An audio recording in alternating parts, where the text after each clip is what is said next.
Good morning. My name, Ronan Vector. My mission, your timeline. Here to have fun in it, here to explore it, here to tell you and everyone I know about it. I love this place. I don't care how dark it is.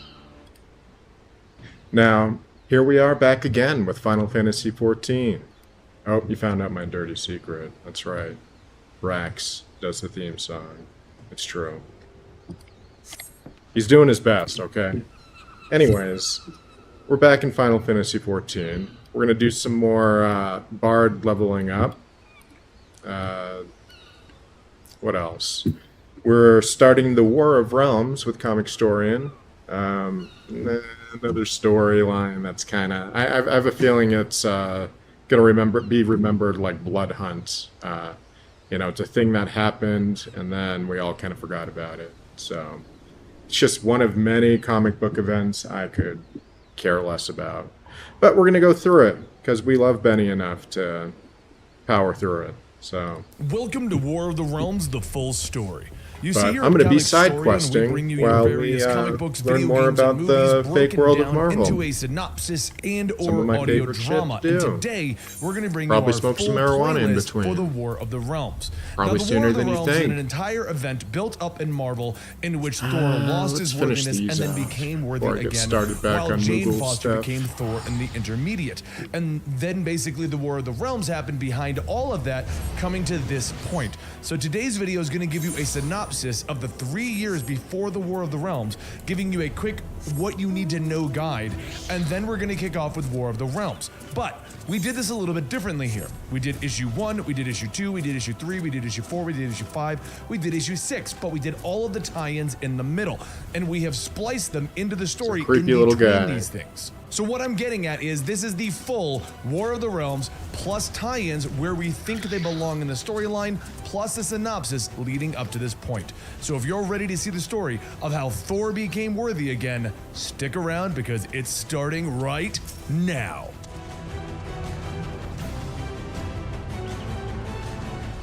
What are the 10 realms? The 10 realms make up the world tree in Norse mythology and are considered different planes of reality, or planets. It gets a little hazy the way Marvel does it in the Marvel Universe. Each realm is generally home to different creatures of myth from the Norse myths. They Alright, are smoke as a bowl while we follows. get some of this set up Midgard. here. This is Earth, home to the humans and the mightiest Different heroes realms. around. We live This is on the last Midgard. realm to be attacked during the war, and now that the war has come, it is up to the many heroes of Earth to defend it and take back the other realms. Asgard. Once home to the gods, Asgard was actually destroyed at the end of Jason Aaron's Mighty Thor run, when it was basic attacked war. by Mangog. Meleketh realized that the Asgardians were the only ones capable of stopping him, and he released Mangog against them. While Jane Foster Thor sacrificed herself, don't worry, she's okay, to defeat Mangog, the city was destroyed and the Asgardians were comic forced book to character relocate to until you Earth. die. The Bifrost, which is the Asgardians' way to travel to other And come realms, back. was also destroyed, thus making it impossible for Thor to fight against Meleketh and his forces. Have to come back. Here's where the name Very butchering's important gonna start. component. Svartalheim, home of the Dark Elves and the birthplace of Meleketh. You will get to him in a minute. Jotunheim, home of the Frost Giants and the Jotunheim. birthplace of Loki, the adopted brother of Thor. Elfheim, the home of the Light Elves. Vanaheim, home of such heroes as Hogun, Sif, and Heimdall. Nidavellir, home of the Dors. I always thought they were from Niflheim, Asgard. realm of the dead. Muspelheim, home of the fire demons. And Heaven. The recently discovered 10th realm is the place of warrior angels that have because of also Angel. sided with Meleketh in his war. This realm was actually introduced by Jason Aaron during his Thor run and was shown to be the home of Angela, the long-lost daughter of Odin and sister to Thor Why and did they Loki. put her in When it was Marvel? believed that That's the something angels I'll had never killed his daughter, understand. Odin It's so actually severed it needless. from the world tree Nobody gave and a shit erased all either. knowledge of Heaven from history. Okay, so we just said a bunch of weird names, and hopefully Dylan put them on the screen so you can see how they're actually spelled, and this may have confused people. We apologize. Let's move on. Who is Meleketh? Now, the War of the Realms was started by the Dark Elf Meleketh. Meleketh was originally created by Walt Simonson and first appeared in Thor number 344 in 1984. He is a powerful sorcerer who has plagued Thor throughout his history and was eventually locked up in the realm of the dead. That is until Thor God of Thunder number 13 by Jason Aaron. When the evil being was freed from his prison, Thor, working alongside warriors from the other realms, tried to stop Malekith and end his reign of terror. Yet despite his best efforts, Malekith was able to walk free due to his political schemings. This allowed him to conquer his home world. Then he set his sights on the entirety of the 10 realms, and quickly began to ally himself with the Frost Giants and the Fire Demons. Further allies would appear in the form of Dario Agger, head of Roxxon Corporation on Earth, who has sided with Malekith due to the financial gain of war for his company, as well as the Enchantress and Loki, who as always seems to be playing both sides against each other. The war began across all 10 realms in Mighty Thor #1, just after Jane Foster had become worthy and began to protect Earth in the other realms as Thor, the goddess of thunder. Despite the best efforts of Jane Foster and the Council of Worlds, sort of like the 10 Realms version of the UN, Malekith's war continued to wage across all of the realms, except for Earth. Throughout Jason Aaron's run on Thor, in various forms, the War of the Realms has been a constant background plot. Malekith has become the ruler of the Light Elves due to his magic and political amazing schemings, Earth even and survived invasions all against the this dwarves time. and the realm of the dead have also taken Considering how place. fucked up the To make Marvel matters universe worse, is. Thor is now considerably weaker, with Mjolnir having actually been destroyed during the battle for Asgard against Mangog. Now Thor must rely on new hammers that have been created by the few remaining Dors. Yet these new hammers do not have the strength or the power of his old weapon. It is only now that the war has arrived at the last realm, Midgard, Earth, and let the battle begin. So they conquered every realm but Earth. Asgard, once home of the ancient I Norse find that hard gods, to now believe. floats throughout the cosmos, broken why they didn't show and it? destroyed. The Bifrost sitting cracked, unable to link the floating city to the rest of the 10 realms. In his throne room, amidst the ruins and destruction left behind by the Mangog attack, sits Odin. By my own blessed eye, I sure picked a hell of a time to stop drinking, he mutters sadly. The realm eternal is quiet for Odin. The city is like a tomb since the rest of the gods have fled to Midgard with his wife Freya. Suddenly the shadows of the throne room shift and someone approaches. Hey Thor, is that you, boy? Come into the light, Odin calls, leaning forward in his seat. Yet the shadows harden. Not on the image of Odin's son, but on an armored dark elf. No Thor, no light, but gifts we bring, the dark elf says from behind its creepy mask, pulling a blade from its sheath. Others begin to appear from the corners of the room, slipping from the shadows behind the throne. Odin stands, energy launching from his hands, sweeping the elves away. Assassins! How dare you defile the halls of the gods? He cries, vowing to paint the walls with their bitter black blood. But one slips through, plunging his blade into the king of the gods' gut. The king of Altalheim bids you the goodest of nights, Odin One Eye. The elf cackles, and the rest of the group pile on the mighty king. Sounds of their blades piercing his flesh, filling the once hallowed halls. Meanwhile, on Midgard, Thor stands in the deck of his humble houseboat, staring into the setting sun, his hellhound Thori standing behind him, concern on his face as he asks if he can get his master a beer or a troll to smite. Suddenly, the boat quakes as something falls from the sky, crashing into the deck. Loki, the thunder god shouts in surprise, blood covering the fallen trickster god as he bleeds from the knife wound in his stomach. It's too late, brother. The War of the Realms cannot be stopped, he coughs, with Thor leaning over his brother, demanding to know who did this to him. Loki struggles, explaining that Malekith knew that he would betray him, so he betrayed him first. Fear fills Loki's eyes as he stares behind Thor, where a group of dark elf assassins like appear he's behind died him. a lot Thor in of comics thunder, like that. Malekith sends his warmest, I don't know if he's wettest anything like in the regards. movies. They Like, crow. this will be Thor like the merely 10th star. smiles, extending his hand. Tell your craven master, Thor has regards of his own. The hammers twist and spiral, destroying the boat, sending the dark elves careening away. Now armed I with think I like multiple Thor hammers, more. the thunder I just, god turns back to his brother. Get up, Loki. It's I time don't know. we finish I this. would rather read a Take me to Spider-Man Malekith, comic than a Thor he comic. orders. Thor sniffs So the that's what I fallen usually god, do. looking up at his master with concern. But I don't Master, dislike Thor. Thori, think. And, But all the this hound's stuff words going are on. cut off as Thori lifts his brother, repeating his words. Finally, the magic begins to swirl Beta around Rope, them, and the two I'm looking forward to disappear. seeing, But Master, Beta wait! Ray That Taylor. not! Thori's words are lost on Thor, though, Force and the Thor. hound merely looks in sadness at the place where his master once stood.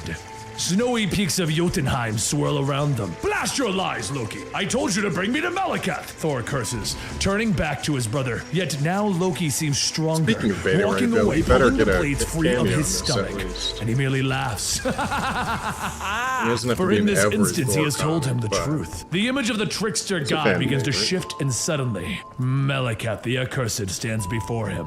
Malekith! Thor curses, whirling on the sorcerer as the frost giants begin to surround them, pointing their massive spears at Odin's son. The blades sink into the ground, blocking Thor from his enemy. You think a few measly frost giants are going to stop me from bludgeoning you into oblivion, Malekith?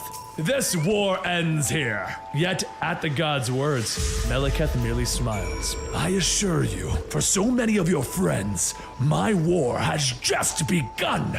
Meanwhile, back at Midgard, in the city known as New York, Spider-Man is swinging throughout it. I just realized it's been a whole day since someone tried to kill me. Jonah had laryngitis, that old lady I saved from the muggers gave me a coupon for a burrito. I haven't even talked to myself in hours. The friendly neighborhood web slinger is saying out loud, yep, it's been a pretty good day for Spider-Man, which definitely means, wait for it. Suddenly his spider sense begins to go crazy, and he swings down onto a rooftop where he sees a woman surrounded by dark armored foes. Come at me, you devils! We'll see how deep I can bury my regards into your gullet! Freya cries, swinging her sword at the dark elf assassins. Oh man, was tonight the LARPing meetup? I totally left my wizard staff at home. Spider-Man quips as he lands among the group. The elves order his death, letting Spidey know who the true bad guys are. Thanks! Someone usually shouting to kill me is the sign that you're webbing the This is right a level people, as his 50 webbing quest. flies while he flips through the air. You must be the man of spiders! My son has told me so much about you over the years, Freya says, driving her sword into another I'm dark so elf. glad I'm Swords, so- stabbing elves, funny way of talking.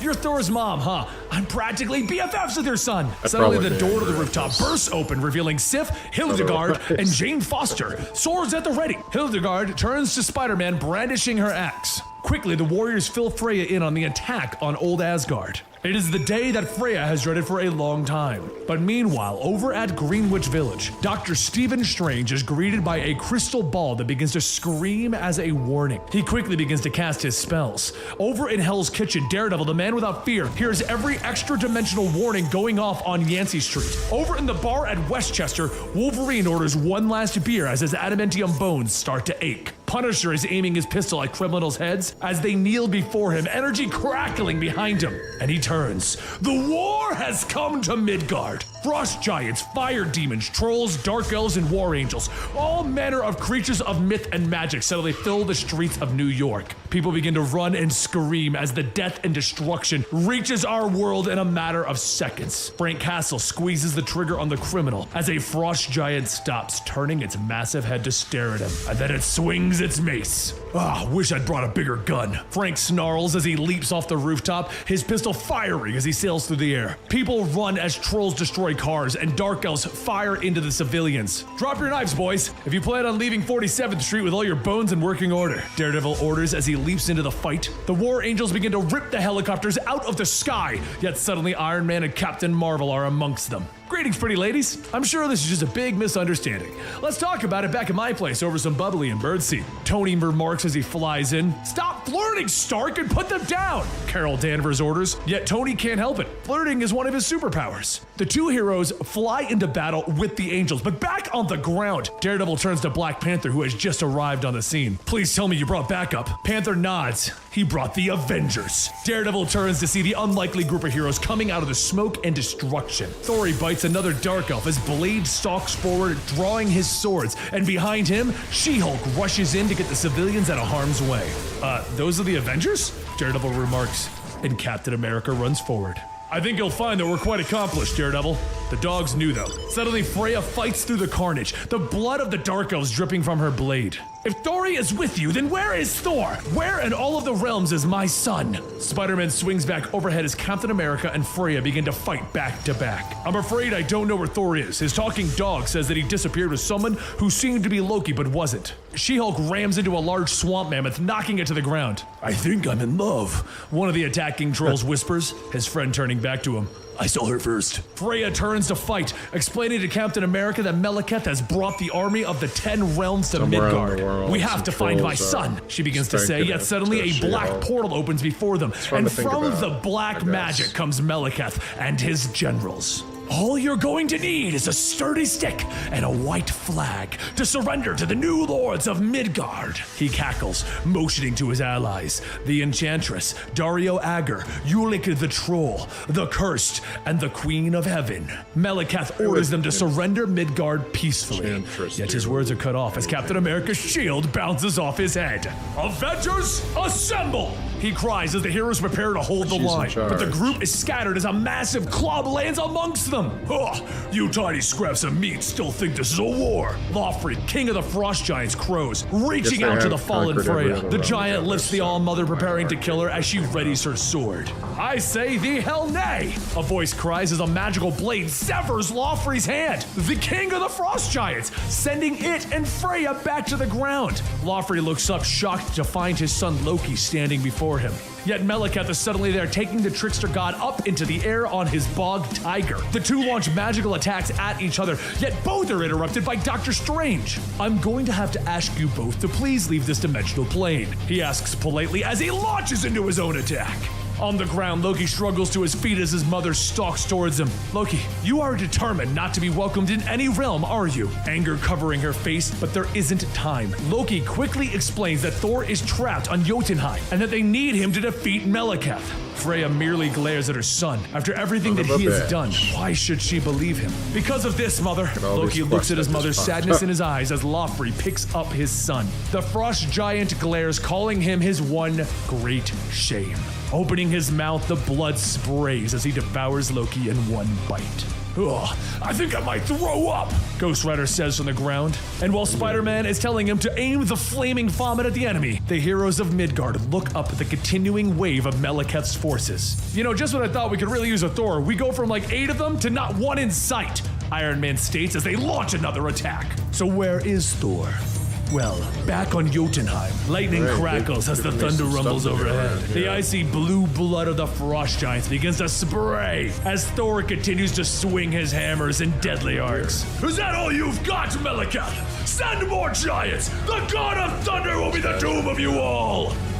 Not quite yet. Flashing lights of emergency vehicles can be seen throughout the city, and the sounds of battle surround them as Eddie and his son rush down into the deserted alleyway. Where are we going? Dylan asks, his legs pumping to keep up with the much larger Eddie Brock. Just keep it cool. I'll take us somewhere safe, he whispers, slowly allowing the young boy to catch up. The two stop, staring up at the glowing blue portal in the sky, fear crossing Dylan's face while Eddie just sets his mouth in a grim line. They stop as around the corner a massive fire creature stops in the street, listening for the sound of prey. Its head moves from side to side, and luckily it heads away from the two of them. With the danger having momentarily passed, Eddie and Dylan press forward, finally arriving at a large warehouse. Eddie is trying to keep Dylan calm, telling him that the safe house should be close by, when suddenly they hear a frightened scream. They turn, seeing 3 people running from the dark elves that stalk them. Listen to that! There's no sweeter sound in all of the realms, the elves cackle as they give chase. Eddie motions for the boy to get behind cover. He's going to help. What can you do? You're not Venom anymore, Dylan hisses. Yeah, but I'm 10 kinds of stupid. The family cowers in fear as the dark elves move forward, their blades drawn. Hey! Eddie calls from behind, forcing the elves to turn. Leave them alone! This doesn't have to end messy, he warns, yet Eddie can't even finish his tough guy speech before the elves are surrounding him. Oh, look, brothers, a hero! Oh, he might be one of the mighty Avengers we've heard so much about. Dark elves So in fearsome, Warhammer a little maybe bit. we should flee. Eddie doesn't hesitate. His fist quickly connects with an elven face, but there's still 2 more, and a blade slices across his back. A second pierces his side as the elves move quickly, and Eddie falls to his knees. Heroes die painfully. It's sad, though. The blood drips from Eddie's mouth as the elf leans forward, taunting him. Your kind isn't cut out for heroism, yet you long to embrace it. The elves turn, seeing the family escaping through the warehouse. Leave the sack of flesh. A hero should know what it is to die hearing a lullaby of shrieks. Elsewhere, Dylan leans out from behind his hiding spot, worried for Eddie's safety. What have we here? The Dark Elf sneers as his blade gets dangerously close to Dylan's face. He quickly throws up his hands, telling the elf that he surrenders, yet a evil grin spreads wider across the elf's face. Poor boy, I'm afraid we don't take prisoners. Good to know, Eddie growls as his arms wrap around the sneering elf's neck, twisting hard and sharp. The sound of snapping bones begin to fill the warehouse. Neither do I. Dylan is shocked as Eddie stumbles across the wall, weak from his blood loss. The small boy tries to support the big man as they continue forward, trying to reach their safe house, but unknown to them, they are being watched from above by 3 shriveled elves. Now that's interesting, one of the war witches mutters. A warrior, a would-be warrior, full of purpose and full of rage, yet without weapon or armor. The others warn her, now is not the time for games of corruption. Dylan and Eddie press onward, leaving a trail of blood splatters on the floor, smearing it onto the walls. And finally they arrive, moving into the room packed with guns and equipment. Whoa, that's a lot of guns, Dylan breathes. You don't think earthly weapons will help you, do you?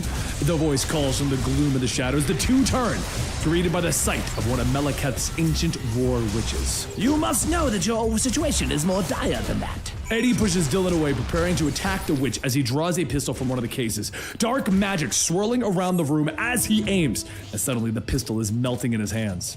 It's not a firearm that you want, is it, Eddie? The witch grins as she watches him with darkness in her empty eye sockets. Floating above her hand, a dark crystal suddenly glows. A rock? I'd rather have a gun, Eddie growls, but the witch simply grins wider. A dreamstone highly prized among my people.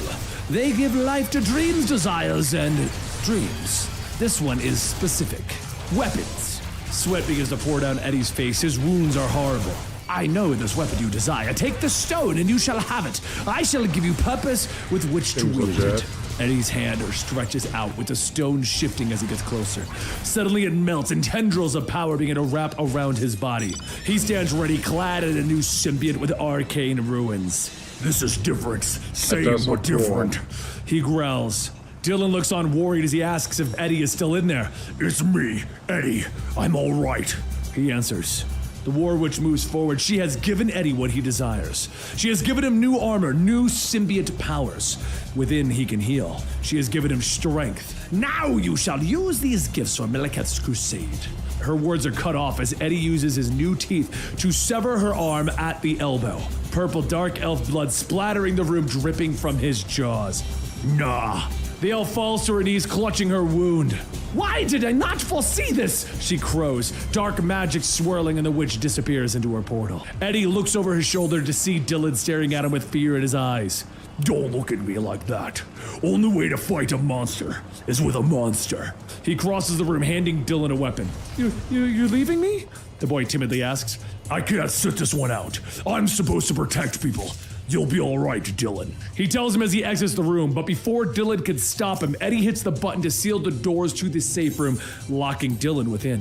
In the city, fire and smoke rage around the group of dark elves as they play with the family that they've captured. Shoot him between the eyes and I'll commit my next 3 murders in your name, one calls to his companions, aiming his bow at a struggling man, his family watching on in fear. Didn't I tell you, you don't want the kind of trouble a guy like me can bring? The elves quickly react to Eddie's entrance, but not quick enough. The first head is severed as the comrades leap away, firing arrows against the intruder, yet their leaps don't take them far enough. Tendrils lash out of the new symbiote, piercing the warriors. Eddie turns, catching a fallen sword, slashing across their stomachs and through their armor. The war cry reaches him, and he turns to see a massive troll leaping towards him, war axe at the ready. The symbiote lashes out, ripping the head off of the troll's body. The voice in Eddie's head tells him to kill, destroy. It scares him. The symbiote stands amongst the bodies of its fallen enemies, roaring into the night. Who are you? One of the saved civilians asks. I am Venom, Eddie says. Elsewhere in the city, the war witch has materialized within a small apartment, still clutching her wounded arm. She should have seen that Venom was too unpredictable. To have seen his betrayal, she cannot let her sisters know of her failure. Who are you? What are you doing in my apartment? A voice asks. I can give you a gift, the witch offers, turning to the occupant. She offers another dreamstone, offers it to the man so that he may help her turn and kill Venom. If you aid me in destroying Venom, I will make all of your dreams come true. And stepping out of the shadows, Jack-o'-lantern reaches for the stone. Don't mind if I do. In the safe house, Dylan opens the bags of MREs, staring at the wheat snack bread that he finds within. His face becomes a look of disgust. I'm supposed to eat this? In the city, Venom lifts a tank over his head, giving the civilians nearby time to run. His new suit, it's different. It feeds off anger and rage, and the tank belongs to Roxxon, who are aiding the forces of Melikath. Anger pulses through Eddie, and the symbiote becomes stronger, throwing the massive war machine to the ground. The soldier driving the tank crawls away, screaming for help. Tendrils lash out, pulling a war axe to Venom's hand. With one mighty swing, he cuts the tank in two, and the soldier struggles to his feet, starting to run, yet the symbiote is holding on to some of the dark elf arrows. With blinding speed, the tendrils launch the arrows forward, embedding them into the soldier's back. The soldier still crawls, but Venom stalks forward, anger still pulsing through his body as he ends the fight with a swing of the axe. Suddenly, a blast of fire hits him from behind, and he roars with rage. Let me get this straight. You use an elven artifact to give you the suit of your dreams, and you still made it vulnerable to fire? Jack-o'-lantern laughs as he flies by, riding on the back of a fiery goblin. Venom stares at the villain with rage in his eyes. Miss me? The two launch into battle, with Venom swinging his massive troll war axe, yet he is stopped as Jack breathes fire into his face. Lashing out blindly, Venom knocks Jack away, but before he can recover, the villain sets his dogs on him. Hellhounds leap from the destruction around them, barking and growling. Eddie likes dogs, but the suit wants battle. It wants death. The axe severs one as the other is pierced by the sharp tendrils. Not wasting any time, he leaps after Jack, clawing his way up a building. He turns looking for his prey, only to be smashed against the side of the building by a giant mace. 3-5-0-5. I know 3 heroes who are going to squish Venom! The giant laughs as Jack-o'-lantern flies around them. Venom tries to launch away, avoiding another swing, only to be slashed by Jack. He roars in pain and anger. He's too small to fight the giant, and he doesn't have a big enough axe. Eddie begins to think back on his life, his childhood, his time as a hero and a villain, his rage and his anger. Anger floods the symbiote, filling it with power, and it grows. Venom's roar echoes throughout the city as he grows massive with the anger that lives within Eddie Brock. He turns now the size of the giants, biting down, sinking his jaws into the cold flesh of its neck, rearing back and tearing away the flesh in a fountain of purple giant's blood. The second falls as the axe cleaves its head from its body. The third tries to stop him, tries to wrap its massive arm around his neck from behind, yet the symbiote is a weapon. Spikes suddenly jut out of its back, piercing the giant's body, killing him instantly. Didn't forget about little old me, did you, big fella? Jack asks as he rains fire down upon the massive Venom, and he tries to attack, but now Jack is small and quick, raining painful fire from above. The fire burns, coursing around Venom, and he falls to his knees, shrinking once more to his original size. Eddie struggles from the fire as the symbiote burns and heals itself. He stands, the suit now torn and ragged. It changes and morphs, trying to protect him. Now it's armor, shaped as a memory from the past. It's no longer a living suit. It is a Venom Asgardian armor. Jack doesn't have time to finish Venom. He has a job to do, and the armored warrior watches from the ground as he flies away. Elsewhere, the war witch cackles. The more Venom fights, the more a warrior of Melikath he becomes. She orders Jack to finish the task. The villain launches forward, his fiery glider growing in size until it's practically a dragon.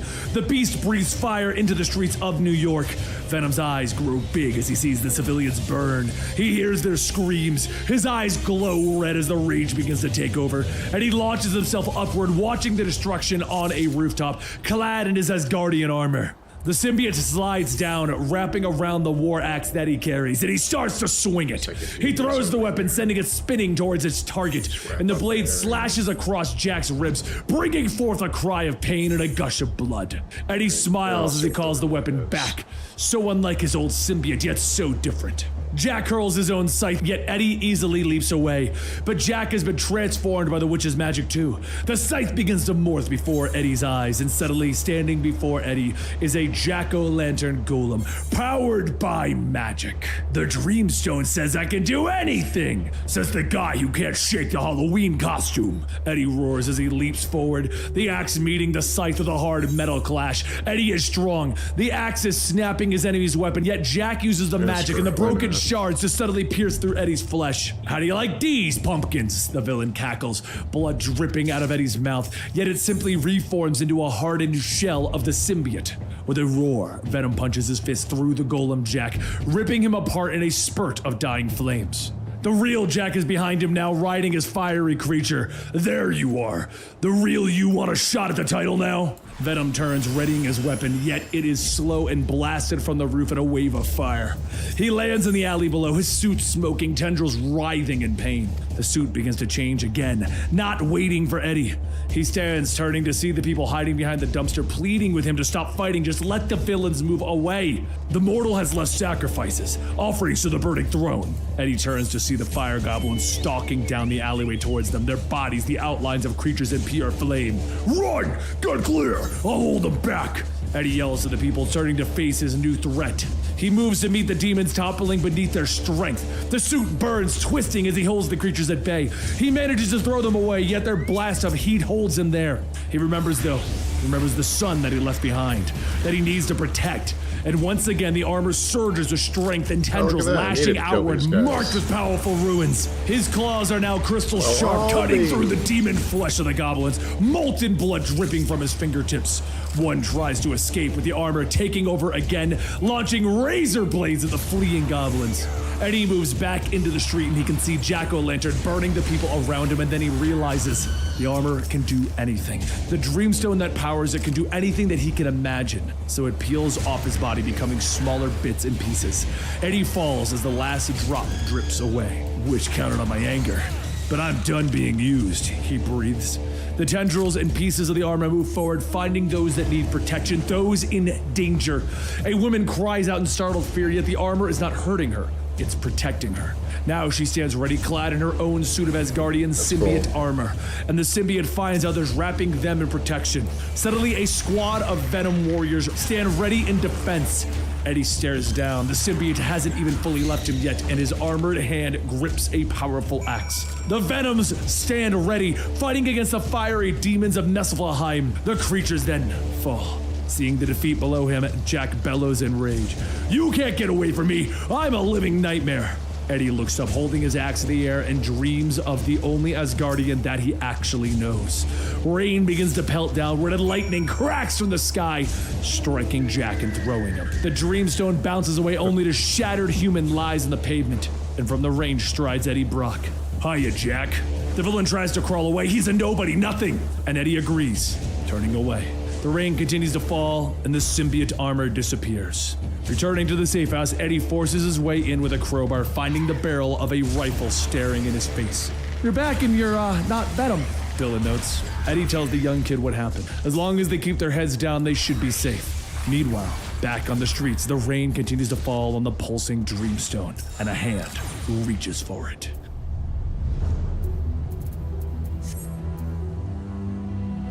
Nigeria. The Jeep speeds through the grasslands with Spider-Man at the wheel. The rest of the League of Realms riding in the back.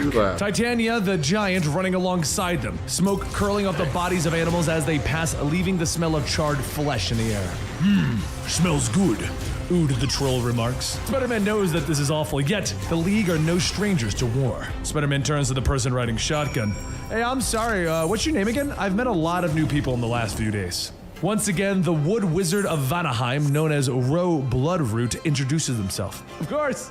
How could I forget? Spider-Man notes before asking how long their stealth spell should last. Bloodroot confirms that the spell should allow them to enter the city undetected, provided the angels do not have counter spells. Spider-Man has a task force, and he is on a mission. We don't need to hide from these angels! Let them see us! Ood screams from the back, waving his battle axe maniacally. What is the plan again? Honey Shot the Light Elf asks offhandedly. Spider-Man just steps on the gas. A work in progress, he confirms, once again questioning why Thor put him in charge of this strange party earlier. I don't get it, why me? Spidey says, looking up at the big god of thunder. Thor explains that the League of Realms has always been made up of members of each realm, and with the war now being on Midgard, they need someone from Midgard to lead them. And you're the most Midgardian man that I know, he says with a smile. Thanks. Spider-Man is still unsure though. He's not a warrior, he's just a friendly neighborhood Spider-Man. Yet Thor smiles broader. That is why you're perfect, Spider-Man. Now we go back to the present. With the Jeep passing another encampment, like Ro Spider-Man points 2, out that but the city of Lagos is general. ahead. The plan is simple. They sneak into the city, rescue any captives, and find the angel in charge. Her name Or is it more of a is... representative, Spider-Man I shuffles guess? through the Probably name more of a Rolodex in his mind, representative. trying to remember. Fernandi, Ro offers. Right, That's fair. I would've Fernandi. chosen Spider-Man two. speaks over his shoulder, giving everyone their assignments. Elfman. My name is Sir Ivory Honeyshot of Elfheim. Honeyshot, you're the dwarf person. It's Growbeard of Nidlevar, son of no ears, son of a head wound. Spidey just keeps going while Screwbeard runs through his whole All right. family tree. That does Troll some guy. side quests here. Ood. Excuse me? I'll have to come My back name is eventually Ood. for the, Ood, you're with Giant Lady. Within the city of Lagos, Fernandi, the Same leader of the Angel kind Warriors, thing, sits the fish within people her crumbling society. church. Her wings stretch behind her as she cries gently into her hands. Speaking of which, memories of her let's go argument with take the care queen of some flashing ghosts. through her mind. She begged the queen, begged her to take her place. The Queen of the Angels spreads her wings in anger. Malekith has destroyed Asgard for them, has offered them wealth untold from his war on Midgard. Fernandi bows her head. She knows the rewards will be great, but this price is too high. It's not fair. The warrior's thoughts are interrupted as a voice calls out to her, and she stalks forward to her soldier, who reports that a vehicle approaches the city walls. Is there an old god? Fernandi questions, and the warrior nods. Fernandi knows that the League will think that they are cloaked. Let them think that their trick worked. Let them into the city, and when we have them surrounded, rip out their hearts. Spidey looks around as the Jeep creeps slowly through the bombed-out city. Titania's bow held at ready behind them. The quiet is unsettling, he remarks, and Screwbeard frowns in the back seat. It is annoying. Above them, the angels stand guard, merely floating in the air like silent sentinels. Yet Ro looks up, knowing that something isn't right, and is surprised to find the angels are watching them. They can see us! He cries, and with these words, the battle begins as the angels swoop in for the attack. As the rest of the League leap out of the Jeep for the fight, Spider-Man floors the pedal. Retreat if you must, Spider-Man, but we will stay and do the fighting for you. Ood cries as he swings his axe. Realizing his team isn't leaving with him, Spider-Man hits the brakes, leaping into the fight. He lands back to back with Honeyshot, firing his webbing at the angels to bring them down. The white licorice that you fire from your wrist doesn't seem to be killing any of them, Spider-Man. The light elf notes offhandedly. Yeah, I know, I'm not trying to kill them. Suddenly, Screwbeard's blunderbuss is pushed into Spider-Man's face as he calls him a traitor. Spider-Man pushes the barrel aside. No, I don't kill people. The rest of the League continue to fight, and they begin to question why Spider-Man is even there. Spidey watches as Screwbeard launches his grenades at the angels, missing and blowing up a building behind them. Fear and anger fill him as he launches himself at the building, knowing that there must be people inside. He crashes through the window, calling out for anyone, and a young boy peeks his head from behind the door frame until his family calls for him. Spider-Man jumps in the door, though, and he finds the family hiding. I'm here to help, he explains. He has to get them out of there. He also needs to find the leader of the angels, and he asks if they know where she is. The little boy points out the window, indicating the church. Of course, the leader of the angels, the church. Why didn't I think of that? Within the church, Fernandi stands, watching the explosions, seeing the bloody feathers of her sisters falling. Hey, Big Bird! Spider-Man calls in the window as he lands in front of the warrior. Yet Fernandi launches forward, grabbing the hero by his head. She launches through the air, smashing him hard against the wall, throwing him back down to the ground. She is a high angel of the army. She is the embodiment of death. She raises her glowing sword, ready to end Spider-Man. I cannot be stopped, she growls. I'm so sorry, Spidey tells her as he stares up at her blade. The angel pauses, stunned. I am sorry. Do you ever wish you could stop? Spider-Man asks her. He does sometimes. How? The warrior asks, peering at him suspiciously. Spider-Man extends his hand to her. The first step is helping me up. The battle continues to rage on outside when suddenly the order to stand down rings from the top of the church. These creatures are not our enemies. The League stares up at Spider-Man standing beside the leader of the angels. What is going on? Diplomacy. I don't like it, Ood remarks alongside his comrades. Standing amongst her warriors and those that she once called their enemies, Fernandi tells her story. The angels are forbidden to fall in love, and that is when she met Anemone. But when she met Anemone, she could not help herself. Then Malekith came. He made a deal with the Queen of the Angels that he would destroy Asgard for them if they would help him finish his war on Midgard. Malekith wanted only one thing for the bargain to be struck. He had never killed an angel. He wished to know what it felt like. The warrior was chosen at random, and it was Anemone. Fernandi pleaded with the Queen, begging her to take her lover's place, but it was too late. She watched as Anemone's body slumped to the ground, and all Malekith did was shrug and walk away. Fernandi stands before the League of the Realms now and explains that Spider-Man is the one who broke her out of her blood-stained sadness and showed her a different way. So what, you're one of the good guys now? Honeyshot asks, and Fernandi declares that she owes Spider-Man and her angels will find a different path. Yet, the rest of the League still doesn't trust her or her warriors. Spider-Man tries to reason with his teammates to explain, yet his arguments fall on deaf ears. Too much talking and angel nonsense. We shall head north where the Dark Elves run wild. Screwbeard cries as he, Ood, and Honeyshot turn to leave. The only two who decide to stay are Titania and Ro Bloodshot. Thor made you our leader for a reason. Fernandi stands at the web slinger, questioning why he let his soldiers leave. I can't convince them to stay right now. There's not enough time to debate on the merits of winning hearts and minds. We'll join them later, after we release the prisoners that you have taken. Spider-Man and the Angels cross through the broken and destroyed city, finally arriving at the gates of the detention center that the Angels have erected. He moves forward, preparing to set the people free when a warning from Bloodshot splits through the air. Incoming! The ground explodes around them and everyone is forced to get to cover when suddenly there's a sharp crack as gunfire fills the streets. Oh good, bullets! Fernandi peers through the broken shards of the wall around them, and it's a human army seeing that their defenses have been lowered. She prepares to attack, offering to silence their weapons, but Spider-Man stays her hand with a quick snap of his webbing. No! We won't hurt them! Just keep them busy for a moment, he orders. The web swinger turns to Ro, asking for a distraction while he orders Titania to join him on door duty. Green magic begins to flow from Ro Bloodroot, and he floats into the air in a ocean blue bubble. The military turns their weapons at this new threat, firing hastily. The rounds have no effect, and suddenly the bubble bursts and the water flows down on the enemy, sweeping them away with the current. The rest of the military prepares to continue firing when the officer calls for them to stop. Look! It's the prisoners, they're free, the soldier calls out. The soldier's confused when suddenly Spider-Man stands before him.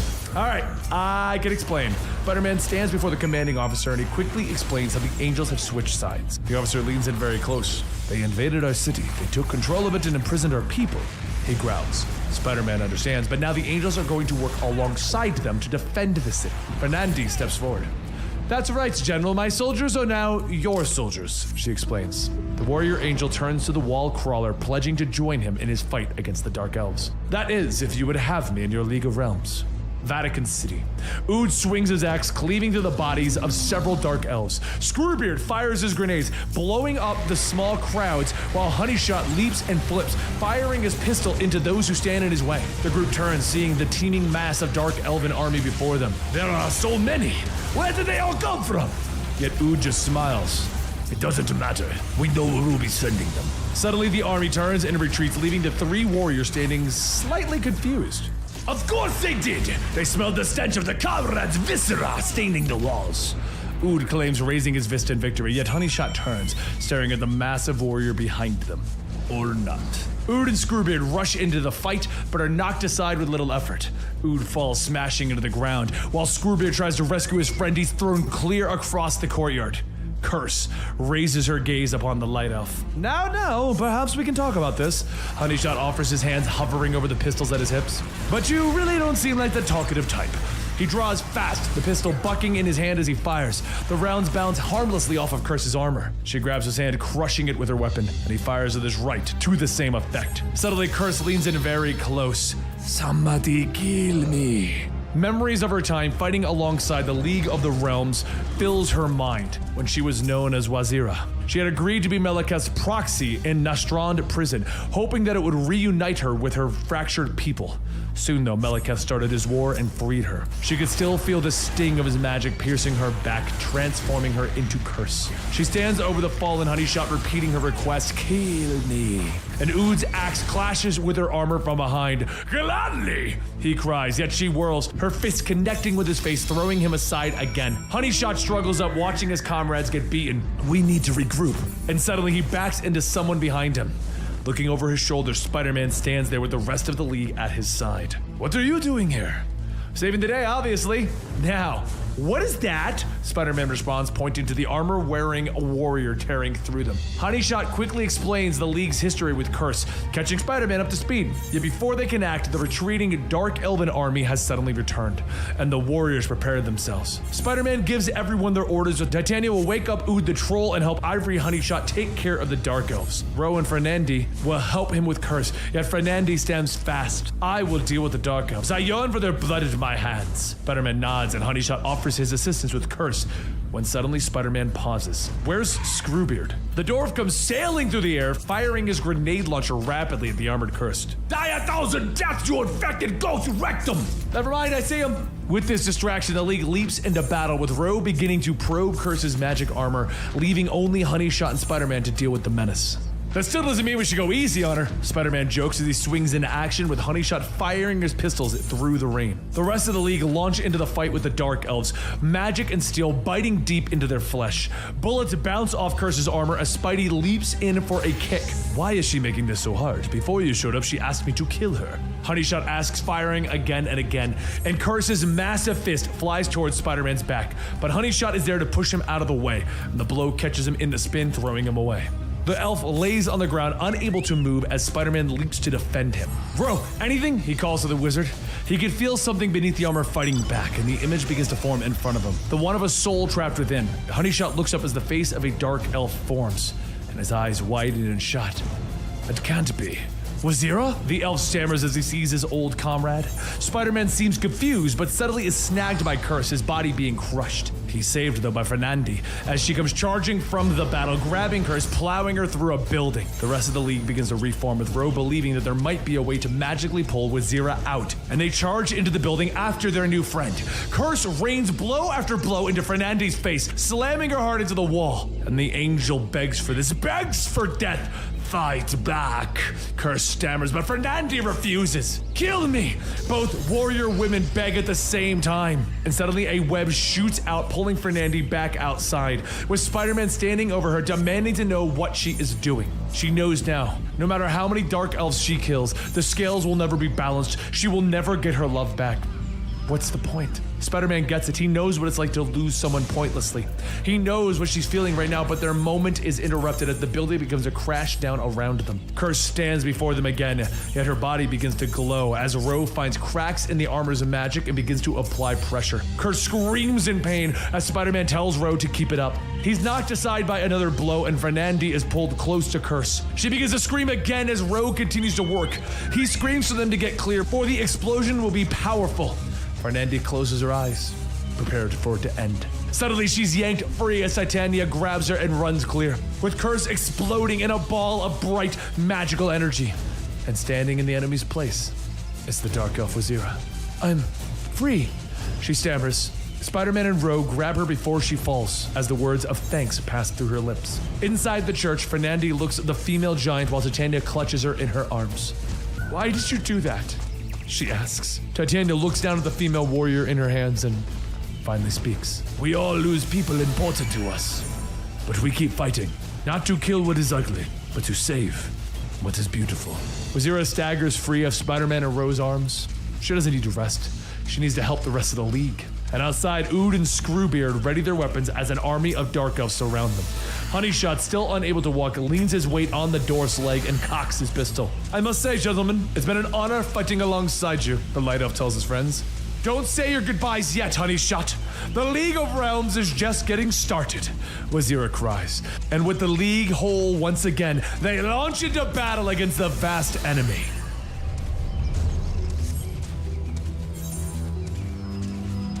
Loki suddenly sits up, last remembering his own death, but the smell of death and blood are now around him. His head pounding, confusion filling him as he looks around. The bodies of dead trolls and elves surrounding him in the smoky battlefield. I hope I didn't do this, he mutters, staring at the carnage. You didn't. A voice calls from behind him, forcing him to turn. I did. The ancient Loki smiles. He's larger than Loki can remember, being his body is covered in armor, and he's carrying a great club. Oh, bloody hell, he mutters. Pretty cool. It's gonna be a worse morning than he thought, the trickster god cursing as his younger self steps forward.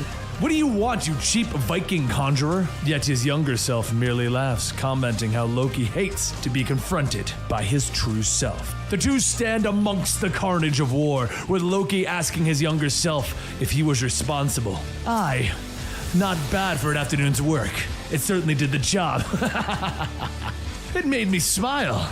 He grins at the sight of the older Loki's disgust, and Loki stares down into the blade of a sword, piercing a man's eye. All of this for his own amusement, all to take his mind off the troubles of Thor. Suddenly, he turns at the sound of a cart being pushed behind him. "Look out! Corpse burner at work!" the young voice calls. Turning, he sees a young dark elf pushing his cart towards a roaring fire, hearing the words of the master calling to a young Meleketh. Loki is stunned to hear the name of the Accursed One, and he turns to his younger self. Who gives a Dorse fart what his name is? He'll just be some dark elf war slave. He'll likely be dead before the end of the day. The younger trickster snorts, seemingly not caring who this Meleketh is. Yet, Loki knew that he wouldn't. He watches the young elf turn his cart over, tossing another body onto the fire. He knew that he would live a long life of horror and hardship, a life that would leave him frightfully strong and scarred, forever accursed. And eventually, Like the Magneto. man who started the War of the Realms, the man thought of who it has that way. invaded Earth. Horror fills Loki's face as he realizes that Meleketh will never forget the fruits of a war that he grew up with, a war that he started. By the gods, it's my fault. I created Meleketh. Loki finally realizes, looking at this former self, this past of his. He runs forward, calling out to the young boy. He can stop this all from happening. He can be taken away from all of this. And upon reaching the young elf, Loki merely passes through him, tripping and stumbling on a rock. Turning to himself, "What did you do to me?" he demands. Yet the true question is, what did Loki do to them? Don't you remember? You got us killed! Young Loki snorts, and images of being devoured by his father, Lofri, fill his mind. The feeling of the teeth grinding into him suddenly overpower him. "I was eaten by Lofri," he remembers. "I'm dead. I'm in hell. You are my hell," he mutters, turning to his younger self. But his younger self once again snorts. "This isn't hell. Although you might wish it was before your visits are through." Anger fills Loki, and he demands that his younger self end this, launching at him with magic flowing from his hands. But the younger Loki merely waves his hand, launching the older one away. Loki now stands in Jotunheim, watching as his father, Laufey, rages and shouts about someone leaving flowers at his doorstep. His axe slices through the head of another ice giant, with icy blood raining down as the head bounces to a stop in front of Loki. I suppose the ice roses were a poor choice, but in my defense, I never celebrated Father's Day before. He mutters at the decapitated head. Loki watches as his father continues to rage, killing more of their giant brethren. This happened weeks ago. There's nothing he could do to stop it. "I wouldn't feel bad if I were you. They're frost giants. It's sort of their way of life," the child version of himself calls out from behind. Loki just glares at himself. He's already met the ancient Viking version of himself, and now he's dealing with the present, or at least the present that should have been. The child Loki shrugs, but Loki continues to glare. He didn't want this. He didn't want to be the villain again. He did what he had to do to save Lady Freya. He stabbed her in the back to save her. The images of him slicing his mother in the back with his poisoned dagger fill Loki's mind, and he stares in shock at his own hands. Finally, he turns back to child Loki, glaring at him again. "And I would do it again!" he snarls, but the child simply shrugs. "I have to hand it to you, Loki. When you tell a lie, you sure stick with it." They stand now in his room, surrounded by a pile of useless things. Loki traded him away, traded the child Loki for a mouse hole in his father's castle. "Tell me this isn't the biggest blunder you've ever made." The child turns, angrily glaring at the older version of himself. Loki doesn't answer, instead staring down at a photo of Lady Freya, his mother. "They say the Norns are dead, but our fates are up to us," he whispers. Yet it doesn't feel that way. It never felt that way to me. He turns back to himself, ordering himself to take him away from this place. "Let him die in peace." Child Loki merely shrugs and sneers. "You think you're here because of me? You're here because of you. You're here because even in death you can't help but admire yourself." And with a smile, the child waves his hand and casts Loki away. He sees himself now, his eyes blackened by dark power as he pierces ego, the living planet. "Behold Loki, the Necro God, the All-Butcher!" he screams out, with Loki floating off in the distance, watching himself. "This can't be real. I'm already dying. This is a lie. This must be." But the dark Loki, the Necro God Loki, turns, an evil grin twisting on his face, floating at Loki, smiling. "Lie? Why would I tell a lie? There's no one left to listen." but Loki pushes him away, trying to lash out with his magics. He won't let it end this way. I will not be the greatest monster who ever lived.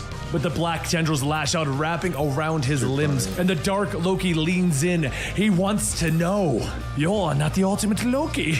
I am. He launches Loki away as he flies through space to find his brother, and he spins in the void, fear washing over him. This cannot be real. I'm dying. I was eaten by my father. I can stop this. All of this. He shouts, closing his eyes, concentrating. He can end this. And he opens his eyes, and a scream escapes his lips. He floats, and the acids of Laufey's stomach are burning through his skin, his arms floating by his face, and he screams again, realizing, why am I alive? Please, by all the gods, Loki must die! Next, we bring you the Asgardians of the Galaxy, number 18, the continued tie-in series to this story. Shards of the Bifrost, the rainbow bridge of the gods, float through space, drifting gently away from the floating tomb of Asgard. A portal opens, emitting a large spaceship that lands on the former home of the gods. With a steaming hiss, the ramp lowers, revealing Angela, Scourge, Thunderstrike, Throg, Urzul, the Dwarf, and Annabelle, the Asgardians of the Galaxy. Quickly, the team begins to move through the destruction of the former city.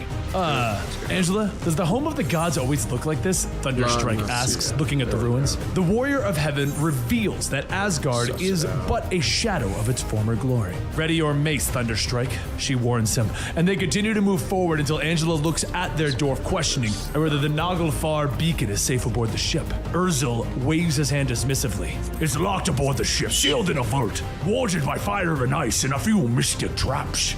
Do not put your faith in your traps, dwarf. A powerful voice calls from behind them, and the team turns to see Heimdall stepping from beneath the shadows of the ship, carrying both the beacon and the fragment of the rainbow bridge that they use to power their ship. The Naglfar beacon is a powerful weapon that can aid us in the battles to come, the god nods. And I'm gathering all of the shards of the rainbow bridge. Heimdall informs Angela of Malekith's army, of his forces marching on the final realm, marching on Earth. We need your sword, Odin's daughter, he tells her. Annabelle steps forward, concern on her face. Final realm? He's talking about Earth, she cries, and Thunderstrike steps forward, determination on his face. He has family and friends on Earth. Heimdall tells them of the battle, how the heroes of Earth fight to hold back the new lords of Midgard. I have gathered enough energy from the Rainbow Bridge to send you all back. And Angela extends her hand, motioning to the beacon, taking it from Heimdall's hands. It was crafted as a weapon of war. Give it to me and we will put it to use. Finally, Heimdall turns his unseeing eyes towards Annabelle Riggs, the Valkyrie. He begins to give her a warning of the future, yet she stops him. No offense, but I got friends on Earth who need my help, so maybe save the doom and gloom prophecies for later? Multicolored energy begins to surround them, and the team vanishes, leaving Heimdall alone in the tomb of the gods. In Manhattan, the battle has already begun, with the team quickly spreading among the other heroes, fighting against the forces of legend and myth. Spider-Man swings over the teams as Scourge and Urzul open fire on the Dark Elves. Thunderstrike swinging his mace, casting lightning while Captain America fights giants. The shield bearer stops briefly, turning to the young Thunderstrike. I knew your father, young man. I think he'd be proud of you joining us today. Kevin appreciates the words, but he's still worried about the rest of his family, and that's when Spider-Man swings by. Hey, we're evacuating people as fast as we can, kid. Is that a frog in a Thor costume? The battle rages on, yet there seems to be no end in sight for Malekith's forces. Annabelle drops in, using the power of her Nova helmet to save the people who can't escape, but the power dims and fades and she is forced to run. As the giant chases them, the energy begins to crackle around her as her image alters and changes. Valkyrie has joined the fight. The angels of heaven join the battle, and Angela clashes swords against their leader, cursing her for joining forces with Malekith as the battle rages on around them. Scourge struggles to his feet, arrows sticking from his back. You gonna live? Punisher grunts, and the executioner nods, so Frank Castle tosses him a rifle. Then take a gun. The two stand together, firing into an army of Dark Elves. Above the battle, Throg, seeing a plume of fire rising from Central Park, leaps into the air, heading to the home of his people. Lightning cracks as he lands in the park, seeing the charred bodies of his former brothers, staring in sadness as the park burns around him. The fire imps come from a tree, screaming for death and pain. His small hand tightens on the hilt of his hammer, and the rains begin to fall. Surprise begins to fill the imps' faces as they look up, just in time to see the lightning strike them. And with that, the battle continues. Stand together, Asgardians! Do not falter! Angela cries, launching herself in a bog mammoth. No matter how many of Meleketh's forces fall, though, there always seems to be more. Valkyrie flies in on her Pegasus, her sword slashing through the invading force. Yet she begins to shift as she feels Annabelle taking over again. I'm sorry, Valkyrie, but I know you'll never leave the fight and there's something I have to do. The young woman apologizes as she points the winged horse away from the battle. Knowing that his friend may need help, Thunderstrike rushes to her aid, with Scourge calling for him to crush any elves that you see along the way. The remaining warriors turn as more enemies begin to converge upon them. We might be down half our team, but the enemy forces don't seem interested in letting us regroup. Urzel comments, loading his weapon. A few blocks away, Annabelle flies in, seeing her lover Ren twirling around a group of dark elves, her dancing ribbon slashing them to pieces. The flying horse bowls through the rest of the elves, scattering them. Quickly, the young woman dismounts, rushing over to embrace her love. But before the two of them can kiss, Annabelle begins to disappear, drifting away as if on a breeze. Thunderstrike arrives just in time to see her go and hear Ren call her name. Annabelle now stands before a collection of Valkyrie warriors, armor shining, swords drawn. One points the tip of her blade at her. Where is your counterpart, Brunhilde, leader of the Valkyrie? She demands. Now we bring you the War of the Realms, Issue 2. Greenridge Village, a large crowd has gathered outside of the Sanctum Sanctorum as the battle rages elsewhere in the city. Everyone stares slightly confused at the glowing green spectral basset hound that floats before them. Right this way, New York! You know the evacuation protocols, no pushing! He yells to the crowd as they begin to enter the Sanctorum. Don't worry, there's plenty of space for everybody. The safe room can hold a couple million full-grown humans, he continues. Move along, no staring at the ghost dog, just follow the talking snakes. The young woman next to him tries to help. Hey girl, what up? You evacuate here often? One of the snakes asks a passerby. But as the people begin to push inside, Jane Foster steps out. The ghost dog floats to her, questioning whether the Asgardians have been evacuated. Yes, Bats, but there's still another longboat coming from the Bronx, she informs him. The dog nods and continues to talk, yet Jane isn't listening anymore. She can feel something calling to her from the battlefield. Elsewhere, the bodies begin to litter the ground around a familiar van, and a group of dark elves stumble and fall away. He's just one man! Why can't you useless mongrels bring him down? The leader screams, stepping forward, yet the answer is simple. The dark elves have a natural weakness to iron, and the Punisher has an endless supply. Frank begins to open fire, shooting a burst shot into the dark elves as another tries to sneak up behind him, but the elf merely gurgles as the 3 adamantium claws pierce his chest. Wolverine, heard you were dead. Nah, just really drunk for a long time. How have things been, Frank? I'm reloaded. Frank nods. Good catching up. Frank aims his weapon and he opens fire as Wolverine charges into the fight.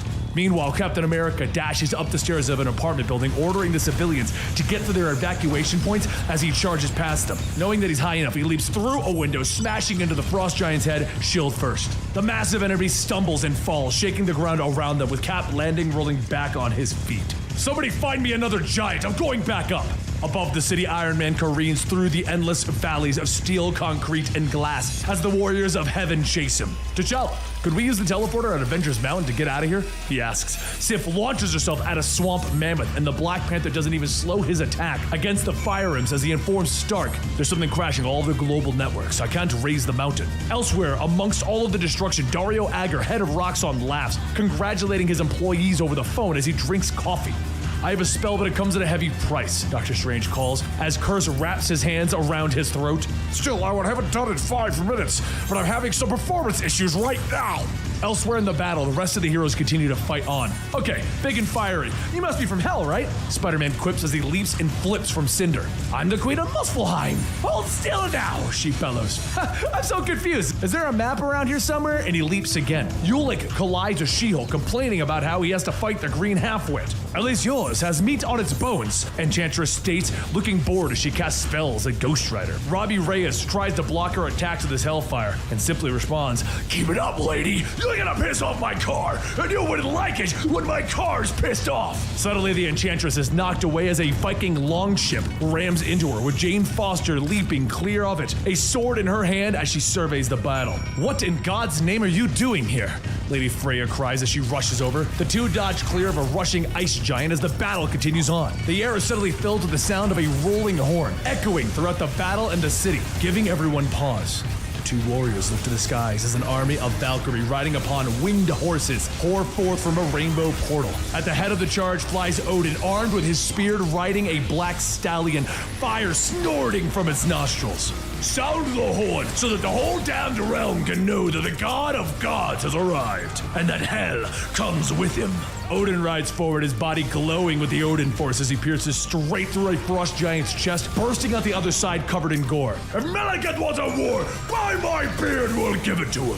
Brunhilde rides forth, her blade slashing giants as she comes, with Jane rushing to her, sliding on the back of her Pegasus. You're strangely familiar, mortal. Do I know you? She questions. Jane nods, telling her to picture her with a hammer in her hand and it'll come. Now take me to Malekith. Odin pushes back the lords of Midgard, finally floating down to his wife. You look like hell, husband, she informs him. The king shrugs off the comment. I'm as strong as a build snipe. Freya hangs her head, sadness filling her as she tells Odin of Loki's death. In that moment, the king of the frost giants pushes through the smoke and the flames of destruction, and anger fills Odin as he wheels his horse, energy crackling around him. Yet he is slow and the giant smashes him hard into a wall. Brunhilde and Jane ride through battle, their swords cutting through the forces of heaven quickly. Realization dawns on the Valkyrie that she rides with the former goddess of thunder. I thought you'd be more blonde. They see Malekith riding his bog tiger in the distance, yet Jane will not be the one to end him. The Pegasus tilts, throwing Jane onto a rooftop. You've already fought enough battles to last a lifetime, Jane Foster.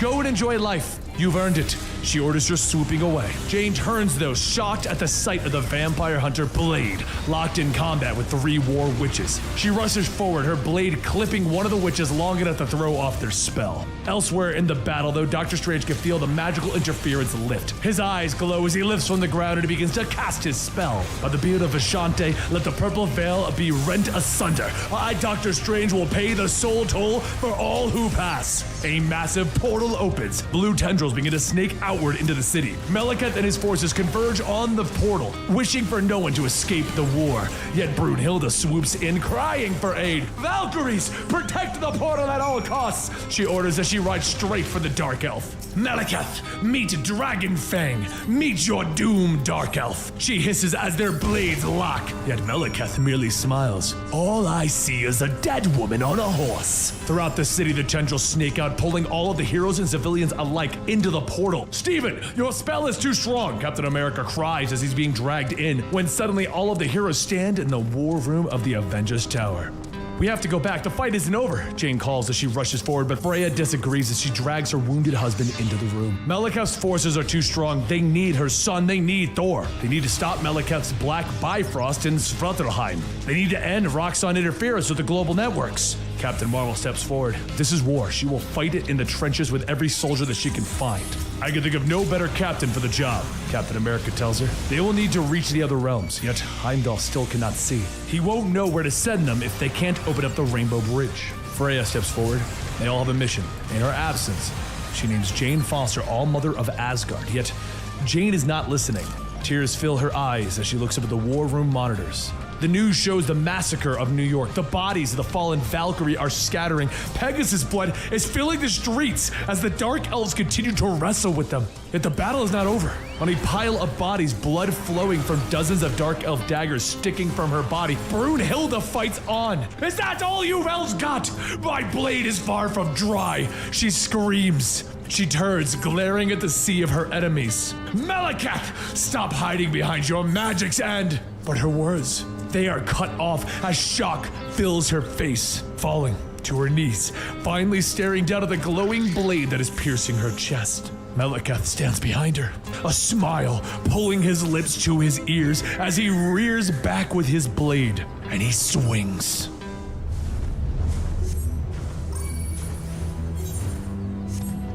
All-Mother Freya walks into the Avengers Mountain Armory, with the walls covered in all manner of weaponry befitting the various members of the team. If it is true that Malekith has created a Black Bifrost in Svartalfheim, then shutting it down is the only way to halt the flow of his troops. She explains as she is crossing the room, heading to Thor's vast arsenal of magical weapons. The goddess lifts one of Thor's oldest weapons, the axe known as Yonborn, the weapon that wounded even Apocalypse. The All-Mother stares at the axe, knowing that with Odin wounded, she is the only one who can lead the mission against the Black Bifrost. She turns, offering the weapon. Which means I must ask a great favor of you. she says, offering it to Captain America. I need you to go to Jotunheim, find my son and bring him home. Cap takes the axe in his hand, nodding in his acceptance. When do we leave? At the gate of the Bifrost, Daredevil stands with Heimdall, the former guardian of the Rainbow Bridge. Heimdall warns him that by taking up the sword, he will see all and tread where only gods have before him. Well, if there's one thing that I've learned, I'm not a very good Catholic. Murdoch states as he grasps the hilt. Pulling it free, the bridge is once again activated. And throughout Avengers Mountain, the different strike teams are sent on their missions. Behind Daredevil, Jane Foster enters the chamber, armed with Odin's staff and the Destroyer at her side. Malekith will know the Bifrost is active and he will come for us. We're the only warriors Asgard has left, so get ready to hold the bridge. The All-Mother orders it. We now move into the Strike Force land of the Giants book. Spider-Man sits on a frozen hill overlooking Avengers Mountain, thinking back on the strange event of his day. Suddenly, the snow crunches behind him, and startled, he finds Captain America standing before him, dressed for the cold, wielding a very large axe. We need to save the world, he simply says. Peter nods. He was just thinking that. And he points out Cap's new weaponry. This was Thor's axe from when he was young. Cap explains. I had a stuffed bear. It was called Fluffles McGee. Probably not as significant. Cap turns, motioning for Peter to follow him, yet Spider-Man is startled when he sees how Captain America got to the top of the mountain. The wings of a golden-armored Pegasus beat in the air, pushing the wind around them. Cap mounts the animal and calls for Spider-Man to join him downstairs. Sure, I could swing down, but... Spider-Man's cries of joy echo throughout the mountains as the two of them swoop off of the mountaintop, riding the back of a Pegasus, something Spider-Man never thought he'd be able to do. And inside at the Avengers War table, Cap explains their mission to save Thor to his strike team. Wolverine, Luke Cage, Iron Fist, and Spider-Man will be on this mission with Cap. That's not really a mission. Something this epic should be called a quest, Danny Rand notes with a smile on his face. Quickly, the heroes agree to accompany Cap and the team move down to the armory. Feel free to choose whatever Asgardian weapon you would like. They're surprisingly well labeled. Cap motions. So Iron Fist chooses the twin swords of Sprag, whose edge all Jotunheim fears. Luke chooses the Hammer of Rock, which cracks giants like eggs. I'm good, Logan notes, popping his claws. Only Peter seems hesitant. He's not really a weapons and smiting kind of guy. Cap nods and hands him a golden shield. They can be useful, he says with a large smile on his face. And from behind, Logan slaps a helmet on Spidey's head. Magic helm, he says with an even bigger grin than Cap's. With the team fully armed, Cap suddenly turns. Daredevil, can you hear me? I hear you, Steve. I hear everything. The voice fills Roger's mind and the team stands ready. Captain America orders him to open up the Bifrost. At his station, Daredevil twists the ancient sword that acts as a key to the Rainbow Bridge, and the ever-watchful Heimdall is over his shoulder. In the armory, the bridge opens with the cold winds whipping the room into a storm. Everyone get ready, Cap orders, confusing Luke Cage. Yet the Valkyries Pegasus were bred for war, and though their riders have fallen, they are still prepared to fight. I am so into this! Spider-Man cries as the five heroes ride the flying horses on the beginning of their quest. We need a name, Danny comments as he turns to Logan. No, we don't. How about the Four Horsemen of the Apocalypse, or the Four Horsemen who all punched Apocalypse? He asks. No. Iron Fist turns to his friend Luke, who is merely shaking his head. There's 5 of us. You forgot to count yourself, didn't you? Luke asks. I forgot to count myself. Suddenly, the rainbow portal opens up and the team is flying over the frozen wastes of Jotunheim. A river the color of purple flows through the valley. Do you think we can find Thor? Cap asks, turning in his saddle to Wolverine, who merely nods. I say we just follow the river of giant's blood. The heroes swoop low, flying over the vast purple river of blood. Shh, easy, Buttercup, Spider-Man says, leaning in, patting the neck of his steed. You named your horse? Logan asks, raising an eyebrow. You didn't? My horse is called Horse. Spider-Sense kicks in a moment too late as a massive arrow sails through the air, piercing Luke's Pegasus, knocking the hero free. More arrows begin to fly from the ambushing frost giant archers, piercing Logan's horse next. With a growl of anger, he sails through the air, popping his claws, colliding with a giant, burying the blades deep into his chest. Luke sails in next, dropping another with his mighty hammer. You are not hurting Buttercup! Spidey cries, blocking the arrow with his shield before swinging in to crunch the frost giant in the nose. The giants stumble in fear as they see the fearsome weapons that our heroes hold. And seeing this, Peter turns to Logan. Hey, what does the helmet do? Wolverine continues to slash at the downed giant, telling him, I don't know. It was the most ridiculous helmet I saw in there. I mean, it has a little shade to cover your neck, and we're on a dark ice planet. Wolverine simply grins, still slashing. Spider-Man looks embarrassed at the ground. You know, I preferred it when you were dead, Logan. The battle is quickly over, yet all but Spider-Man's Pegasus have fallen. The heroes turn to see the final Pegasus bowing before her fallen comrades. Logan turns, motioning for the rest of the heroes to do likewise. You want us to bow to horses? Danny questions, yet Logan merely glares, ordering them to bow again. The heroes do, paying honor to the fallen warriors. Are we just gonna leave them here? Questions Peter. Surprisingly, a voice answers. No, they will not be left here. Peter springs away from the voice of Buttercup. Whoa, you're a talking horse? The Pegasus explains that all horses are talking horses, yet it seems that Spider-Man's helmet is allowing them to understand each other. I am Queen Artorias. She introduces herself. That's a nice name. Buttercup was also nice. The rest of the team look on as the strange horse noises keep coming out of Spider-Man. Finally, the Queen orders the heroes forward, for the God of Thunder needs them. She will say the words to usher the fallen kin's souls to the sky. The team pushes forward, pushing through the land of ice and snow, following the river of blood, and once that river ends, it turns into a mountain of bodies. Thunder rumbles as lightning flashes, and standing amongst those bodies, blood dripping from dozens of wounds, stands the God of Thunder. He stands with one arm missing while the other clutching a hammer that has been broken over his enemies' heads. More giants! Send me more Odin damned giants! Send them all! He cries out. Wolverine has seen this. It's a berserker rage and he has been there before. For Luke Cage, it was one time in Harlem. For Iron Fist, he once raged fighting a group of ninjas. I had a particularly bad day with Hitler. Captain America nods solemnly. The group then turns to Spider-Man to see what his rage was. Yeah, there was this one time on a Black Friday sale. It's all a bit of a blur. Next thing I know, I bought a microwave. Heroes know that the fight will not end until Thor's enemies are defeated, and from behind, the Queen arrives. Peter tries to explain that this isn't her fight. We are of the 10 realms. If the realms fall, stallions, mares, foils will all be enslaved, she explains as Peter gets on her back and her wings unfold. You fight for your kin and I will fight for mine. Let us fight together, noble jester warrior. With these words, the two fly into battle and our heroes charge, fighting the frost giants. Captain swung his axe. Luke Cage's hammer fell over and over again, and a blow from a massive club sends him flying. Yet he struggles to get back on his feet. Come on! He cries in anger as he readies his fists. The battle raged for hours, days maybe. But finally, the frost giants fell. Captain America struggled to stand, yet Thor was there, hand outstretched.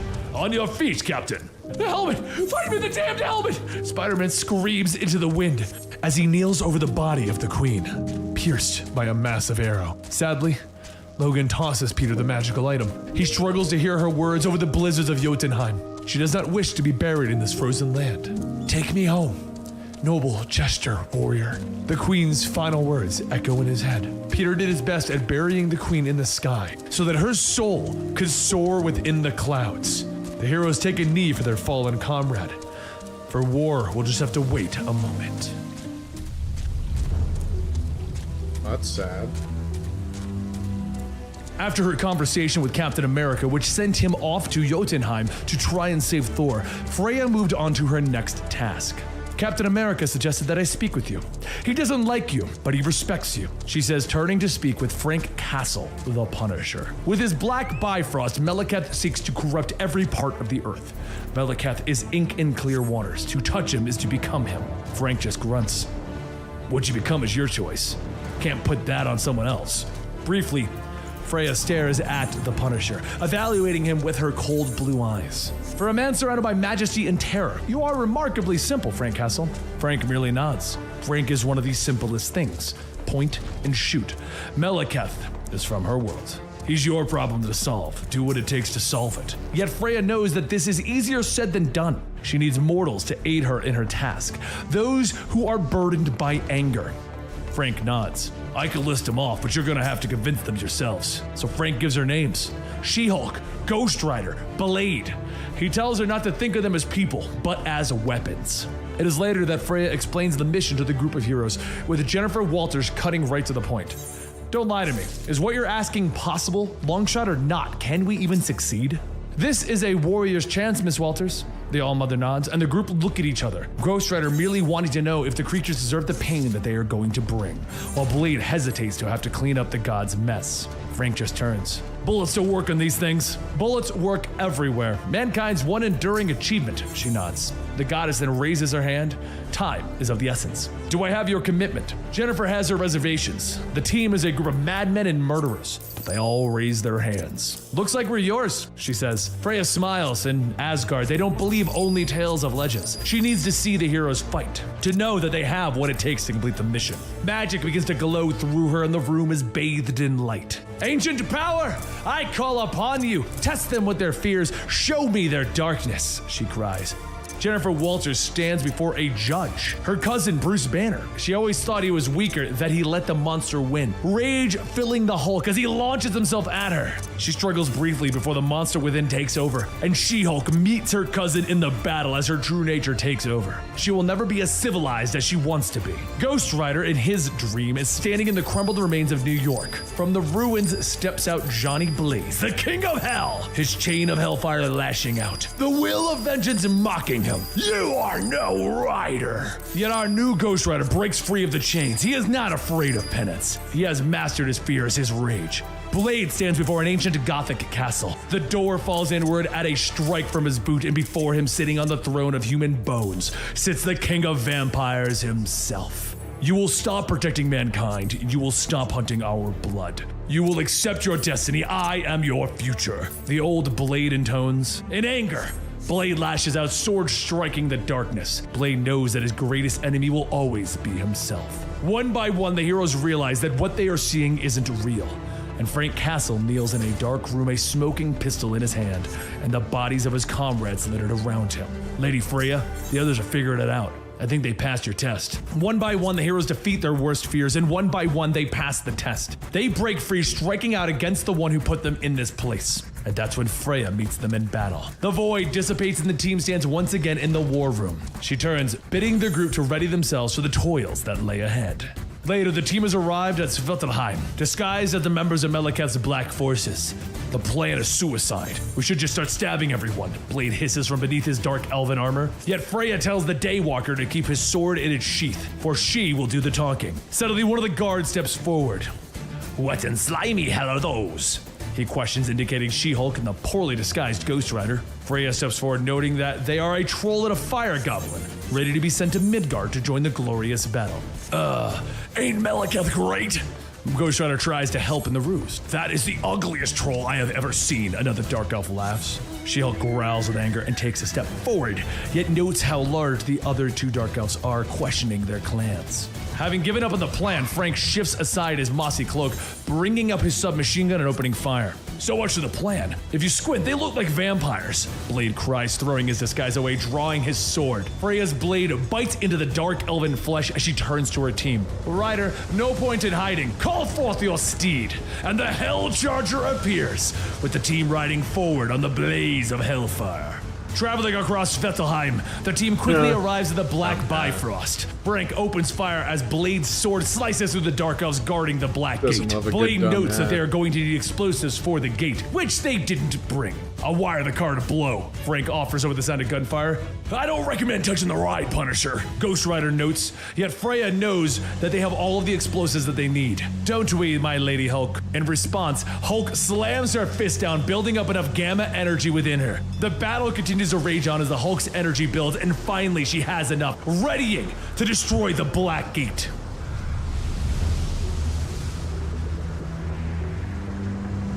While everything else is going on, the heroes continue their various missions throughout the 10 realms, and the war continues on Earth. Deadpool dives away, his pistol blazing at fiery sharks that are following him. I swear to God, if you guys ruined Shark Week for me, then he realizes that his bullets are having no effect, so the merc with the mouth turns and runs into the woods. You do you! He cries before turning around, drawing his swords, slashing back through the beasts. Nobody likes something that can take 6 bullets to the head and keep coming. He then stops, staring down at the melted katanas in his hands. And that is speaking from experience. The creatures turn back towards him, and Deadpool is forced to jump off of a cliff towards the ocean below. Okay, you win! Stop chasing me! He twirls in the air, lifting his mask, blowing a raspberry back at the sharks as they plummet towards the fire-extinguishing water below.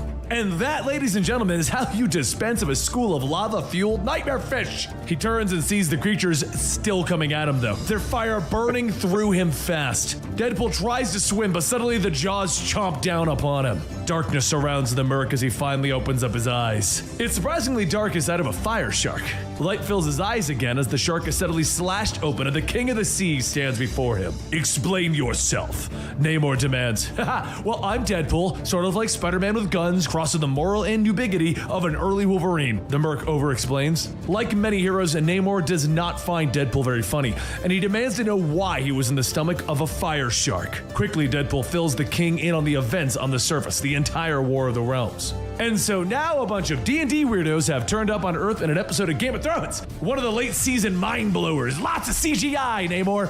Angrily, Namor motions to the massive window behind them, blaming Deadpool for bringing Asgard's problems to him as they stare out at the Mer people battling against the horde of fire sharks. I mean, that's not what I was trying to do, but hey, look! Captain Marvel! Carol Danvers comes roaring into the battle with Lady Sif at her side. The two quickly defeat the rest of the sharks with Captain Marvel stepping into Namor's throne room. Permission to enter, Your Majesty. Permission denied, Namor simply states.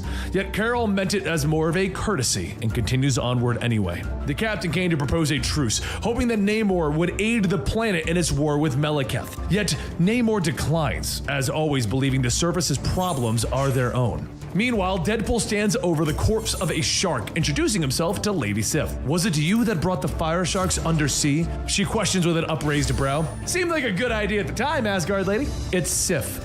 Good work. Lowering their body temperature makes them easier to kill. In disgust, Carol turns away from the submariner, telling him to save himself. I always do, Namor growls. As Captain Marvel stalks away, Deadpool calls out to her again. Hey, are you guys putting a team together? Cause I'm like totes down to save the world. Meanwhile, back at the Avengers Mountain, Carol overlooks the view screens that show her images of the Earth, while the strike teams all set out against Malekith. Punisher and Ghost Rider's team going to the Dark Elf realm, and Captain America and Spider-Man's team going to Jotunheim, the land of the giants, to try and recover Thor. It was her job to protect the Earth. How's it going? Questions Deadpool. Well, nobody's dead yet, so better than expected. Your optimism is positively contagious. The Merc turns away as Lady Sif, standing over the war map of the planet, orders him to leave Carol alone. Standing over the table, Sif pushes these small markers to indicate where the enemy forces are supposed to be, while Deadpool continues to make his jokes. Suddenly, he jumps as Weapon H is standing over his shoulder. Did you guys get your own Hulk? He gets interrupted again as Venom is now behind him. Okay, I'm getting the military theme here, but that's not soldier Venom, that's tentacle tongue 90s Venom. Carol explains that it's all hands on deck. This is war. Their job isn't to win, it's to lose slowly, to hold the line. By standing in the way of an enemy spear, the soldiers behind you can break through. Haha, grim, Deadpool notes. Ice covers the landscape in Arizona as the Frost Giants patrol, and inside a Stan weapons facility, Winter Soldier and Black Widow sneak quickly through the security systems, moving deeper inside. With some quick leaps and twirls, the two go through the lasers, finally arriving at the armory. The two spies then gather what they need and they begin loading it onto a military aircraft, when suddenly the roof caves inward as a massive blue foot stomps into the room. I'm telling you, something is skittering down below. The Frost Giant booms above them. The head leans in next, seeing the two tiny humans. The spies dodge as a hand reaches to grasp them. Natasha, fire in the hole! Bucky yells as he tosses a grenade. The explosion blows up the giant's hand, forcing it to rear backwards. The aircraft flies out of the building, banking against the giants to only be yanked out of the sky. The engines begin to whine as they continue to try and push forward. Back to Frosty, Carol cries as a blast from her energy smacks the giant in the face. The Quinjet opens fire as well, banking past the massive head. Still weirds me out that you know how to fly a Quinjet, Sif. I have flown a Randy Pegasus into a battle against many centaurs. This iron box is child's play. More Frost Giants join the battle. Open the doors, we'll do the hitting, Weapon H calls as he and Venom launch themselves into the fight. One giant falls immediately as Weapon H snaps his spine. Venom's tentacle blades slash the limbs off another rapidly. Yet another giant slams the symbiote into the ground. Surprise fills its eyes though as the symbiote slithers and crawls its way back up the limbs of the Frost Giant, stabbing it through the brain and ending its life. Later, the battles continue across the Earth, and in Sweden, Deadpool and Black Widow fight the Dark Elves in battle mechs. You gotta take a selfie, Natasha. If the world sees you fighting evil in one of these battle suits, they are so gonna finally make that Black Widow movie. Despite Sif's blade and Bucky's guns, the Dark Elf forces continue to overwhelm our heroes, and Black Widow and Deadpool are forced to abandon those suits, allowing them to detonate and take out as many Dark Elves as possible. Yet despite their efforts, the heroes are still backed into a corner surrounded by their enemies. Quickly, Carol speaks into a medallion. Captain Britain, we need an exit. She calls, and a portal opens up in the wall behind them. The bearded superhero leans his head out. You rang!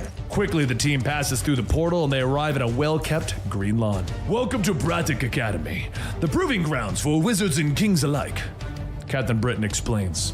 Wait. We had a magical portal to Buff Dumbledore's doorstep. Why have I been getting my butt numb in the Quinjet for the last week? Deadpool demands, yet Carol explains that Captain Britain owed her a favor. This was a one-time deal. Captain Britain's goal is to keep the children of his school safe. I will not involve them in the deadly war, he explains. Deadpool turns and begins to rant about how everyone keeps telling him about what his team can't do. Well, what would you have us do, Wade? I don't know. Anything? Everything? Win one battle, then another, and so on. But they don't have an army, and they don't know where Malekith is. When suddenly Captain Britain leans in, informing them that Black Knight and his team have been battling Malekith in London as early as this morning. Let's go get the goofball! Deadpool cries. Concerned excitement fills Carol's eyes. Maybe they can do this. Maybe they can end the war right here.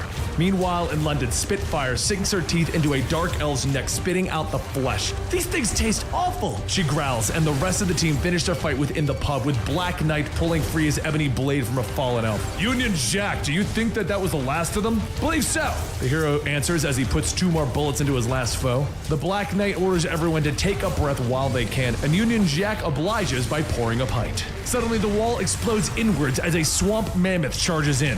Well, what do we have here? All cozied up in the alehouse. Hard to blame you. I suppose one last drink before the end. The grinning face of Malekith, the accursed, crows. Union Jack chugs his beer. Meanwhile, back in the War of the Realms, issue 3, page 12. Our heroes fall quickly to Malekith and his forces. And finally, the accursed one stands over the Black Knight, ebony blade in his hands. This is quite the extraordinary sword, admiring the dark metal. So lovingly cursed, so beautifully bloodthirsty. The Dark Elf turns to see his forces rampaging through the destruction of London. You once called this Europe. It will now be the new Svlethelheim, he explains, lowering the point of the sword to Black Knight's throat. Suddenly, the Quinjet streaks through the sky with Carol and her war Avengers joining the battle. Get ready to eat that sword, you bastard, she cries out, ordering her team into the fight. Yet Cursed launches herself, blocking Carol's assault on Malekith. Venom roars as he attacks the Dark Elf. My, aren't you all a pretty sight? Back at the Bifrost, Daredevil can see everything, and he can see that Malekith holds the ebony blade. He can see that Midgard is slipping away. Not if I have anything to say about it, Jane Foster says from behind him. Suddenly, a dark portal opens up behind them, and they see the chamber is filled with dark elves hell-bent on destroying the Bifrost. Jane, Heimdall, and the Destroyer launch themselves into the fight, protecting the bridge and their forces throughout the realm.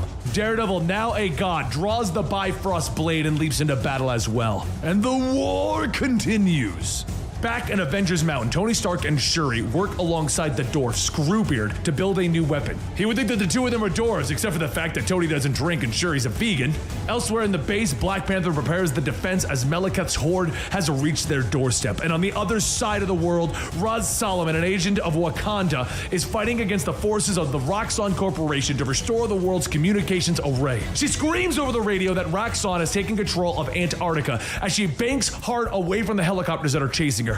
In the dark oceans, Namor continues to fight against the fire sharks that are threatening his kingdom. And back in London, Venom launches himself at Malekith, his blow sending the Dark Elf straight through a bus. You're one of Thor's greatest enemies? We ain't impressed, the symbiote snarls, but the elf merely dusts himself off, the ebony blade glowing in his hands. Oh, I'm sorry, has our fight begun? The elf laughs. He has been talking to the symbiote, learning of its dark history. Venom attacks again, though, realizing the sorcerer's plan too late. And with an evil smile, Malekith stabs the ebony blade deep into Venom. One can never have too many weapons. The blow causes a shockwave, and suddenly Venom and the elf are gone. Back at the Bifrost, Daredevil could hear Malekith laughing, Thor screaming. The Bifrost blade bites deep into another dark elf as the fight continues, and suddenly he stumbles and falls. It's too much. There's too much noise in the universe.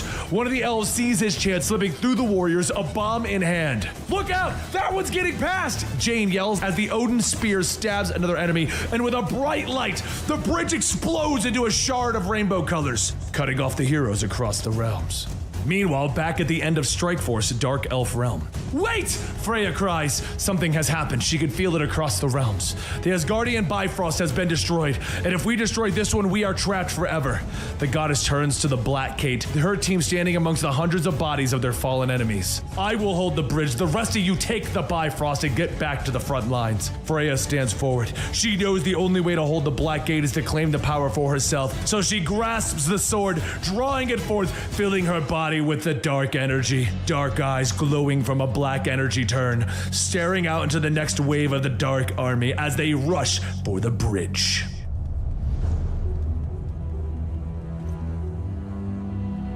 Manhattan. All is calm within the storefront of a music shop as a young student plucks away at the piano. The teacher leans closer to him. Hold your hands together, a bit further apart. You have to get used to the stretching, he tells him. The door then crashes open hard, startling the man and his student with the light blocked by the man who enters. You there, music teacher. Frank Castle grunts as he stalks across the room, fear gripping the man, and he begins to stammer. Oh God, I brought back some weed from Colorado. It's legal there, but I should have known something like this would have happened. Frank Castle stands over the man, murder in his eyes. I need piano wire, he states simply. The man leans back in his chair, surprise on his face. Sure, what piano do you have? Frank just stares. Sweat pops up on the man's head again, and he quickly gets Frank a spool, offering it to him on the house. Frank turns, runs back out, calling over his shoulder for the man to barricade his store and not come back out. The War of the Realms has reached Midgard, and Frank's busy. He runs, tying the wire to a street lamp. Turning, he quickly pulls his pistol, firing at the dark elf poised over a woman with a sword about to drop. The woman screams as the elf slumps dead at her feet. He doesn't even slow down, running to the other end with the piano wire across the street. His trap is set, and he draws his weapons. The Dark Elves come running down the street, riding the backs of hellhounds. The city belongs to the Dark Elves now! Kneel or die! Their leader cries. Too late as he sees the wire. He doesn't even have time to slow down as that wire slices through his neck, severing his head in a spurt of purple blood. Frank turns, holding a weapon in each hand, and he continues to fire. Stay out of New York, he growls, firing his submachine gun through the skull of a hellhound and into its rider. The enemy drops, and Frank takes a second to reload. Suddenly, the ground quakes and cracks around him, and he remembers that he's sick of this Avengers crap. The Frost Giant stands over him, swinging a carriage that luckily is missing its horse and rider. Frank leaps away, avoiding being squished flat. He then turns, pulling the pins on 2 grenades, tossing them at the giant's feet. The Punisher runs for it, feeling the heat of the explosions, hearing the screams of pain from the giant behind him. Little man hurt, Cascalaca. The giant screams, his prey ducking underneath a gas truck. Oh, I'm gonna do worse than that. He growls at himself as he cuts the fuel line on the truck. He rolls out, leaving his lighter behind. The giant seems confused as he lifts the truck and doesn't find the little man. The flame licks the fuel as it drips from the cut lines, creating an inferno that engulfs the mythical creature's head. No, no, no, no, no! The giant screams, hopping up and down in pain. It turns, looking at the tiny human that hurt him. A car careens towards the giant, its driver lost in fear. The family within screaming as they are lifted from the ground. Put them down! Frank orders, his hands clenched in fists. I'm right here! Come get me! He screams, trying to get the giant's attention, but it doesn't work and the car is heaved across the street. Frank jumps, managing to get clear of the explosion. Thinking that his foe is dead, the giant turns, lumbering off into the city. And watching it leave, Frank manages to tear himself away from his urge to follow the monster. And he turns to the burning car. He doesn't hear any screaming, and that's a bad sign. So he pushes through the flames, feeling the heat searing his skin. The father is still alive, crying for Frank to save his family, but the man doesn't realize that his wife and his son are already dead. Broken bones sticking through the flesh in his leg as he's dragged free. Yet, he can't feel the pain and he still calls for his family. I'm sorry. They're gone, Frank tells him, hoisting him on his shoulder, carrying him away. Breathe into the pain. I'll get you help. A few blocks away, the two come upon the Solvari Memorial Hospital. The scene is in chaos. Doctors and nurses trying to stabilize patients in the streets as the hospital burns behind them. Frank puts the man down, calling out for help. Before he could turn away, though, the man pulls him in close. I know who you are. Find that monster, avenge my family, he whispers. There's no place in this universe that is safe for him now. Frank nods when finally one of the doctors comes running over. She tells him to take the man somewhere else. They're evacuating into New Jersey through the Lincoln Tunnel. Sounds like a suicide mission. Through the perfect place of an ambush. Frank notes quickly. The doctor stares at him for a second before turning away. They have no choice. They are a low-income hospital that no one cares about. Frank stands amongst the chaos, watching the doctor leave. A few streets over, a prison bus is stopped amidst the traffic. Yo, man, you gotta get us out of here, one of the prisoners calls, but the guards know that they aren't going anywhere. The windshield shatters inward, startling everyone as a massive fire spear impales the driver. Oh, neat! The fire goblin cries as the prisoners scream. A grenade then impacts into its head from the side as Frank dashes along the crowded cars. He reloads and fires again. The creature, well, it falls dead. Frank calmly picks up his weapons, and he steps aboard the bus. Fear crosses everyone's face as they realize the Punisher just saved them. The remaining guard tries to step forward, but Frank drops him with a taser, and then the Punisher stares at the men before him. Killers, thieves, and rapists. All of them. He drops a bag of swords and axes. Normally, I'd kill you all and go get a sandwich, but you've seen what is happening out there. I need a few bad men to help some good people. Everyone stares at him in silence. We're gonna help a hospital evacuate through the Lincoln Tunnel. I'm your warden now. One of the men in the back jumps up, running forward, calling for the others to rush the Punisher with him. No one does. Frank raises a pistol, stopping the man at his tracks. He looks around to see if anyone plans on joining him, and no one does. Frank fires. In the Lincoln Tunnel, the hospital workers are preparing to enter when suddenly a fire drake comes flying out. The Dark Elves leap out of the shadows, their blades glinting in the sunlight. The elf is impaled, though, falling in a pool of its own blood. The doctor turns to find Frank and his prisoner standing behind her. You were wrong, Doc. I care about innocent lives. Frank turns to the rest of the workers, giving them orders. Stay 20 yards behind us, and I'll get you through this. A short time passes, and the hospital staff and patients are pushing through the darkness of the tunnel. Around them, the tunnel is a darkened nest of destroyed and abandoned cars. The sounds of strange beasts and metal clashing with flesh can be heard up ahead, where Frank and the prisoners are fighting. Suddenly, the doctor and a patient scream as something comes out of the darkness.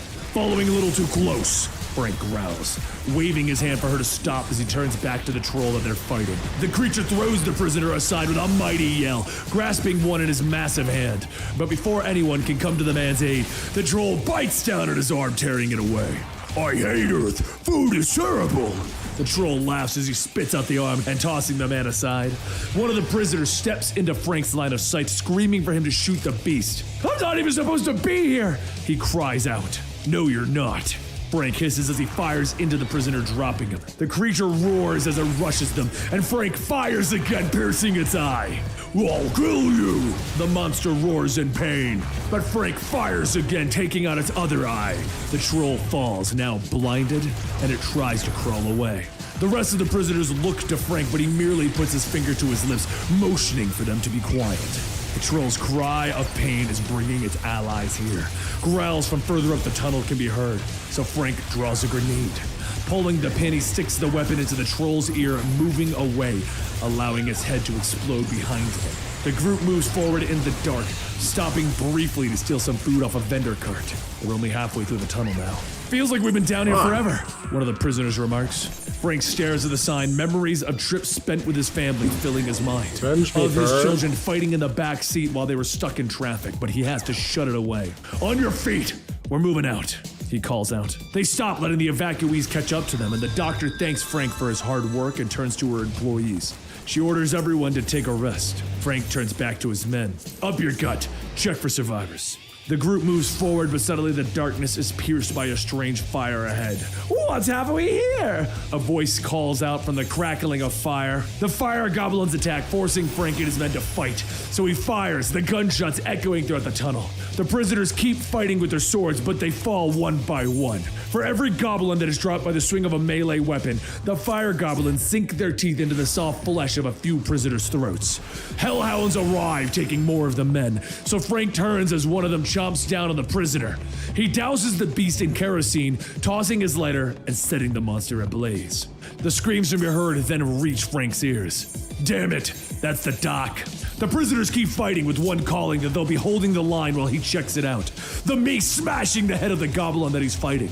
Before Frank can move, though, he's cracked from across the head from behind. The mace hits him hard. He falls, his pistol clattering out of his hands.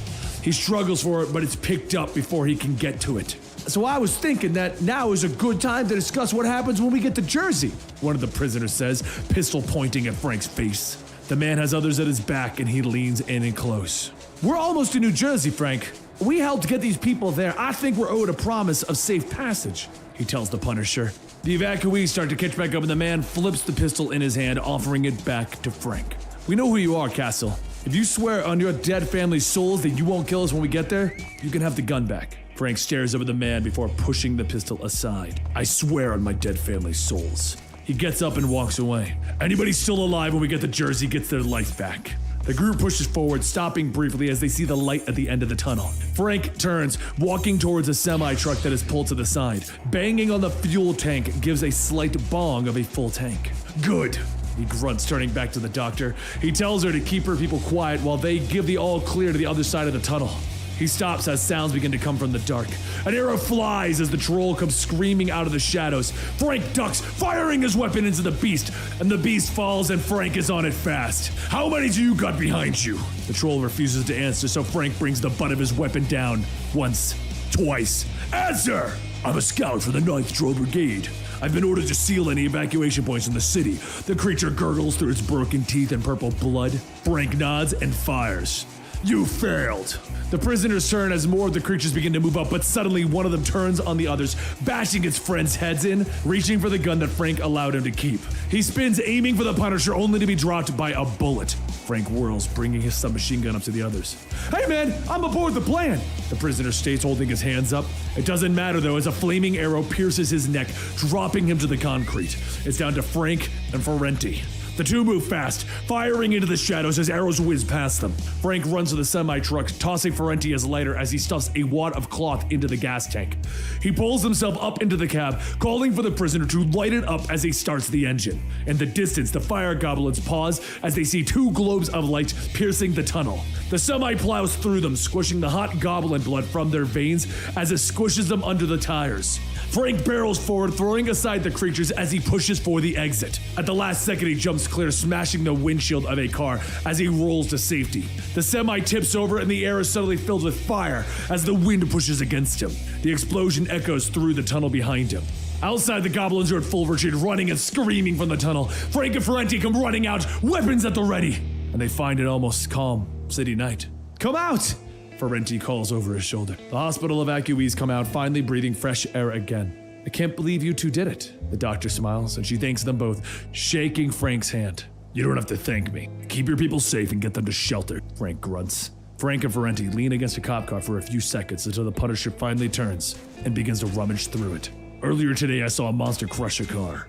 Killed a wife and kid. Father survived. He pulls out a shotgun slung under the dashboard and pops the trunk. I swore to the man that I'd find and kill the monster that took everything from him. In the trunk, he finds a med kit and some shells. Ferrenti watches as the hospital patients begin to move away, with the sun coming up over the horizon. What do you want me to do? He asks.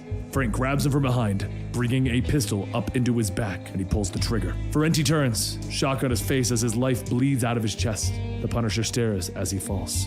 The doctor comes back over sandwiches that she found in her hands. Shock suddenly fills her face as she rushes to Ferrenti's aid. How could you? She questions as he starts to try and administer CPR, but Frank reaches down for one of the discarded sandwiches. How could I not? He asks. He leans back, taking a bite as he watches the woman begin to pump the man's chest. I don't miss. She turns, tears in her eyes. You promised on your family's souls. Frank merely wipes the crumbs from his chin. You ever patch up a soul, Doc? You ever order a soul transfusion? Frank tosses the wrapper away. He needed the prisoners compliant until they got out of the tunnel. He loads the shotgun. I have a soul. This man has a soul, and I even believe you have a soul. She cries. Frank stares down at her. Had. She still cries. Sad that the man died even after they helped them escape from the war. Frank turns, loaded for the fight ahead. No, Doctor. The war never ends.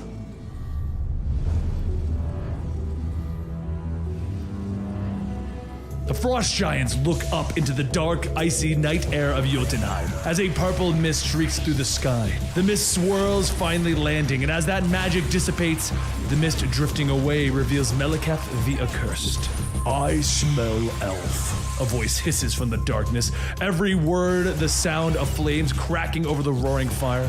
Now why, after so many centuries of slumber, do I smell elf? A wide grin spreads over Meliketh's evil features as he stops before the dark cave entrance.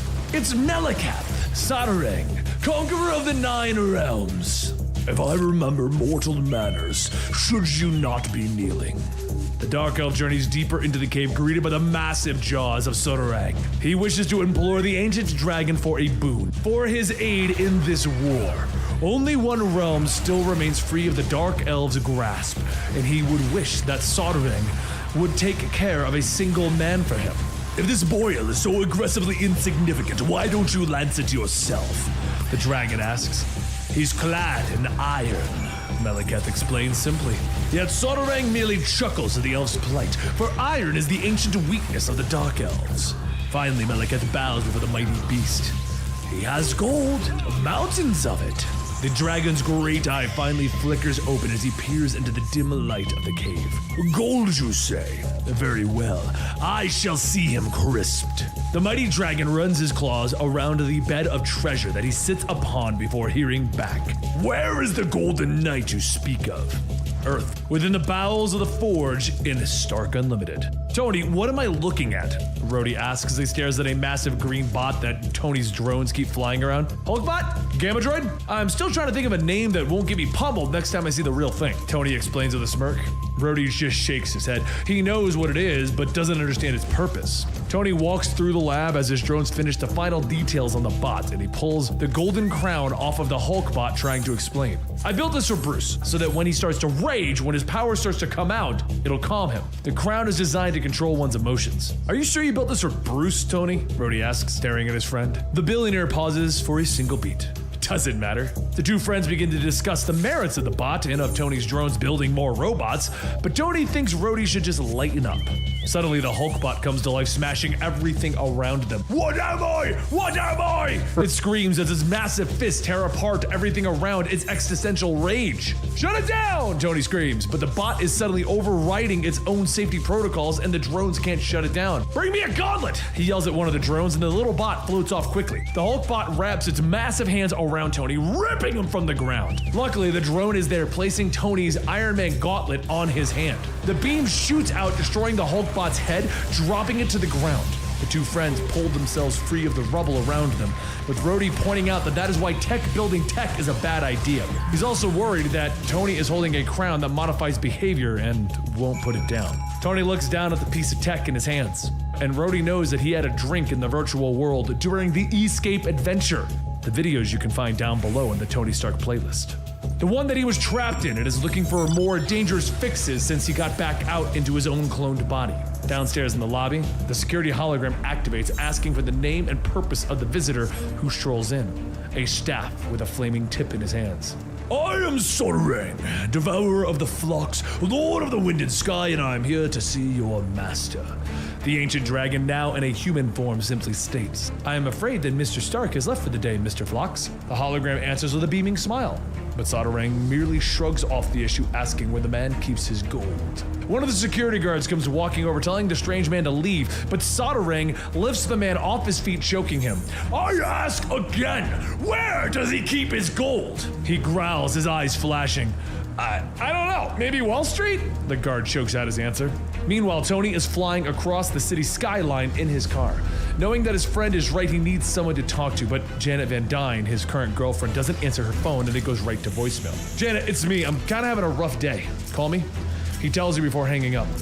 The rest of the guards come rushing out with the guns trained on the strange man. Drop to your knees and put your hands over your head or we'll open fire, one of them yells.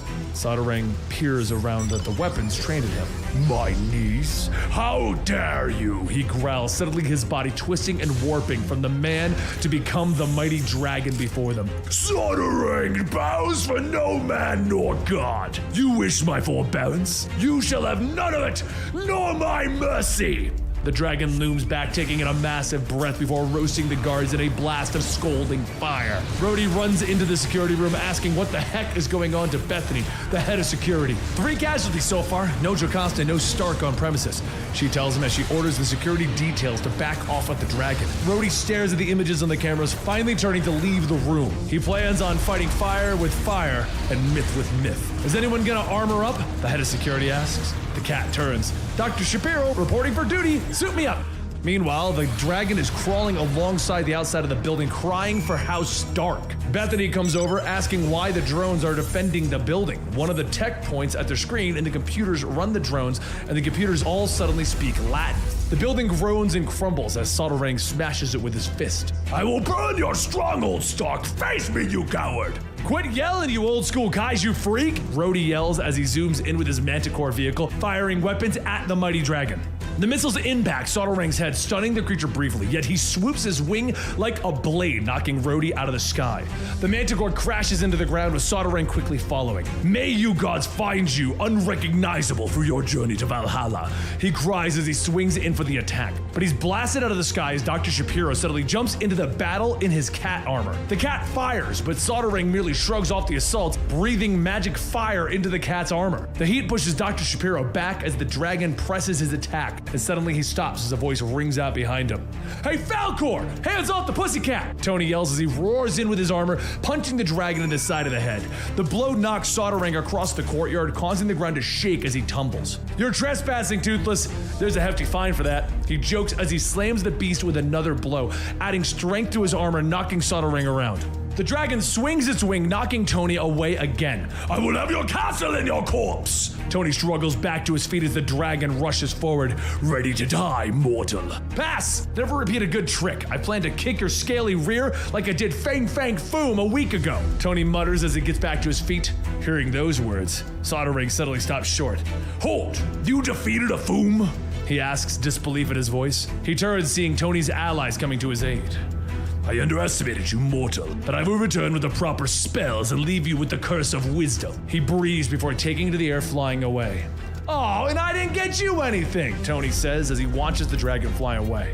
The group finally arrives with Rhodey asking if he plans on following the villain. Let's handle the lizard, Tony states, preparing to give chase, but he suddenly can't, and everyone is surprised as his armor suddenly begins to glow with magical energy.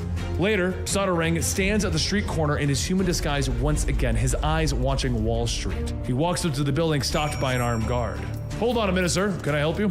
Sadarang rears back, fire starting to break out of his hair and hands. Tell your masters that I am here for my $30 trillion. Hurry, morsel, before I get hungry. Back at Stark Unlimited, the group is staring at Tony's armor. Cracks have begun to form and strange magical energy is leaking out. Bethany tries to help her boss, telling him that they think that the dragon infected the AI with magic, which is directly linked to my armor. Tony finishes for her. He looks at his instruments and his entire HUD is glowing purple, filled with arcane symbols. Believe it or not, it's actually worse on the inside, he jokes. Suddenly, everyone stares in wonder as the armor begins to shift and morph. Oh, for the love of Dumbledore! Tony cusses as he's suddenly standing in medieval armor, his repulsors glowing with arcane symbols. Rhodey keeps looking at his friend. Tony, we gotta track Sadarang. Can you still function? Stark shifts, trying to get a feel for how the armor has changed. Magic is just a system, right? It has to have coding. So he turns, raising his gauntlet, trying to shoot a repulsor beam. The air sizzles around them and suddenly frogs are raining from the sky. I think you missed a line of the program, Stark, Bethany says as she brushes frogs out of her hair. It's raining frogs, Rhodey points out. I could see that, thank you, Team Obvious. Tony lifts the visor on his armor as Rhodey tells him that he should stay behind. If he can't control his wardrobe, he's nothing more than a liability. But Tony turns to see the EMTs picking up one of the falling guards from Sadarang's attack. No, Hex or Tech, I'm caging that beast for good, he says.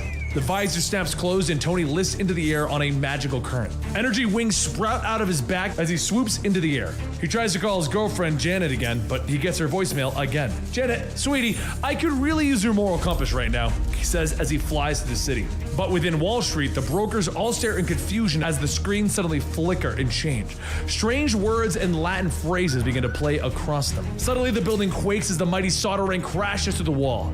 I've come from the frozen caves to take the king's gold, and I will burn every living thing until I may slumber atop it. Every coin and crystal. He bellows as the brokers all run screaming from the danger. Outside, Tony sees the destruction of running people, landing quickly to face the dragon. The building is dark before him. Illuminatus Gigantus? He asks the armor. And suddenly, the center light of his chest beams brighter, illuminating his way. Okay, there's no way that should have worked. He rushes forward to the building in his armor. Hey, Falcor! He cries, bringing Soderang's attention around him. He leaps forward, screaming the one magic word that he knows. Shazam! And bolts of magical energy fall from the sky, striking the dragon in a dozen spots. The beast falls, momentarily stunned. So you're a wizard as well, Stark. He hisses, but a toss of his wing knocks Tony across the room, smashing him into a wall. Massive claws wrap around Tony, bringing him down to the ground. I know what you're thinking, Stark. You're thinking of the women you have betrayed and oaths you have broken. The claw smashes Tony back into the wall, cracking the concrete with force. A drunkard as well! Vow to abstain, yet besotted yourself at the first possible opportunity. And the great Meliketh told me to fear you. Tony's hands begin to glow with energy again, and he raises them. You're not wrong, Soderang. I do keep messing up, but I'm trying to do better, and my hands are free, puppet stuff. The dragon begins to choke as his throat is suddenly filled with frogs. He reels back, releasing Tony, allowing him to fly away. Tony zips through the city, the bellows of Soderang's curse fast behind him. He gets over the radio, telling Ruddy to be ready. His friend is confused. Ready for what? Stop the repairs! We need to take Stark Unlimited back to the Stone Age, he tells his friend. He patches through to Bethany, telling her to pull the plug in everything in the office. Go dark, do you hear me? Go dark! Stark, I come for your flesh and soul! The dragon roars as he swoops through the city, his wings clipping the buildings as he passes. Tony lands next to Rhodey, ordering his friend to run before turning to the Hulkbot. Hulkbot, I need you to tear this armor off me without hurting the nice man who invented you, he tells the drone. So the Hulkbot gets to work, with Tony explaining that he needs to go low-tech. The dragon is a magical virus, just like a bug. Janet smiles as she flies in. Got your message. Brought your compass, she tells her boyfriend. Tony hugs her and then looks up at the incoming dragon. I'm gonna need about 4.5 minutes, he tells her. Wasp nods, giving Tony a kiss before swooping into the sky to meet Soderang in the fight. Tony doesn't hesitate. He runs towards Stark Unlimited. The Wasp flies in and out around Soderang's head. What manner of fairy folk dares put yourself between the fire and the beast? He questions, but Janet smiles. You're so large and powerful, surely a tiny thing like me can't stop you. But Janet shoots one of her energy blasts into his eye, bringing forth a roar of pain. He makes a bite at her, but the hero is between his teeth and moves away quickly. Soderang flops to the ground, shooting forth a gust of breath to try and burn her. Why did you defend him, consort? You know his weakness, he bellows, and Janet keeps on the move, as she knows that everyone has a weakness. Soderang, let's pretend I pulled the sword from the stone, shall we? A voice calls out, causing the dragon to turn. Tony stands before him in the original armor, built to withstand anti-aircraft guns and rip apart tanks. Low tech, no AI. Tony comes in swinging, his fist connecting with the dragon's head, and he presses the attack, leaping up and cracking Soderang in the chest. The beast breathes fire, but it doesn't phase the Mark I, and Tony pounds him back into the ground. Blow after blow, the dragon's teeth start to chip and crack, and suddenly Janet is there, pulling Tony off the almighty Soderang. He's down. He's out cold, she tells him, trying to calm him down. With the danger over, the two quickly hug, with Tony struggling to tell her what happened to him in the virtual world. But they're interrupted as Bethany comes running over. She's getting a message from the Avengers. Something is happening in New York. You wouldn't happen to have an Elf Buster armor, would you? Tony looks at her. This day just keeps getting better and better.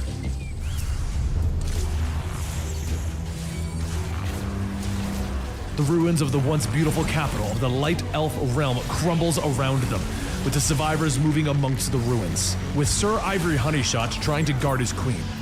Sir Ivory, the queen says, turning at the energy that she senses. Get behind me, my queen, he orders, drawing his twin pistols. Yet she shakes her head, drawing her blade instead, ready to stand in defense of her people. Dark energy surges and a man steps through. Hold your fire. I'm no damn elf, Frank Castle growls. He stares down at the barrel of Honeyshot's pistol. He doesn't have time for this. Thor's mom sent me. He looks around at the small group of survivors, broken and defeated. He knows that they've lost everything at this war with Meliketh. You want payback? Follow me. I'll lead you right to the war. On the remains of Asgard, the defenders of the Bifrost have failed. Amongst the destruction that was the Rainbow Bridge, Daredevil fights alongside Jane Foster and Heimdall to defeat the remaining Dark Elves. When finally the last elf falls, apologies, Heimdall, I've proven a poor guardian of the Rainbow Bridge, Daredevil states, his shoulders slumping. No worse than I, Lord Daredevil, the god states, knowing that the most important thing is that the strike teams have been dispatched. Yet Jane worries, because now there is no way to bring them home with the Rainbow Bridge destroyed. Over on Svartalfheim, Lady Freya stands over the fallen Bitterhand, the former guardian of Melika's Black Bifrost, the energies of the Black Gate sword swirling around her. I have seen the last blackened breath of life withering in your lungs, Bitterhand. She growls, her words like living shadows. Her eyes glow with the power of the gate, and she sees every black horror throughout the 10 realms, every wicked act of this diseased war. I see more.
All right, we're back.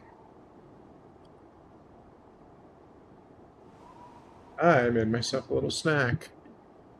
A bowl of cream of wheat. Don't make fun of me. I'm not 1,000 years old. I'm only 500.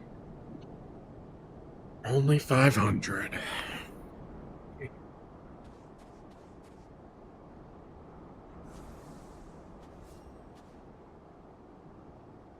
Still got it.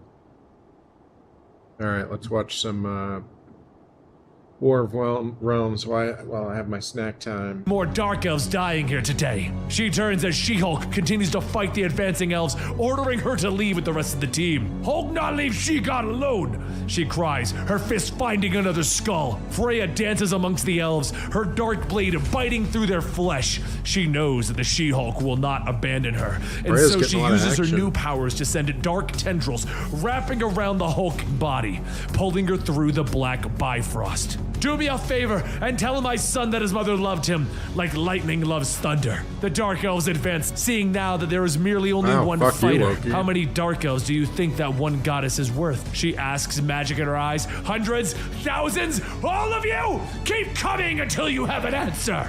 In the Dark Realm, the elves advance. Freya has sent her strike team to gather allies for war, with She-Hulk arriving in the realms of the Dwarves, bringing tears to their eyes with her motivational speech. Blade traveled to Vanaheim, gathering the reclusive Vanir gods, leading them to the portal. Ghost Rider travels to the realm of the dead in his Hell Charger, leading a pack of giant angry spiders behind him. Just when I thought my life couldn't get more metal! Over on Jotunheim, Captain America and his strike team have found Thor, dragging his wounded body back through the swirling gate to Midgard. The team makes its way back to Avengers Mountain, yet the inside of the dead Celestial is deserted. Outside, T'Challa is fighting alongside Thori, and the pair leap over the Celestial's fingers as they do battle with the fire goblins. The Frost Giants scale the base, hoping to bring it down from above, but inside, Shuri stands before a massive computer system, preparing the base's defenses. The Black Panther orders her to open fire,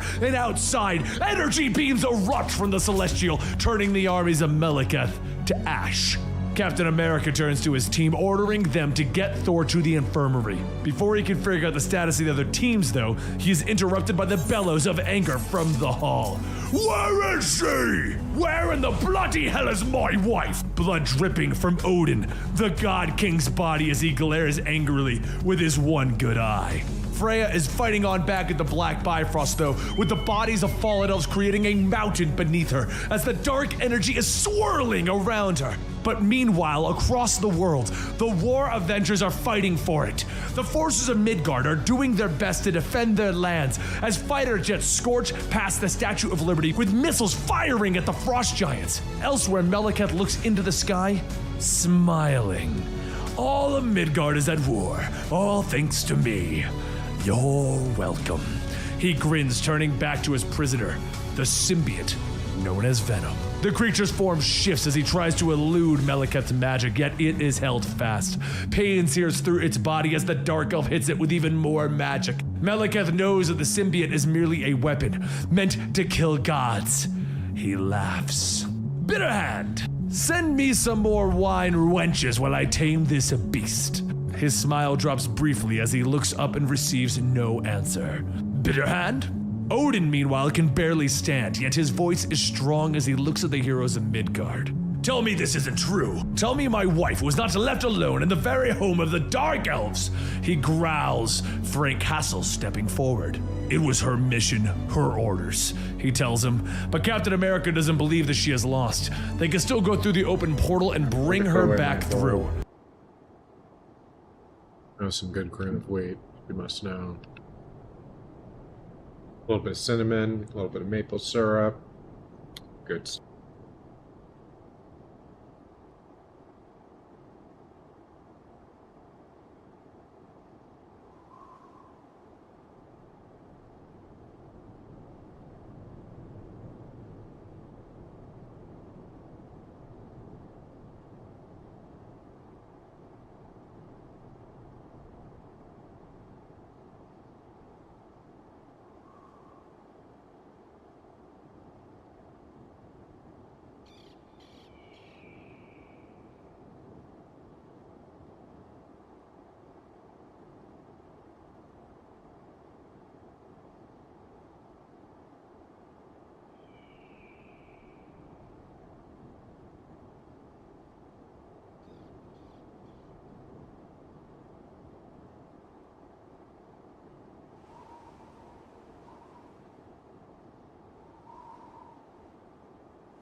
Right. Okay. Back again. Hopefully forever this time. But no promises. But Odin knows that they cannot pass through the portal if Freya does not want them to. Cap refuses to accept that. There has to be a way. I said the lot of you couldn't, Odin explains, turning back to the heroes with murder in his eyes. But none of you are the Allfather. Someone bring me my spear. I've got something better than a spear, Tony Stark states as he walks into the room, Screwbeard the dwarf at his side. Some of us built you an early Father's Day gift. Screwbeard did all the work. Human mostly talk about self, the dwarf adds. Enough talk, Stark. Whatever the hell this is, it better be good at slaying elves, the Allfather states. Freya, meanwhile, is screaming as she swings her blade, felling the final dark elf for the moment. The bodies of the fallen lay beneath her, and the armies of Malekith prepare for another assault. She can sense it, though. The success of the strike teams and the return to Midgard. There's only one thing left to do, she says, turning her attention to the dark gate behind her. Destroy the Black Bifrost and end this. Raising her weapon, the Queen of the Gods prepares to strike when suddenly a dark blade slides through the portal, stabbing her in the chest. Did you really think it would be that easy? Malekith asks as he steps through. You might hold that sword, but this is still my realm, he says with a sneer. Freya tries to stand to swing her sword into Malekith, but the blade that pierces her is the weapon of a symbiote. It morphs, it shifts, it's slashing her over and over. Malekith turns away bored and he orders his men to feed her to the dogs. Dark Elves of Svartalfheim! A voice booms from the Black Bifrost. Get the hell away from my wife! Odin bellows, now clad in the new armor given to him by Tony Stark. Energy blasts come out of the gauntlets, cutting through the gathered elves. With Freya struggling to stand, the symbiote still piercing her, Odin orders her to leave, yet she will not. We are taking away Malekith's greatest weapon, his Black Bifrost, she states firmly, despite her wounds. I was afraid you'd say that. The two gods stand back to back, energy blast punctuating every slash of Freya's blade. I'll see you in hell, Freya, and kiss you like you've never been kissed before, Odin cries to his wife. She then brings down her weapon with all of her power, splitting the stones of the Black Bifrost. Malekith turns, his weapon reforming in his hands as fear and anger play across his face. Stop them! Stop them! Don't let them destroy the Bifrost! He orders. The stones crack as Freya drives her weapon deep, with Odin's energy blast covering her, doing as much damage as they can. When finally, the world crumbles around them and the two gods embrace. Freya pulls her husband in close as the dark energy begins to leave her. Forget hell. Kiss me now, you fool, she tells him. And with that, the Black Gate explodes. Back on Midgard, Frank Castle stands in the Avengers Armory with a detachment of light elves. We want all of these that you can carry. The bigger the better, he tells them, sweeping his arms to indicate all of the guns on the wall. Stand aside, please. A voice struggles from behind them. Of course, my lord, the elves answer, stepping aside and bowing, as Thor jumps into the room. Sorry about your family, Frank tells him, and for a brief moment, an almost human emotion reflects in his eyes. Thor reaches out, grasping the arm of the destroyer. In the war room, Jane Foster stands on the table laying out the battle plan. They are sick of this war, sick of these invaders. Jane offers that they should take the fight to them. With the Avengers in the lead, she starts, but is interrupted by a voice that now vibrates with strength. Nay! There is only one who will lead this fight, and his name is Thor, God of Thunder, he states as he enters the room now fully armed. Across Midgard, the rumble thunders, the hard and angry rain begins to fall, and soon will come the lightning, and the hammers will follow. Meanwhile, back with Daredevil, his eyes glow with Asgardian magic. Once he could hear every scream within New York City. Now armed with the sword of the power of Heimdall, he can hear every scream in existence. Most of the 7 billion people on Earth are screaming right now as the war rages on. Then we shouldn't be wasting any time. We need to get back to Midgard. Why did you drag me out here, Daredevil? Thor asks, pacing across the deck of the longboat as the sun crackles behind them. Daredevil looks over his shoulder at Thor, telling him that the screams of the people of Earth aren't the ones that they need to listen to. They aren't the ones that will end this war. There's another scream right here. Can't you hear it? He asks. Thor turns to answer, but is shocked as the longboat drifts towards the ancient tree that springs from the sun as if by magic. Yggdrasil, the world tree, a seedling that was growing on Asgardia when it was cast into the sun, it now grows. You seek an answer, God of Thunder. Some answers demand a price. Daredevil intones quietly. Thor joins the man without fear at the railing of the longboat, staring up, waiting for the answers on how to win this war. Finally, he hands off his axe.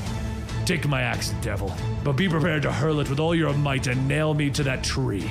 He orders him before slinging his hammer and flying into the sky. He asks only one more thing of his comrade. Ignore my screams. Meanwhile, over at Wakanda Midgard, the warriors of Wakanda fight as the armies of heaven descend upon them. Damn these fleas! When will they learn to grovel before their queen? The queen of heaven curses as she watches her warriors dying. But Okoye stands before her, and the warriors Sif, Hildegard, and Angela at her back.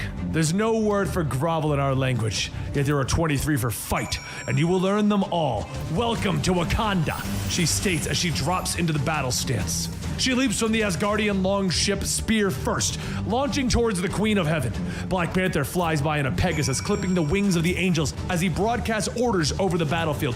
Below them, Frank Castle looks up, a squad of heavily armed light elves with him. Don't aim for the wings. They can still fight without those, but they can't do much without a head. Yet the light elves have been at war, and they have no need for lessons in how to make war, and they open fire. Above them, the lightning crackles in its sparks, bringing down the energy of the heavens, with storms lashing out across the world, aiding the great battle. And over on the coast of Uruguay, the lightning strikes, blasting away the risen dead. Enchantress stands, bored as her zombies pile atop the Ghost Rider. But his hellfire burns brighter, and he throws them away. Hereby, Doctor Strange and Balder lash out at the zombies while driving in the Hellcharger of Ghost Rider. Spider-Man swings into battle, leading his new army of Hell Spiders, who follow their new leader with glee. In Australia, Ulik the Troll staggers as another blow from the Hulk and her mighty hammer cracks him across the jaw. Now this is my idea of a Lady Thor, he crows. When I'm done conquering this beautiful and barren land, you will be my queen. Thunder Hulk no lady, stinking troll no king. The battle rages and Luke Cage, Iron Fist, Deadpool, and Daredevil fight amongst the trolls. And over in Antarctica, the war rages. Communications are restored as Roxxon is stopped. The Minotaur, Dario Agger, is brought down by Roz Solomon and Jane Foster, with the two women piercing his chest with vibranium bullets in the spear of Odin. Later on Asgard, Jane Foster lands, and before her stands Heimdall. Even here, they can both hear the screams. It's Thor, isn't it? She asks. He's searching for answers inside of the sun, a way to beat Malekith's challenge and defeat him. Heimdall turns, his all-seeing eyes following Jane as she crosses the field, knowing what she plans to do. Please do not do anything rash that would risk the health that you have fought so hard to regain. But Jane knows who fought hard. Brunhilde and the other Valkyries, all of those that have given their lives to this war. She stares down at the shattered remains of the hammer of the war Thor, the Thor from the dead multiverse.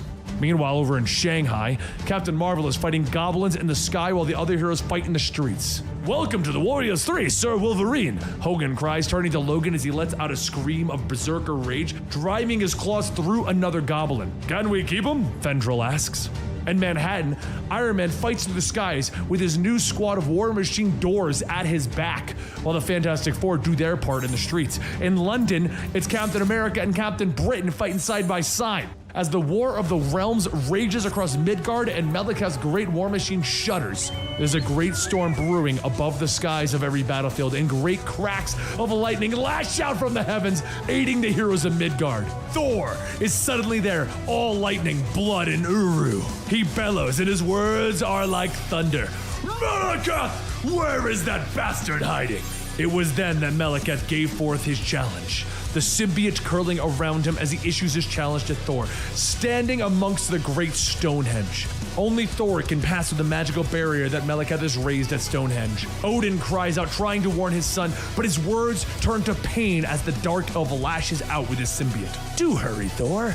I swear I will write the last chapter of this war with you. It was this challenge that forced Thor to nail himself to the World Tree, to seek a way to defeat Malekith's challenge. The searing heat of the sun licks at his body. There must be a way!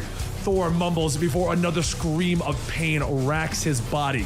But back on Asgard, Jane Foster reaches down for the shattered remains of the hammer of the War Thor, because there must always be a Thor. Sometimes, there must be more than one, she says quietly, as lightning crackles around her, and she screams as the power fills her.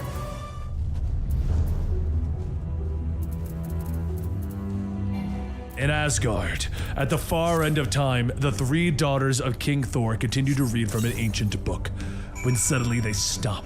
Wait, it says that Thor's allies travel to the far future. You don't think that means? That's when the room is suddenly split by a glowing beam of light. Hey there, young ladies, don't suppose you could point us to? Ben Grimm asks as he sticks his head through the time portal. Yet his words are interrupted as King Thor stalks into the chamber, clad in his armor, armed for war. I am here, he growls, staring at the faces that he has not seen in a long time. I've been waiting for this day for a millennia. All-Father Thor is ready for war. Back in the present day, Thor sits among the ruins of Asgard, his body covered in burns, his lost eye covered. The challenge would seem impossible, yet Yggdrasil has given him the answer. If only Thor can save the day, then we simply need more Thors, he says, turning to All-Father Thor from the future. The old man nods gruffly. By my beard, it worked once before. He responds, looking at the younger self with one good eye. The years have not been kind to you, boy. You look like hell. You look like me. Are any of you one-eyed geezers going to compare miladies all morning, or is there an actual war to be fought here? Young Thor asks, entering the chamber with his axe over his shoulder. The god of Vikings did not come all this way to Yammer. The oldest Thor stands, turning to his younger self. Ah, splendid! You brought the arrogant, unworthy one. All-Father Thor nods. What? Was the frog not available? The younger Thor smiles at his future. At least I've still got all my body parts, you half-crippled old troll fart. Yet Thor knows that they will need them all. There is power in this trinity of Thors, and they need all of their fists for this fight, whether they hold a hammer or not.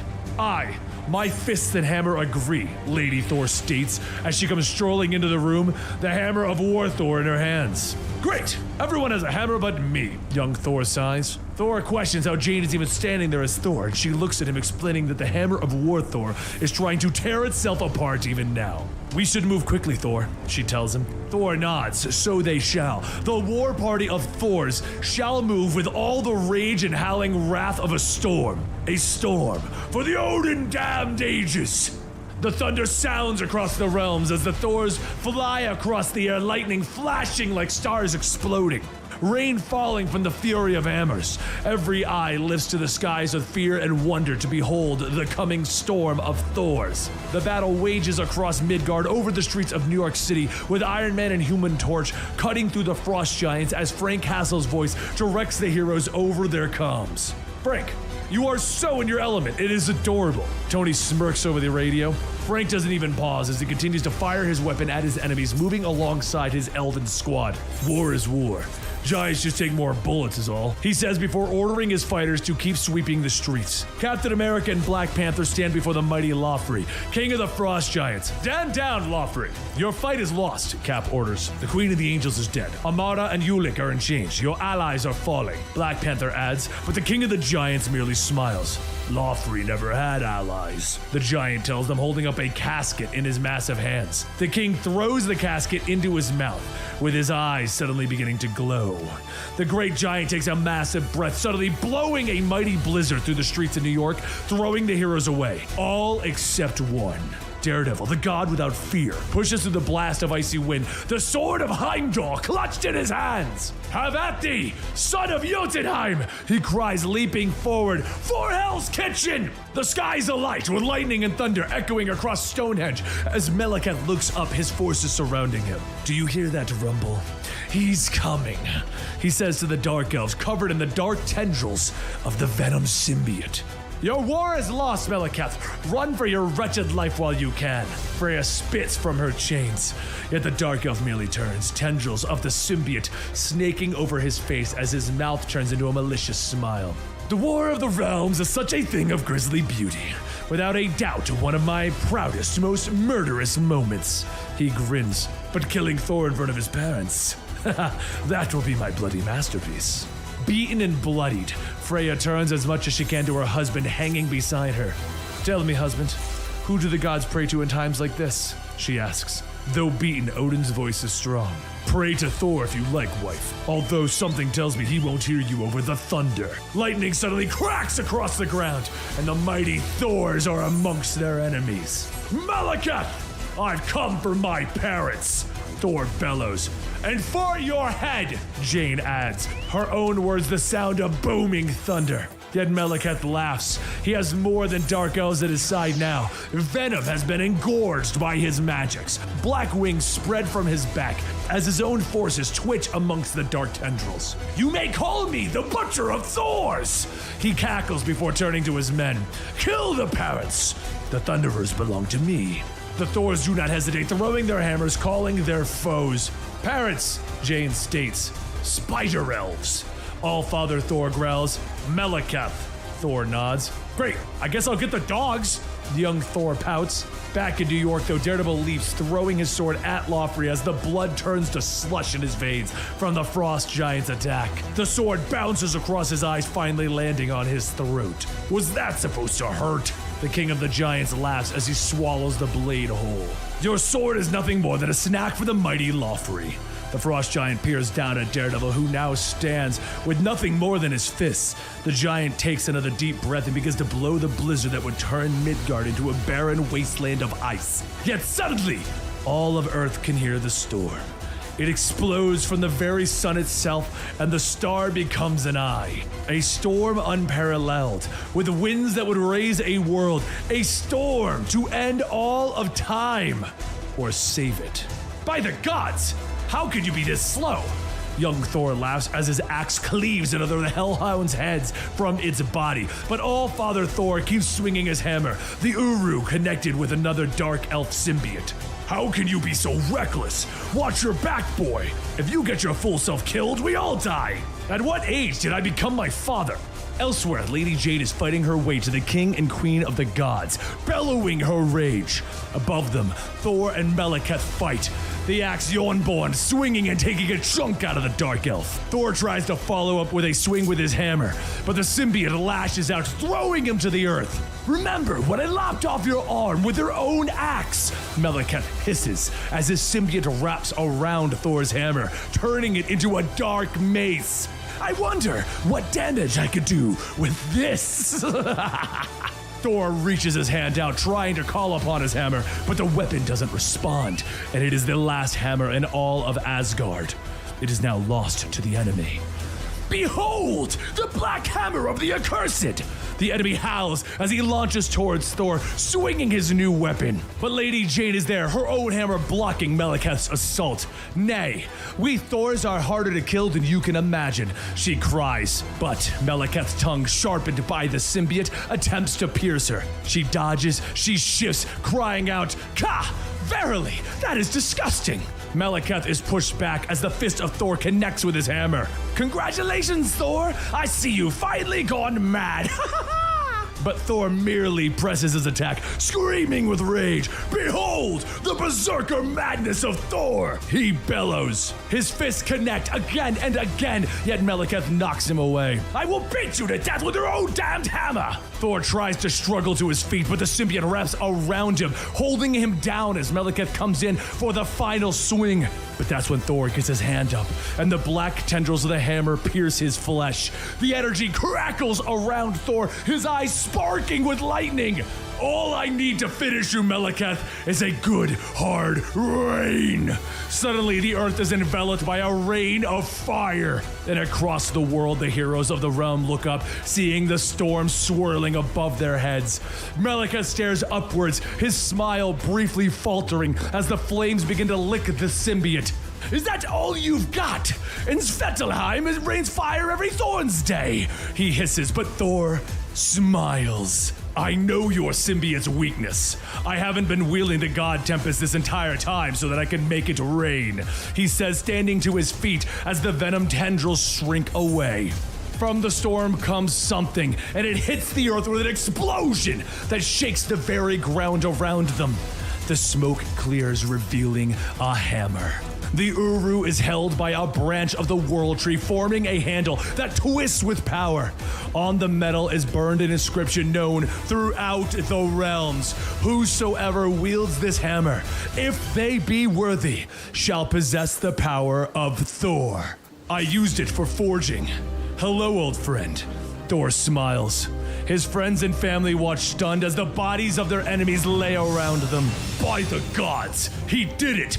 Odin gasps. The fires burn around them as Thor walks forward, with Meleketh keeping pace. You can't pick it up, you're not! But Thor reaches down, the energy cracking off the hammer and into his outstretched hand. What I truly am, Meleketh, now and forevermore.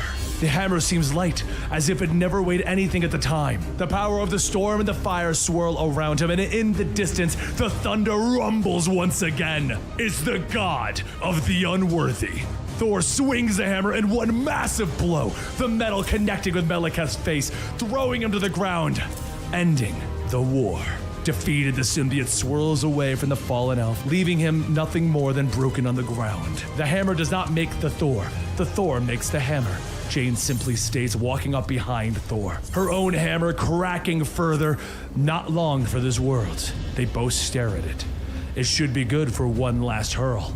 In New York, the blizzard continues to blow as Lofri, the king of the giants, prepares to usher in the new age of giants. And suddenly, he's cracked on the side of the head by a massive hammer, blood gushing as his eyes fall loose. Who threw that? He bellows. Yet his words are cut short as a slice appears in his stomach.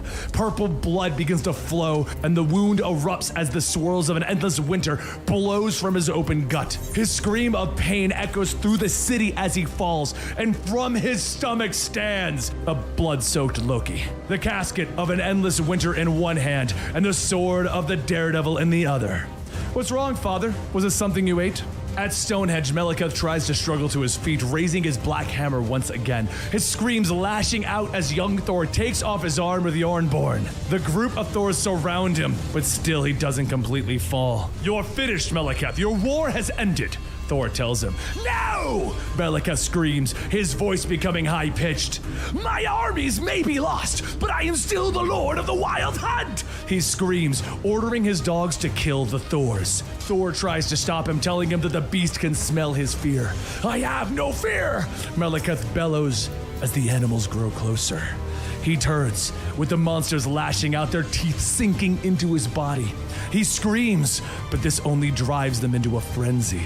They raise into the sky, tearing his limbs off. The war has ended. The heroes of Midgard cheer in the streets of New York. The hammer does return to Jane, but it begins to dissolve even as it grows closer. She knows it was worth it to feel the storm one last time. The hammer explodes, showering her with golden light and energy, and when it dissipates, she stands there with a golden arm brace. What the hell just happened? She questions. So, throughout the 10 realms, the cheers of victory and an end to the war can be heard. Thor looks up into the coming dawn, with Mjolnir clasped once again in his hands. Odin stands before his son, stunning him as he falls to his knees. All hail the rightful Lord of Asgard, the savior of realms. All hail, All-Father Thor. And there you have it. The full story for the War of the Realms is complete. The return of Thor to proper Thor comic.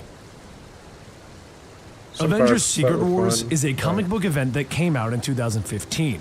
This is Comicstorian, where we create audio dramas of your favorite comic books. We cut out the fluff and additional plot lines to give you the bare bones narrative. Then, after releasing multiple videos over the course of a few weeks, we assemble them into one giant storyline released on Mondays in our full story series. Check back every Monday to get another full story, but today you're going to get the combined videos of Avengers Secret Wars 2015. Okay, listen up. I'm Valeria Richards, and I'm the daughter of Reed and Sue Richards, and I don't like to get dramatic. The world is ending in 95 hours, and we've built a ship to save as many people as we can. A life raft. One of the children from the Future Foundation chimes in. So the world's just gonna end and we're gonna run? That's the brilliant plan? Never mind the fact that this thing can only seat like 60 people. And Franklin Richards then chimes in. You don't get it, Alex. They tried. Some of the greatest minds in the universe came together to form the Illuminati. Captain America, Black Bolt, Tony Stark, Doctor Strange, Namor, and Reed Richards. They discovered that multiple universes were smashing into each other and destroying each other, so they tried to save everyone. At first, they tried to use the Infinity Gauntlet, but that failed along with every other answer they came up with. Till eventually, the only answer was destroying worlds. But this was too much for the great men to deal with, and they all broke and the Illuminati splintered. But as each of them prepared for the end of the world in their own way, the Cabal formed, led by Namor, the only hero that was willing to do what was needed to stop the universe from ending. As more heroes learned of the universe ending, everything turned upside down and everyone started fighting and lines were drawn in the sand. But in the end,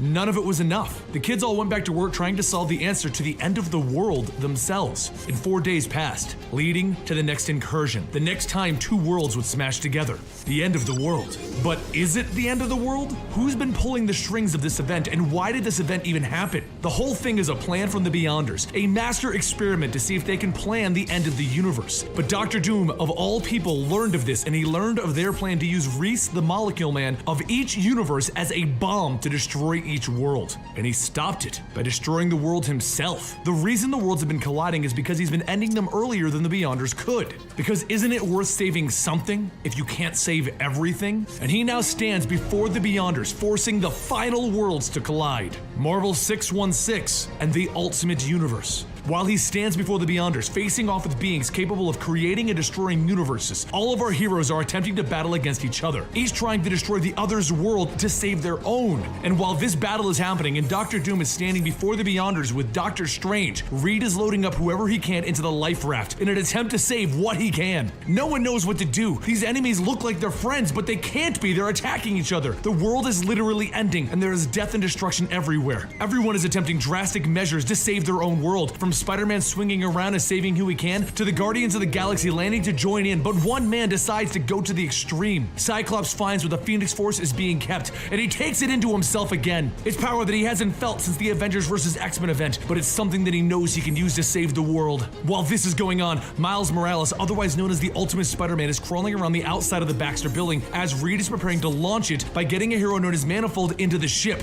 This can't be the end, but if it is, who they can. Manifold begins teleporting whoever he can onto the ship as the world is literally dying around everyone, and he grabs Thor, Spider-Man, Captain Marvel, and Peter Quill off of the planet's surface, and he even has the power to grab Phoenix Force Cyclops. They are all now in the life raft with Reed, and the world begins to end around all of them. Nothing but the white light world, a world you will not recognize, a world separated by a mighty wall, with worlds of the multiverse changed into sections of this world. This place is called the Battle World, and its inhabitants are woefully unaware of the changes that Doom has created in this world. All of them worship God Doom, their savior and their ruler. There are many changes to the norm that you will notice as we go through our story, but there are two individuals that managed to retain their memories from the world before.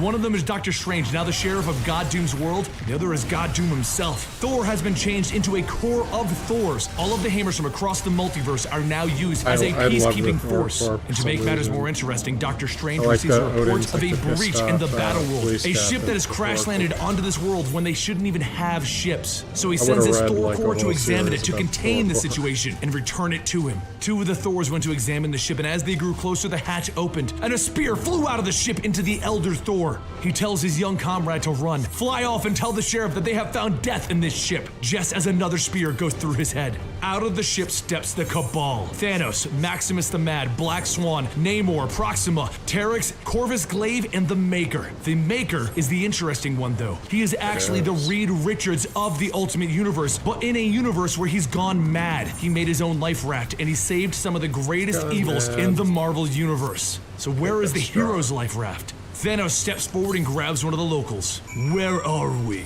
We call this place Battle World. Word gets back to Strange and he informs Doom of the problem before heading to the site of the crashed craft. He walks onto the site of the craft and he sees the fallen Thor, and he's highly displeased. He uses the powers granted to him, and he realizes that they are no longer alone in this place that has been created. He immediately sends the Thor Corps out to investigate the situation, and they take to the skies and they begin to look while Strange turns back to the ship.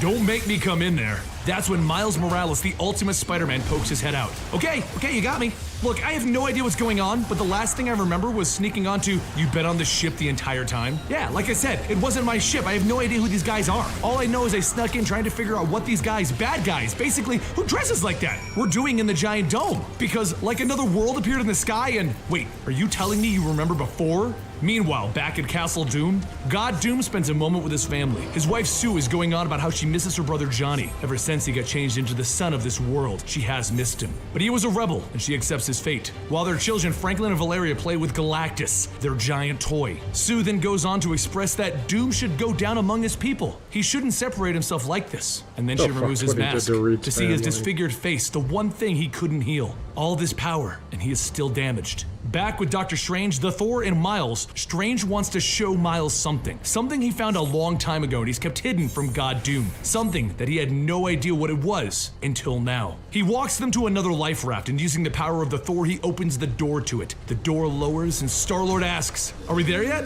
Cause it doesn't look like we're there yet. And standing with him in the doorway is Spider-Man, Captain Marvel, and Thor. Miles runs over. "Peter, is that you?" "Miles? Yeah!" "No way. How are you here?" But Captain Marvel has a better question. How are any of us here? The last thing I remember was the ending, and now you're here, Doctor Strange? A man who disappeared months ago? What's going on, Steven? Perplexed, Strange answers. "That depends on your answer to the question of worlds. Are you really my Captain Marvel, or are you another version of Carol that I once knew? Better put, am I who you think I am? Basically, are you the only ones that survived? No, there are a few more of us," and she points to Cyclops, now possessed by the Phoenix, and Black Panther, and Reed Richards. Star-Lord interrupts their reunion, asking the million-dollar question though. "Where are we?" "I have to warn you, the situation is very complicated. You've been in stasis for 8 years. Everything died in that moment of death, but God made a new world. This one, constructed out of the remnants off of the incursion points. Some of our Earth remains, but most of it does not. No one remembers the world from before." "Who is this God you speak of?"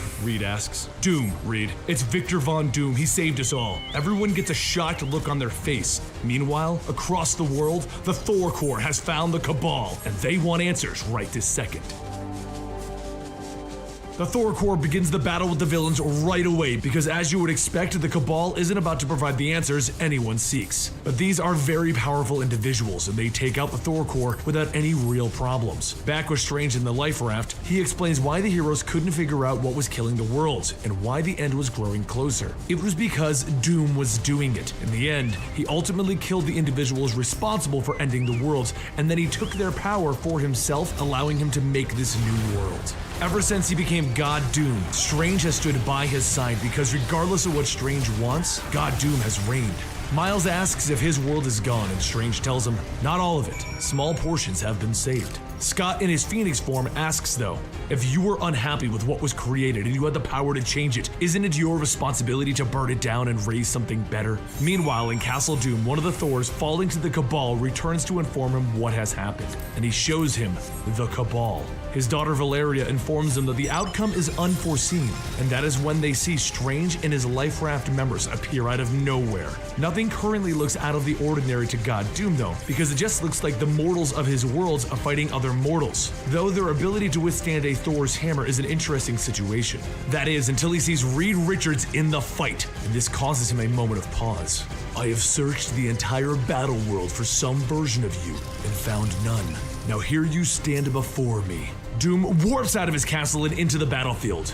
Richards. The Maker turns as he is also a version of Reed Richards, but he quickly realizes that this God Doom isn't talking to him. Reed stares him down. So it's true. You made an amazing artificial construct of reality. Yes, I did what you and your ilk could not. I saved the unsavable in the face of total annihilation. I couldn't help but notice you decided to put yourself on a throne. Spider-Man helps out with that though. Yeah, we're all absolutely shocked by that decision.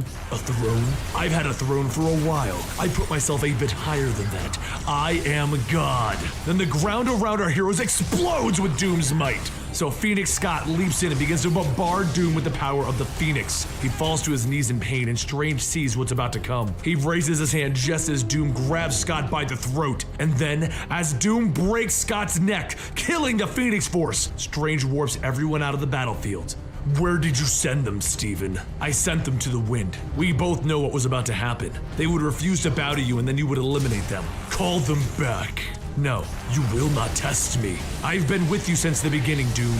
So Doom raises his hand, and he kills Stephen Strange. The next day, a mighty funeral was held for Sheriff Strange. The Thors deemed him worthy of Valhalla, and Franklin Richards told everyone that he would crush whoever did this. But once the ceremony was complete and everyone had shared their thoughts, Doom finds his daughter Valeria all alone in the evening, as she asks, "Who is God to let this happen?" And Doom tells her, "No one will escape his judgment." He walks down into the bowels of Castle Doom, a place that doesn't exist, the remnants of the end of the universe, the white-hot room, to find Reese the Molecule Man and inform him Stephen Strange has died. Ha! That doesn't surprise me. It was cancer, wasn't it? It's always cancer.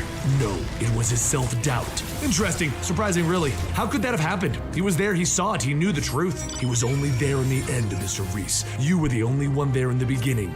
No, it was the Lords of the White Light in the beginning, the Beyonders. They built whole universes off of random ideas and they twisted life into every possible shape. Then they got bored with life and they started loving the idea of death. Sometimes you've tinkered with all you can and you want to start over. So they made me, the Molecule Man, a bomb built to destroy the entire multiverse. They then set me off and watched me explode in multiple universes. But luckily, they forgot they gave me a choice. And my choice was you, Doom. I chose to have you kill me before I was set off to explode. And then a religion of black swans was built around you, Doom. And now, near the end of things, it got a bit tricky. So we brought in Stephen Strange. While your religion of swans were Billy killing the Molecule Men of the multiverse, we built a better bomb, a better me. And then we stood in defiance in front of the Beyonders. And you destroyed them. And you took their power. And now, Stephen Strange is gone. Goodbye. I want you to know that it was I that put him down. I know. You don't think I can smell the stench of guilt on you? You started something, Victor. The unraveling of what might just bring us down. And if something happens to you, this world would go bye-bye. You are the one holding it together. And that is why this is exciting. And next time, Doom, bring me something to eat. Meanwhile, Valeria goes to the remnants of the Future Foundation to give them a single job. Playing hide and seek with these rebels, the ones trying to take their kingdom down,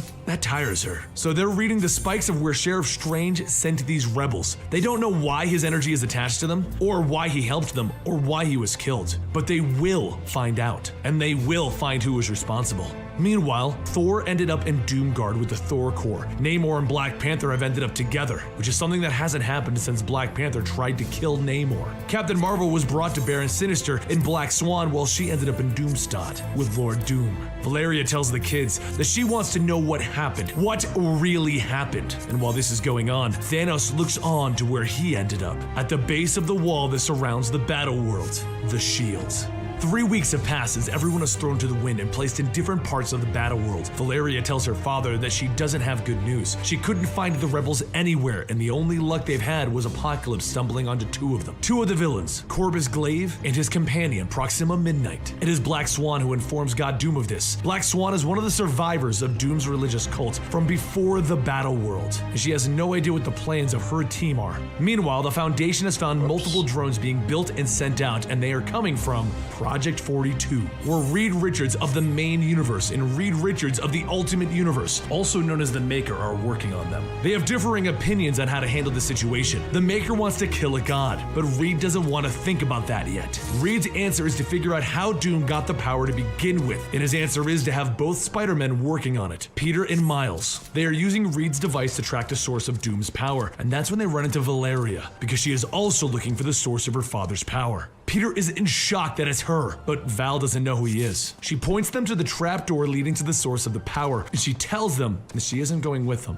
When Peter asks why not, she explains that she's already had enough going on, and if she finds out that her father isn't who he says he is, well, she doesn't know if she can handle that. So she asks if either of them killed Strange, and of course they both say no, so she leaves them to it. They crawl into the trapdoor and they find themselves in the white-hot room. Once again, the source of all creation. As they walk deeper inside, they find Reese the Molecule Man sitting there, and Reese asks them, "Did you bring me anything to eat?" So Miles pulls a hamburger out of his pocket, and Reese takes it from him. He hasn't had anything to eat in weeks. Peter looks at Miles. "How did you forget you had a hamburger in there? We've been busy." "It's a hamburger. I get hungry. Puberty is rough. I'm starving all the time, Peter." "No, I mean, where did you get it? And don't tell me your pocket." "From home. My Earth, you know." "So that's an 8-year-old and 3-week hamburger? I don't think stasis counts." "Okay, so it's a 3-week-old hamburger. Oh man, he shouldn't eat that." But Reese is already munching it down, and once it's gone, he tells them that he knows why they're there, and for right now he has clarity, and he would like to let them know that he is the source of Doom's power. Meanwhile, Black Panther and Namor have somehow not killed each other in the last 3 weeks, and on top of that, they've somehow ended up in Doctor Strange's hidden refuge from God Doom. Inside, they find 2 objects that Doctor Strange has kept hidden from Doom. A device that will transport teleport someone anywhere they want and reveal their true nature. And they found the Infinity Gauntlet, complete with the gems. Meanwhile, Thanos walks into the wall and he talks to it. He tells it that he knows the secret. He knows what the wall is. It is Ben Grimm, a hero, a warrior, and the thing of one of the universes within the Marvel multiverse. Thanos explains that none of this world is real. The entire battle world is baloney. And then he tells Ben Grimm of the real world, the world that he has left behind. That every day that Ben lies here, Doom wins. He wins every day. So he asks, will you stand up to it? So the thing gets up, and he tears the wall apart with him. He will not just be a wall. As Maximus the Mad's followers begin to fall, Captain Marvel betrays the Goblin Queen. Whether or not she's still good, completely bad, or just confused, we don't know. But then Apocalypse of Battleworld entered the fight against Sinister, followed by those in the Thor Corps who now know the truth about the false god Doom thanks to Thor informing them. And as everyone was just fighting at the steps of Doom's castle, Maestro of Battleworld enters the fray, throwing his army of Worldbreaker Hulks at everyone. It's an epic battle between people who follow God Doom, people who know the truth, and people who just want to fight. Over at Project 42, both Reed Richards of the main universe and the maker of the Ultimate Universe are trying to figure out a way to get rid of God Doom. Maker tells Reed to witness an orchestra that he has created, pure chaos in which everyone distracts everyone. He orchestrated the fight at the steps. Reed agrees that this is the perfect distraction to put their plan into action, and he turns to Star-Lord. Are you sure you can pilot the ship undetected, Star-Lord? Absolutely, probably. There's a decent chance. Reed then calls up Black Panther and Namor to let them know that it's time to begin their plans.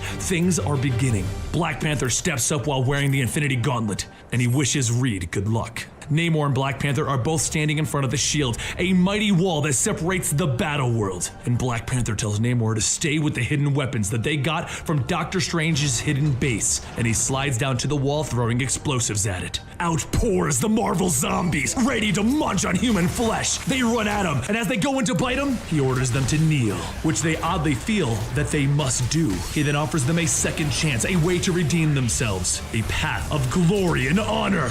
The zombies all debate which is better, eating meat or glory and honor, but oddly, they feel compelled to follow him. Then Namor shouts out from the hill, "Glory and honor!" And the zombies all reply, "Glory and honor!" Back on the battlefront, things are getting insane with death and destruction all over the place. But the bigger struggle is Star-Lord and Reed trying their best to fly in undetected, because as they grow closer, Star-Lord asks Reed, "Remember when I promised to get us here in one piece?" "Yeah." "Then you might want to hold on to something." Back in the battle itself, the Maestro calls out to Doom, "Can you see me from your castle, Doom?" But that's when behind him he gets a sense of something massive coming, and it's the Thing smashing his way onto the battlefield to say hello as he destroys the Maestro's ship. Sue sees Ben Grimm as he is wrecking the battlefield, and she turns to her husband, God Doom. "What about Ben? What will you do, Victor?" But Valeria is the one that tells her mom not to worry. Ben Grimm is being handled, because Franklin Richards is riding his toy, the mighty Galactus, into battle. Back with Star-Lord, Reed, and the Maker, they manage to crash their ship into the side of the castle. So both Reeds head deep down inside, while Star-Lord guards the ship in this creepy-ass castle, as he puts it. The Thing and Galactus begin to slug it out as Sue calls out in shock that her son is on the battlefield, and in the actual battle itself. The Annihilation Horde has then arrived with Thanos riding atop, and all of the combatants are scared. The Annihilation Horde is one of the worst things possible in Battleworld. But as the battle between Galactus and Thing carries on, the Thing discovers that it is actually Franklin Richards on top of Galactus, the son of Doom and Sue.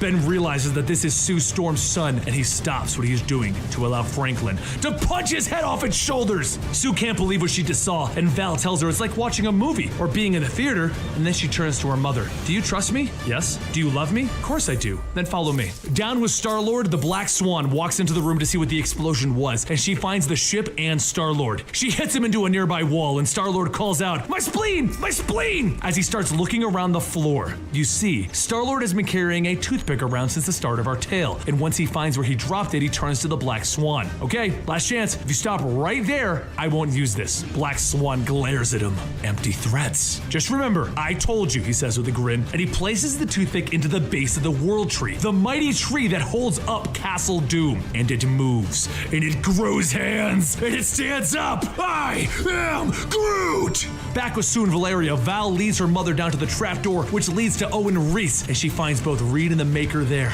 Reed turns to the woman that was his wife in a whole nother lifetime. Hello, Susan. Back on the battlefield, Doom himself has finally decided to join the battle as Thanos jumps off the bug that he rode into battle. Doom sees him and he offers him the role of a baron, and Thanos snickers. You offer me a gift? Me? You forget that I was once a god as well. The Infinity Gauntlet gave me that, but I did not use that power for mortal gains as you do. You are a weak god, a pretender. Doom looks at him. Do you have the Infinity Gauntlet now?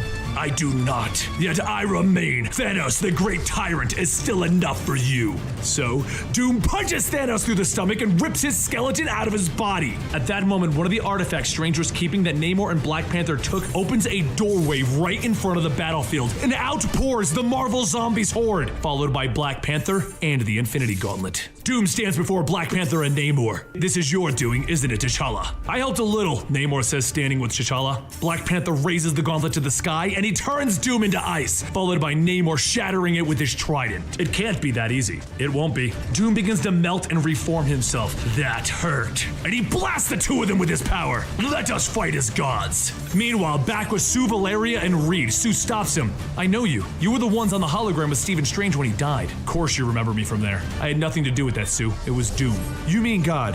I mean Victor, Sue. However well-intentioned his goals were, I intend to end this charade. My name is Reed Richards, and I am the one who fixes things. Then Reed and the Maker enter the creation of all, the White Hot Room. They walk down and Owen Reese, the Molecule Man, asks them if they brought him any food. Reed shakes his head at Owen. No, I don't have anything. And of course, the creation of all would be the source of Doom's power. But the Maker turns to Reed and he traps him in a temporal bubble that begins to de-evolve Reed. He apologizes for this betrayal, but after seeing Reed get all weepy with his wife upstairs, he can't allow this type of weakness in a god. It's Molecule Man that then turns the tides in a hurry. Oh, but I can. And he frees Reed, and he turns the Maker into slices of himself, telling the Maker that he enjoys pizza. With Reed coughing as he changes back, Molecule Man steps up to him. Reed, you better get ready. He'll be here soon. Back at the battle, Doom is overcoming Black Panther even with the Infinity Gauntlet, but T'Challa is smiling through his bloodied mouth. We were just biding time, Doom. A look of panic comes across Doom's eyes as he teleports himself out of the battlefield, and he storms into the White Hot Room. Richards, you had to meddle, didn't you? What is your plan? How are you going to stop this? I wasn't. I came to convince Owen that there was another way. Another way? I saved millions. Owen saved millions. You couldn't save anyone but yourself. You couldn't even save your family. How dare you? Doom snaps his fingers, but nothing happens to Reed. What is this, Owen? Did you bring me anything to eat? No. Then that makes you two equals, doesn't it? Fair is fair, right? The battle we've all been waiting for begins. Reed Richards versus Doom. Reed begins to wrap up Doom easily because Doom has been omnipotent far too long. He has completely forgotten how to fight. You made yourself a god and the first thing you did was replace me? I offered salvation. You stole my family. You think you could have done better, don't you? Don't you, Reed? Doom screams at him as they struggle and fight. With Doom's power glowing in his face, Reed tells him defiantly, yes, and we both know it, don't we? Doom reels back at that realization. Yes, damn you, now die! But Owen Reese has been listening this whole time. Well then, if you both agree. And with a boom, everything ends again. The blaring white of the end of all. As everything is ending around him, T'Challa pulls the time gem out of the gauntlet, allowing its user to control time. He holds it close, and he's teleported away from this place to Wakanda, where he gives his people the technology to become more advanced than anyone before them, to excel past the rest of the world, to ensure that they will not die this time. Then, it truly ends again. Battleworld, God, Doom, Sheriff Strange, all of it's over. But what is it replaced with this time? 8 months later, we are now on the prime Earth of the Marvel Universe. Owen appears before Miles Morales, thanking him for the burger that he brought him, and he tells him, I owe you one. Peter Parker walks onto the rooftop with Miles. Did you tell your mom what you're doing today? Studying with a friend. So not a total lie. Well, let's go beat up some bad guys. Spider-Man. Oh, hell yes. And both Peter and Miles swing into New York City. You see, Franklin Richards is a world builder. He has the ideas for entire universes, and this was his power long before the Battleworld even happened. Perhaps sometime I can tell you the story of how Franklin keeps the Marvel Universe young and how he wants it. But for now, Reed has the powers of a god, and Franklin is giving him the ideas to create worlds. Reed then takes a piece of the Molecule Man and he creates another world in the multiverse, based upon Franklin's ideas. They've created whole universes with a simple thought. Franklin then turns to his father, and Sue and Valeria run over. So we're not superheroes anymore, Dad? No, not superheroes for a while, just science. And I'm not Mr. Fantastic anymore, I'm only Dad. Franklin jumps down from the rock that they're all standing on. Gotta go play now. And Reed holds his head down as he realizes Ben Grimm and Johnny Storm aren't with them. But Sue explains their stories aren't done yet. But Reed, he has decided to let go of everything. Anger, fear, and grudges. And to show that he's done this, he sent Doom home and fixed his face. Because everything gets to live. Everything lives. And there you have it, the combined video. The overall storyline for Secret Wars is rather short, and as we get closer to the movie, we'll probably cover all of the storylines, from Battle World to the lead up and all of that stuff. And I hope you guys are able to join us for that shitty TV X-Force show. is a team created by Wolverine to way go now. out and do things that the X-Men are not allowed to do. We've covered this entire story, Wolverine and Deadpool on the X-Force team traveling through time a long time ago, but that was broken up into multiple episodes. It's time for our full story Mondays. Massive Mondays storyline of us taking our old videos, which does contain some of our old editing styles and voice recording methods, and put them together to bring you the full X-Force storyline. I hope you guys enjoy, because this is some of my favorite X-Men stuff right here.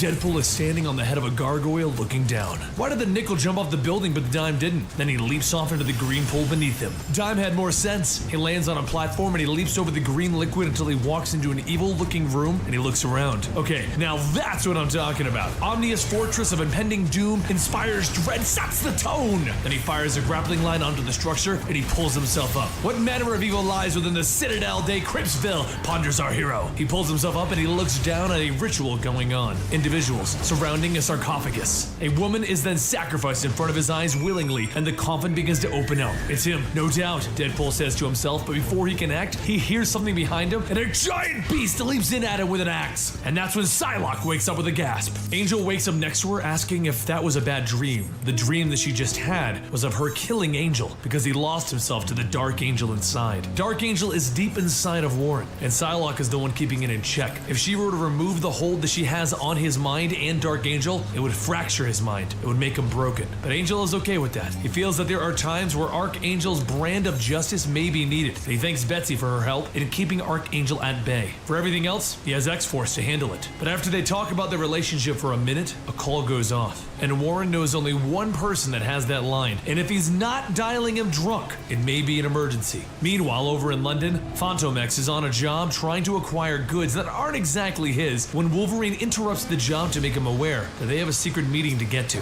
Wolverine, Psylocke, Angel, and Fantomex all load up into Fantomex's ship and they get on with their mission. The call was from Deadpool, and it was a red alert. He needed help and the target was something huge. The ship reports that they have arrived and the team gets to work jumping past the green liquids that Deadpool was near before. Wolverine then begins tracking Deadpool's scent and he follows it to a big ugly statue sitting off on its own and he pops his claws and he leaps in. Wolverine is known for his tracking skills, so when he decides to attack a statue, there's a reason, and the statue responds by swinging at him. Wolverine begins to cut into it, and then it digs its axe into his shoulder, infecting him with something, possessing him. He turns and he sees Angel. Bloodshed, horror, gore, lost, and he leaps at Angel with his claws ready. Murder, fire, wrath. Psylocke jumps onto the beast's back and begins to dig her weapons into its brain, patching into it psychically. Then there's a feedback as she hits the ground, telling everyone, fire is the only solution. Fantomex luckily can make people see what he wants them to see. Misdirection, he calls it. And he points at the beast and he tells them, the girl is the one. The beast stops, grunts, and it seemingly explodes. And when Psylocke asks what happened, Fantomex tells her that he made the beast think that he was in love with Psylocke, and he didn't agree with him. She then patches into Wolverine's mind, fixing his rage, and the team presses forward. They find Deadpool strapped to a table and they let him go. Deadpool leads the way out of the building, and as he jumps in to attack some of the guards, he asks the most important question. How do you kill a circus? Go for the jugular! And he cuts the guards' throats. They all leap out the window and onto Fantomex's ship before escaping. But as they leave, Wolverine asks Warren, how long has he known about Apocalypse's return? Warren explains that he had Deadpool hunting down leads for years, all for this moment, the moment that he returned, and he intends to be the one to kill him by any means. The team regroups and they go through a little research until they discover that Apocalypse's followers and his Horsemen have brought him to the moon for training. They suit up and they ride Fantomex's ship into space, but as they get closer, war opens up by smashing the front of their ship. They crash in hard into the structure on the moon, and war appears before them, smashing into the ship even further. The ship is actually Eva, and is linked mentally to Fantomex. He can hear her screaming out in pain until she's gone. As Deadpool runs back in to mess with War, the group looks up to see another of the Horsemen tapping on his drum. Rat-a-tat-tat! And Angel takes to the skies, screaming that he's going after him. But as he gets closer, he's dropped as soon as he gets close in severe pain, as this Horseman is famine. Meanwhile, Deadpool is dodging War's attacks, singing, "War! Good God, y'all! What is it good for? Absolutely nothing!" And he tries to open fire, but War grabs him and throws him across the moon. Deadpool bounces across it, stating, "Ouch! Crap! Damn! Ass! Damn! Crap!" And he lands in front of a woman with an umbrella. "Hello, pretty moon lady." He stands up with his sword ready, and she opens up her mouth, revealing hundreds upon hundreds of insects. Back with War, Wolverine has a plan that involves using the low gravity, and he picks up War and he throws him into the sky so Fantomex can throw a grenade at him. They seemingly have killed War, but that's when they realize they didn't do crap, because a guy in a magic carpet is carrying War back in. He lands next to them, striking them with the Black Death, Pox, and Consumption, and they all hit the ground as all four of the Horsemen assemble in front of X-Force. Wolverine isn't done yet though. He gets up fighting against the magic carpet guy, only to discover that this guy can transmit disease through metal. So, with Wolverine as close as he is, he's now dealing with every disease within the world in his body. Fantomex distracts the pretty bug moon lady with a misdirection, while Deadpool pulls himself to Warren and pops a Deadpool tent, bringing Warren inside. Warren is struck down with full famine and he's wasting away, so Deadpool reaches into his belto pouches, dropping Pop Rocks and soda into Warren's mouth, telling him, "You just need some carbs, buddy," but it isn't enough. Meanwhile, Wolverine is pushing through every disease known to mankind to get closer and closer to the Horsemen, and War brings Psylocke back to his chambers, because this is the same guy that exploded before, and he's still in love with her from Fantomex's last misdirection. The Horseman finally gets his hands on Wolverine, and he looks at him as he's wasting away until there is nothing left of Wolverine, and that's when Fantomex's misdirection fades away, and the Horseman realizes that he just struck down the bug moon lady with every disease killing her. While this was going on, Fantomex got Wolverine out of there, so Logan asks him, "Where are we at? Are we winning?" And Fantomex informs him, "Not even close." Logan and Fantomex sneak into the building and they go deeper and deeper, while Deadpool is still stuffing Warren full of soda and Pop Rocks. But Psylocke, she managed to use War being in love with her to get away, and she walks into Apocalypse's room. She will end this herself, but she sees what Apocalypse is. He was reborn as a child.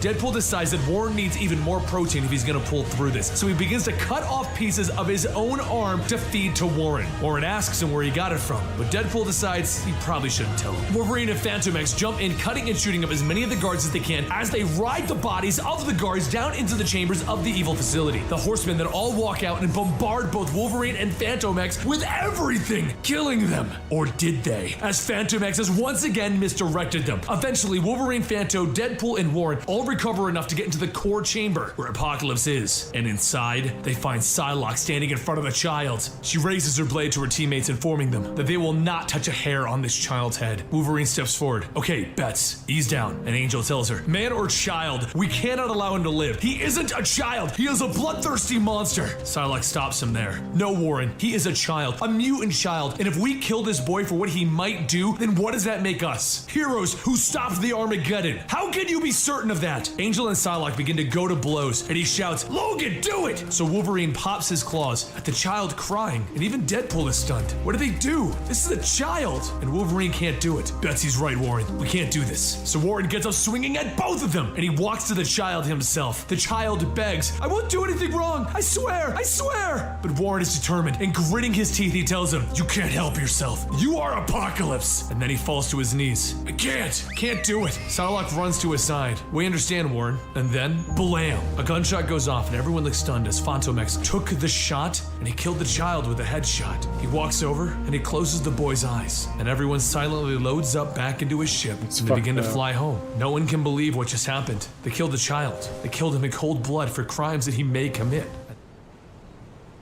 Who is Fantomex?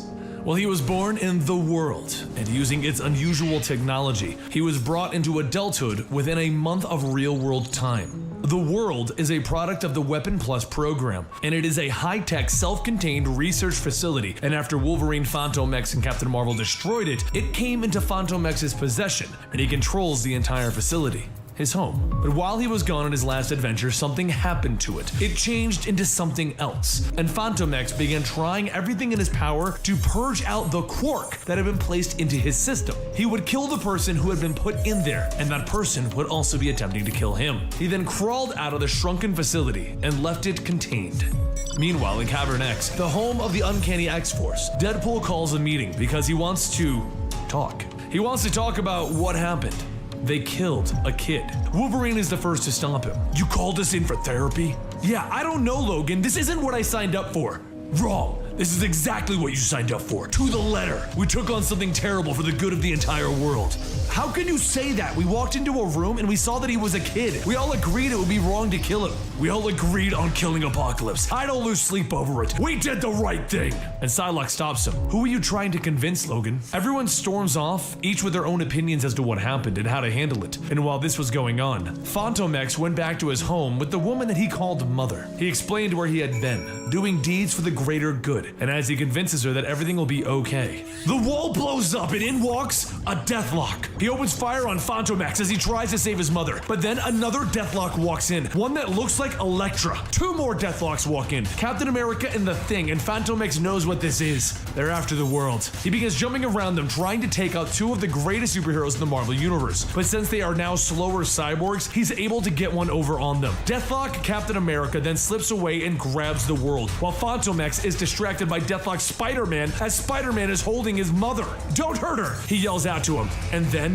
Deathlock Spider-Man snaps her neck. Phantom X jumps in, grabbing him, and he flings him into Deathlock Captain America. They both go through a wall, and Phantom X tells Eve, his computer system, to find Wolverine and get X-Force on this. He then jumps down to fight them even further, only to see Deathlock Hawkeye waiting for him. With a single arrow, he destroys Phantom X's house, seemingly killing him, and then all of the Deathlocks leave with the world in their possession. Phantom X managed to get to his ship though, and he got away just as everything exploded, and now he's bouncing out in the snow. He crawls out of his ship and he looks up to see another Deathlock standing in front of him, but this one is the actual Deathlock from his timeline. That's when Deathlock Spider-Man jumps back in. As Phantom X's ship flew away, he whipped onto it, and now he wants to fight, but he's much slower as a cyborg, and Phantom X gets him to the ground and points a gun at Spider-Man's head. We don't deserve to die like this. We fought for what was right, Deathlock Spider-Man tells him. I believe you. And he shoots Spider-Man in the head. The original Deathlock walks over telling Phantom X, Captain America has the world. We need to stop it. The cyborgs begin running towards Father as they are calling him, telling him that they have the world, they will save him. And Phantom X shows up out of nowhere, opening fire on them. You had the world. With Phantom X's bullets and Deathlock's help, they manage to take the world back from the cyborgs. Phantom X looks down at Captain America's shield that he acquired during the fight, and he asks Deathlock if he'll be keeping it, because he could use it for a new museum that he has to build. That's when one of Phantom's ships lands and he applauds. Thank you all for coming so late, but we don't really need you now. The door opens up and out steps the Deathlock versions of Angel, Wolverine, Deadpool, and Psylocke. These are not my friends, Phantom says as he dodges more bullets, and he makes a break for it. He and Deathlock make it to a cliff, and Deathlock asks him, can you fly? No, me either. And they jump off the side of the cliff. Phantom grabs onto Deathlock, and he jumps down using Captain America's shield to break their fall, and they break into the lake down below. Then another ship lands, and out steps Deadpool, Wolverine, Angel, and Psylocke with the real current time versions. Deadpool looks over at Phantom and he tells him, you have no idea how close the vote was. Vote?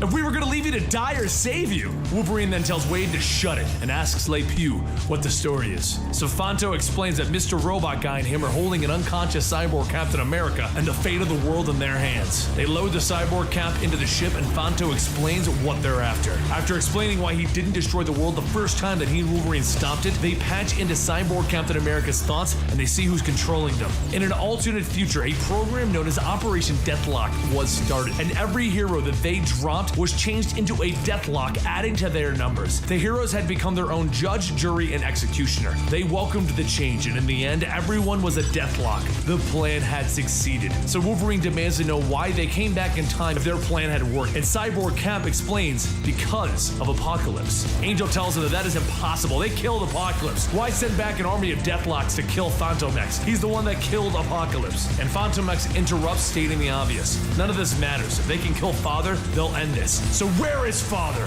Cyborg Cap then tells him, deep in the world, where he always is. So Fanto decides that it's time to kill the future.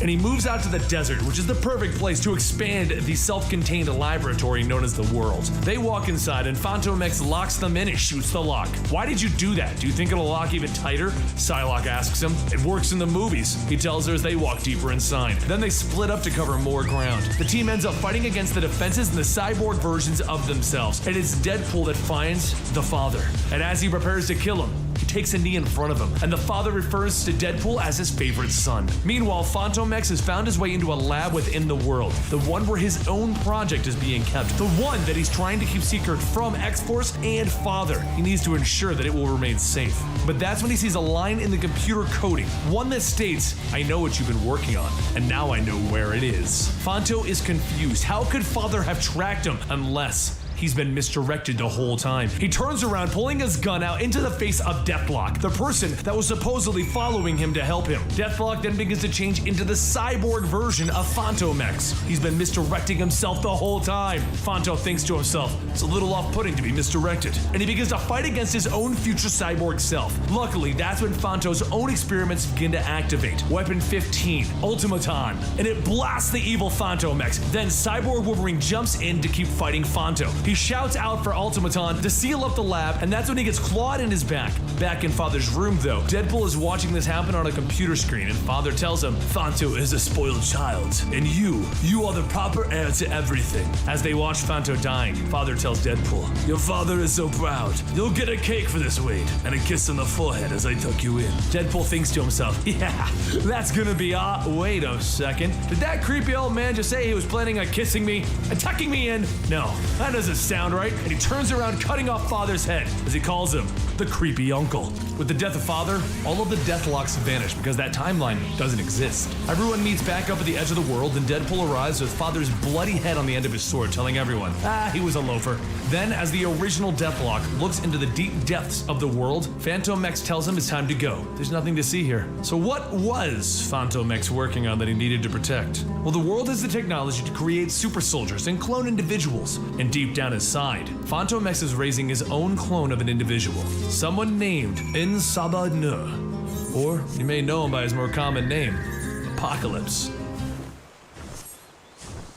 Wade Wilson, also known as Deadpool, is in an army base snooping around. He calls back to inform Wolverine that there's nothing here, and Wolverine tells him, keep looking, bub. Meanwhile, Deathlock, the original cyborg individual, has joined up with the X-Force and is discussing the objects in Fantomex's museum with him, while Psylocke is helping strengthen the walls within Warren's mind. You see, a long time ago, Apocalypse came and he turned Warren into one of his horsemen. The persona is known as Archangel or Dark Angel, is a pure evil, and is now locked within the mind of Warren. It's Psylocke that daily goes in and strengthens the hold on Archangel because she fears that if she removes him, she'll do damage to Warren's mind. That's when Wolverine comes over and wakes her up from her trance. They have a mission before them. Deadpool stopped answering his comms, and Wolverine thinks that they need to go retrieve him. They break inside of the base and they hide in the outskirts of it while Psylocke sends an astral projection of herself inside. She walks right into the main chambers where she sees the villain Maul. He's the one behind this. He was also expecting them. On the outskirts of the base, he grabs a hold of Deadpool using his mind control, and the various guards around them turn into Amal's thugs. Then as Fantomex turns to his friends for help,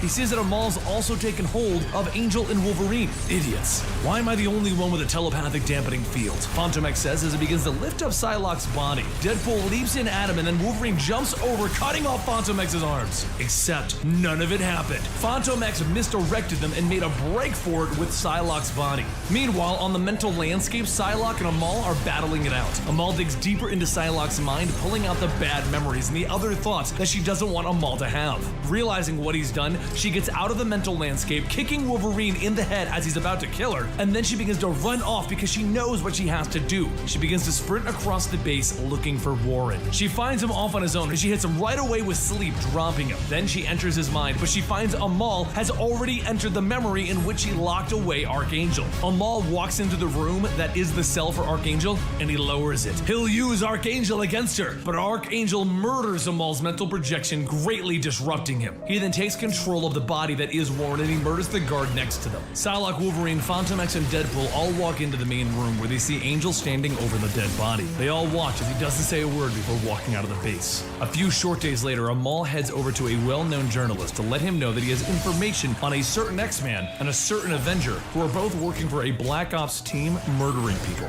The journalist tells him that that would be a bad day to be a mutant, and Amal leaves behind footage of Wolverine and Angel murdering the guards on the military base. News of this travels up to the newspaper's chain of command, and as it turns out, Warren Worthington owns that newspaper. So he gets the phone call, and then he informs the editor-in-chief that it is all slander, to kill the story before it's too late. He then walks over to the edge of Cavern X with Psylocke telling him that he's due for his session, and then he ignores her as he leaves. So Psylocke runs over to inform Wolverine of this potential problem. The editor is quickly discovered as missing, and the journalist seeing this realizes what that means for him, so he begins trying to upload the files so that everyone can see what he's discovered. But it's too late. Archangel is standing behind him, demanding to know where he got that information from. Wolverine comes crashing through a window and he begins to fight it out with Archangel, but Archangel throws Wolverine out the window and then he lets him fall to the street down below. He then chases the journalist up to the rooftop, and as he goes in for the kill, Psylocke hits him with a mental blade, knocking him unconscious. She then wipes the journalist's memories of everything, and they all head back to Cavern X, where they lock up Archangel in a cell. They all come up with a plan. They're gonna need to find a way to safely remove what Apocalypse did to Angel all those years ago. The plan begins with freeing Dark Beast. Now, he is an evil version of Beast from a future where Apocalypse won and conquered the world. It's known as the Age of Apocalypse. They bring Dark Beast back to Cavern X, where they tell him right away what's happening. Angel was turned into the heir of Apocalypse, and he is now preparing to move into his proper position. A death seed was planted within Warren that will lead Warren to using the power before him to wipe out all life on the planet and start it anew. He will lead this world to extinction.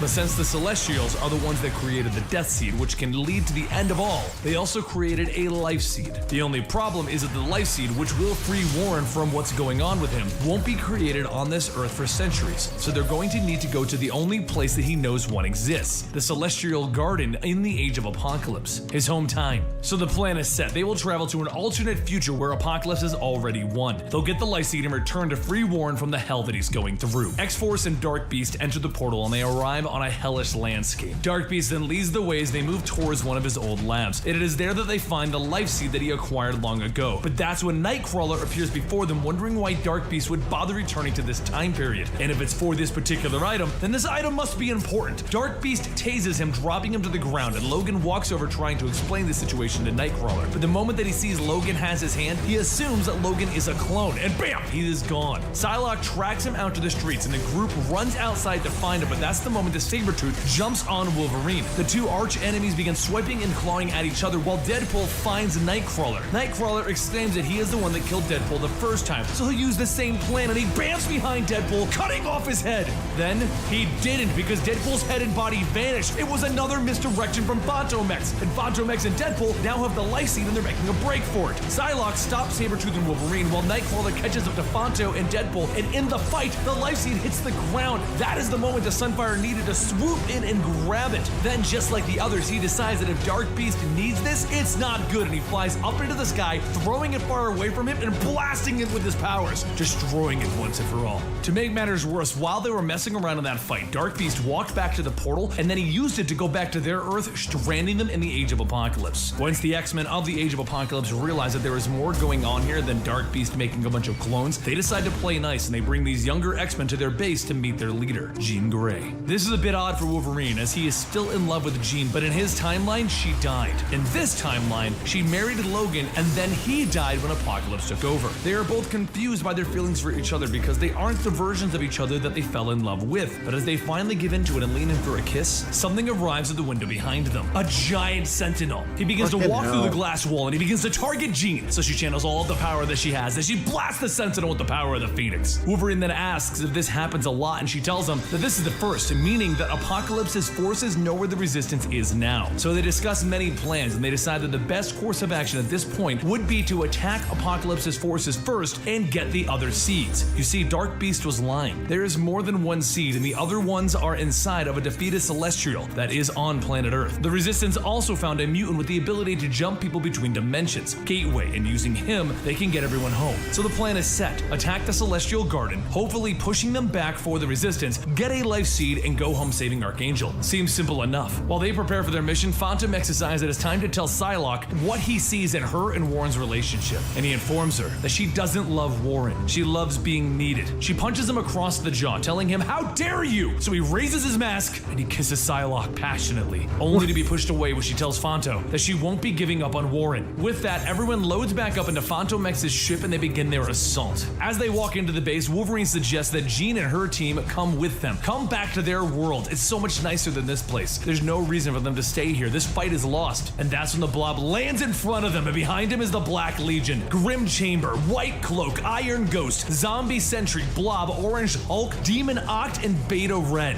Nightcrawler turns to his comrades and he tells them to run. This crew is beyond them. Everyone runs down the hallways, choosing to find Gateway and hopefully just get everyone home, and they'll deal with Archangel then. But as they are assuming everything will be okay, that they've won, the Wolverine of this time blasts his own daughter, killing her, and tells everyone, "This is going to hurt." While everyone in the Age of Apocalypse thought that they had lost Wolverine, it turns out that he is the heir to Apocalypse, and the whole world right now is because of him. The X-Men and the Black Legion begin to battle it out with no other option. Heroes are being lost at every turn, beginning with Gambit sacrificing himself. But while this is going on, Logan begins swiping at his evil doppelganger with the mutant Gateway bound up behind them. Deadpool and Nightcrawler begin to jump into the battle against the evil Wolverine. An evil Wolverine grabs Deadpool by the throat, telling him, "You need to go home. There is nothing to be gained from killing you." And Deadpool responds with, "That's like crazy reasonable, but you just killed your own daughter, and she's kind of the daughter of our Wolverine, and he's kind of our boss." So the evil Wolverine throws Deadpool aside. "Fine, you weren't born of this world, but I will bury you here."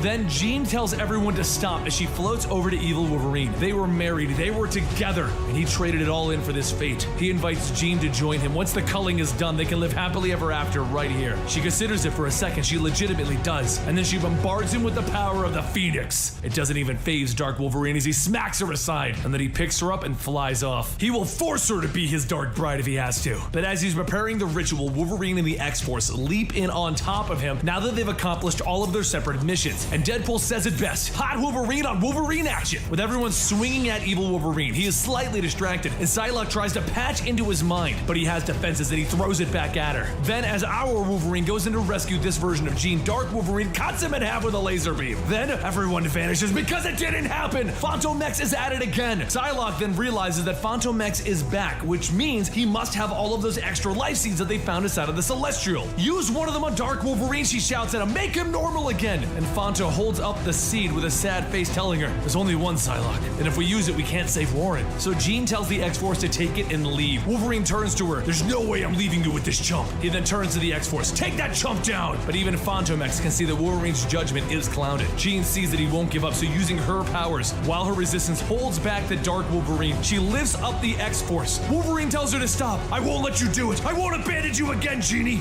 "You are going to abandon me, Logan, because I'm not your Genie." Then looking at Dark Wolverine, she tells him, "I'm his. Goodbye. Save your world." And she sends them through Gateway's portal with the one life seed. Then they land right in front of the last person they wanted to see, Warren, with the Dark Angel persona in full control and his own army. "Thank you for bringing me the life seed. Now, please, hand it over. This story is only just beginning."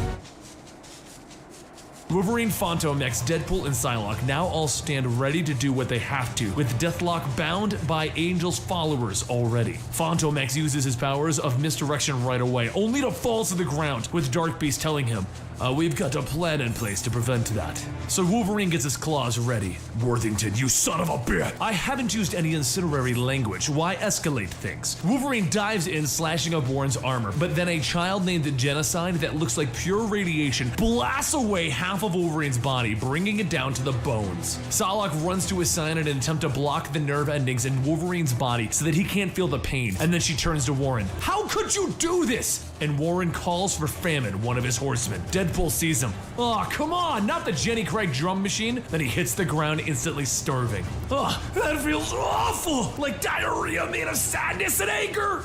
Angel then walks over to Phantom X. "The life seed, please, Phantom X." In response, Phantom X stabs him in the foot. "Ugh," Warren yells out, "I never liked you." Psylocke goes right to work cutting up the Horsemen of War. Then she leaps over cutting up the arm of Dark Beast, and as Warren goes in to kill Fantomex, she stabs him in the chest from behind. Angel turns around to see her struggling with his followers, and he tells them not to harm her. She is important. Meanwhile, Deadpool has dragged himself over to Deathlock, where he learns that they took control of the world, a place where all kinds of experiments have been conducted, and Fantomex has been guarding it. Then, with a smoke grenade, everyone runs out of the room as quick as they can. They eventually make it back to Fantomex's ship, where they take off, deciding that they can't fight with only half of Wolverine, a famous Deadpool, and an injured Fantomex. But as they leave, Psylocke jumps off the ship, landing in front of Warren, telling him, "I'm not giving up on you, Warren." She tries to tell him that she will save him. Warren has to be in there. But he informs her, "This is my evolution. This is what I was always supposed to become." She wants to know, is he supposed to become Apocalypse? Because they just escaped a world run by Apocalypse, and it was a nightmare. But Warren explains that he is here because the world has been distorted. When the Scarlet Witch said no more mutants, she reduced their numbers to less than 200. The natural evolution of mankind has been altered, and he plans to correct that. He flies high into the sky and he brings Genocide with him, and they land in the middle of a town where he launches into the sky again and he watches. Genocide hits the ground hard, and in a massive explosion, the town and the lands around it are destroyed and altered, wiped clean from the face of the earth in a mushroom cloud. Angel then brings Dark Beast to the spot where he places the life seed, and they watch as it expands, and it begins to alter the very face of Earth, creating a new evolution, a new path. Time begins to move at an accelerated rate around them while they are protected in their laboratory. And while they are safely removed from their time sphere, they watch the effects of the life seed, and they watch as 120 million years of evolution happen in the span of a single day in front of them. Meanwhile, X-Force isn't quite done yet. Deadpool is eating some cheesy chum-chums to replenish himself while Wolverine is trying to heal. But Fantomex has found the world. Since it was his laboratory, he has his ways to track it, and he sees that this weird forest is now in front of them. They land and they begin looking for Angel and his followers when suddenly Deadpool hits the ground again. Damn it, Famine's dope beats got me again. So Deathlock cuts the magic carpet that they are both riding on in half, throwing Famine and Death down to the ground. Angel then lands over by Fantomex, prepared to continue their fight. While Deathlock continues to tear apart Death, Angel pins Fanto to the ground. Fanto fires a shot into the sky, and Angel thinks that he's won until Fanto's sentient bullet comes back, hitting Angel in the head. Genocide then lands next to him, telling Angel to leave while he handles this rat. And as Angel leaves, Fanto taunts him. "Aw, come on, at least acknowledge that you're leaving because this rat beat you." As Genocide begins to blast at Fantomex, he begins to retreat, and then he finds Deadpool sitting around eating what appears to be a weird fruit. Figured you dropped the ball. Oh, and what did you accomplish today, Wade? We killed Death and caught Famine? We? Well, Deathlock did. Good. Let's get his master's location. Funny, that's what I said, and it looks like Deathlock's psychopathic host is back in control because he kind of smiled.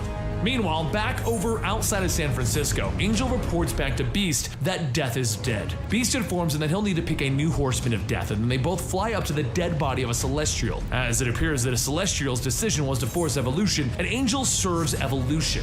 Back with X-Force, Deathlock comes out after torturing Famine for the information, and he discovers that Angel has retreated to Ankaba, a city underneath the North Pole. Fantomex tells everyone that they need to stop Angel before he does this crazy single-day evolution thing to the entire planet. As they speak, he's trying to scorch the skies. The age of Archangel is coming. Luckily, Deathlock, Fantomex, and Deadpool have all arrived in the North Pole to stop the age of Archangel from happening. Meanwhile, back in Fantomex's ship, Famine has begun to tap his finger on the chair, starting a beat that leads to an explosion. With Fantomex's ship beginning to burn due to its bioelectrical nature, Famine stands up and looks down at the recovering Wolverine. "You can burn in hell, boy, like my children did." And he begins to walk off into the snow. Meanwhile, in his base, Warren walks down into Psylocke's cell to inform her of her new role as the new Horseman of Death. Fantomex can see what they're doing at this lab. They're preparing it. So he turns to Deathlock and he tells him, "You gotta go destroy that." Luckily, Deathlock downloaded a map after Fantomex refused to let him destroy the world the last time they had to do a battle with someone trying to take control of the world. "You know, no one likes 'I told you so,' Deathlock," Fanto tells him. And then he and Wade head off to kill Warren. The only problem is that as soon as they get to the roof, the blob crushes Fantomex by sitting on him. Deadpool begins dodging and shooting, and the bullets begin to bounce off of Blob's massive size and skin. And once Deadpool runs out of bullets, the oversized Blob grabs him and gets ready to literally eat Deadpool. He takes out his sword and he stabs the Blob's tongue. Deadpool then hits the ground. "Fantomex, if you can hear me in there, I'm coming for you, ya, buddy! Except Famine has been watching from overhead, and as he prepares to drop Deadpool again, Wolverine puts his claws to Famine's head. Famine's drums begin to tap, and then the blob becomes famished, turning into piles of skin. Deadpool watches as this is happening in front of him, and can't help but crack a joke. A bra is a big decision in any man's life, but wow, I just don't see any other options for you. Famine feels the claws against his skull. You promised that if I did this, you wouldn't kill me. I did, and I won't. Wolverine says as he cuts off Famine's arms. Meanwhile, Warren brings Psylocke into his inner chambers to show her the Death Seed, the very thing that changes a person into a horseman, and the thing that corrupted Warren to begin with. Fantomex crawls out from underneath all of Blob's skin, gasping for air and complaining about the smell, and then he jumps into the nearby water shouting, "Unclean!" As Wade tries to tell Wolverine that he's happy that the leader is back, Wolverine tells him to shut it, he's going for Warren, and he begins to run towards the inner chambers. Fantomex comes up for air only to meet another person to have joined this fight from the Age of Apocalypse, the evil Bobby Drake. This evil Iceman betrayed everyone in the Age of Apocalypse, and now he needs to ensure that his new boss is happy. He takes all of the water from the bay, growing to the size of a building. Wolverine tells Psylocke through their psychic link that he's back and she needs to kill Warren if she has a chance. Seeing a chance, she kicks a gun up into her hands and she opens fire only to have him smirk and tell her, "This is the warrior that I've been waiting for." Deadpool jumps off, slicing off chunks of Bobby, but Bobby responds by creating 3 giant versions of himself, and he blasts Deadpool with his gold beams. As all of the giants form around him and unable to move, Wade thinks back to one thing. Mr. Krusty Bottoms, my love, my cat. I didn't leave any food out for him. The darkness will come for him next. Then Bobby shatters the frozen Deadpool into pieces. Back with Warren, he walks Psylocke into a room with an altar. Her being unconscious after he dodged the bullet, he sets her down, informing her that they will rule this new world together. But back at the bay, Fantomex is trying his best to outrun the onslaught of ice that Bobby is throwing at him as he makes his way to the edge, and he leaps off the cliffside. Luckily, his ship is recovered and is waiting for him down there. So as he's landing on it, the ship asks him, "Should I open fire?" And Fanto tells her that we're leaving. Save the energy. Meanwhile, Deathlock has made it to the inner lamps of the world, only to find Dark Beast and the Horsemen of War waiting for him. War strikes him from behind and begins to infect him with pain, fear, loss, murder, rot! He infects him with a desire for war. Wolverine looks over to see Fantomex leaving the whole area as he flees, and he realizes that he was just a bandit. Then Bobby sees him climbing up the side of the tower. So Wolverine jumps off towards the evil Bobby. Back with Angel, he tears open the back of Psylocke's dress and he begins to stab her with the Death Seed. She will know his struggle. Everyone is failing. Deadpool is in pieces. Wolverine is fighting an ice giant. Fantomex is fleeing and Deathlock is being controlled. This may be a loss for our heroes. The entire world to be gone. Psylocke then gets up as the Horseman of Death and she walks over kissing Warren. And Wolverine is having all of the air around him freeze, and this is causing him to not drop Bobby. Luckily, Fantomex didn't run. He called a few friends that they've made, and he made a time portal to the Age of Apocalypse and brought in the X-Men from that time period. The people that Bobby betrayed. Sunfire, Nightcrawler, Sabretooth, and Jean Grey of the future all arrive and begin taking Bobby apart. With the knowledge that genocide is scorching the atmosphere, Nightcrawler teleports right into the central room, grabbing his hands onto Genocide's helmet. He then teleports himself and Genocide into the room with Angel and Psylocke, and everything begins to burn around them as they take cover. He then teleports over to Psylocke, grabs her, and teleports her back to Wolverine and the rest of them. And they realize she may be lost. Meanwhile, Angel flies into Genocide, trying to get him to contain his flames, and then he tells everyone to see to the boy while he plants the life seed. Evolution cannot be stopped. As Nightcrawler bamfs everyone right into Angel's path, Wolverine starts the fight by slashing at Angel. Seeing his plans of evolution potentially crumbling around him, Angel blasts outside and has Bobby hold Sunfire still while he moves towards the central point in the world where they are scorching the sky. If he could just plant the life seed, this'll all be over. Luckily, the heroes still have Nightcrawler, and he bamfs Wolverine and Sabretooth right into the air above Angel, and they tackle him, and they all begin to tumble back down to the earth. Meanwhile, Fantomex is trying to talk some sense into Psylocke, so she pulls out a knife, slicing his throat. Quickly, she realizes what she has done and how horrible it was, and with a momentary lapse in her mental fortitude, Jean breaks in, removing the threat of death, trapping it deep inside Psylocke's mind. The real Psylocke begins to wake up in Fanto's arms, and she realizes that he misdirected her. It's what he does! That's when he tells her what she needs to do, and it's not going to be easy. Back on the ground, Sabretooth and Wolverine are hacking and slashing into Angel, but he is able to deflect them both, so Nightcrawler bamfs onto his back only to be stabbed by Angel's wings. That's the moment that Jean Grey arrives with the power of the Phoenix and begins to burn Angel, except Angel's power is greater than that of the Phoenix, and he throws her aside. Wolverine tackles Angel, pinning him to the snow, and that's the moment that Warren speaks out, "Wolverine, kill me while I have control!" This causes Wolverine to pause, so Angel blasts him. Surprised you fell for that. Then as Sabretooth leaps in, Angel guts him, leaving him for dead, and with all 4 of his assailants down, he flies back up to the world prepared to take his victory, only to see Psylocke and Fantomex in his path. They both begin swinging at him, but Angel cracks Vanto in the back of the head, telling him, "You were always angry she picked me over you, weren't you?" He then kicks Psylocke in the gut before getting punched across the jaw by Fanto. Angel finally has had enough as he launches into the sky, launching knives at the 2 of them, and then with the both of them on the ground, he runs over to bury a knife into Fanto's forehead. Realizing he is at a loss, Fanto radios into the world for his own experiment, and he tells Automaton to release him. Back on the bridge leading to the end of the world, Psylocke bombards Angel, mentally forcing him to the ground, but then he just throws her aside, and he keeps moving. Somewhere else in virtual reality memories, a young kid Apocalypse going by the name of Evan is leading a happy and normal life. That's when his uncle Cluster, which looks conveniently like Fantomex, walks in and tells him that he has to go.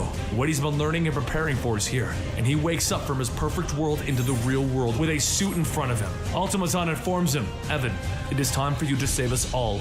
Back with Angel, he doesn't understand why the world hasn't scorched the earth yet. It should have burned the skies and burned the ground. He then looks up to see Sunfire is absorbing all of the energy. Evan then rockets in out of nowhere, hitting Angel so hard that he bends his back, informing him, "You will not succeed, villain!" The 2 of them land in the main halls of the world, and they begin their fight, except Evan has all of the power. He is the Genesis! And he blasts Angel back. Automaton walks over to Fantomex, and Fanto tells him that they have to save Sunfire. He can't contain all of that energy. Angel and Evan go back and forth until finally Angel gets the better of Evan, throwing him down, telling him, "It's not your fault. You were born for this."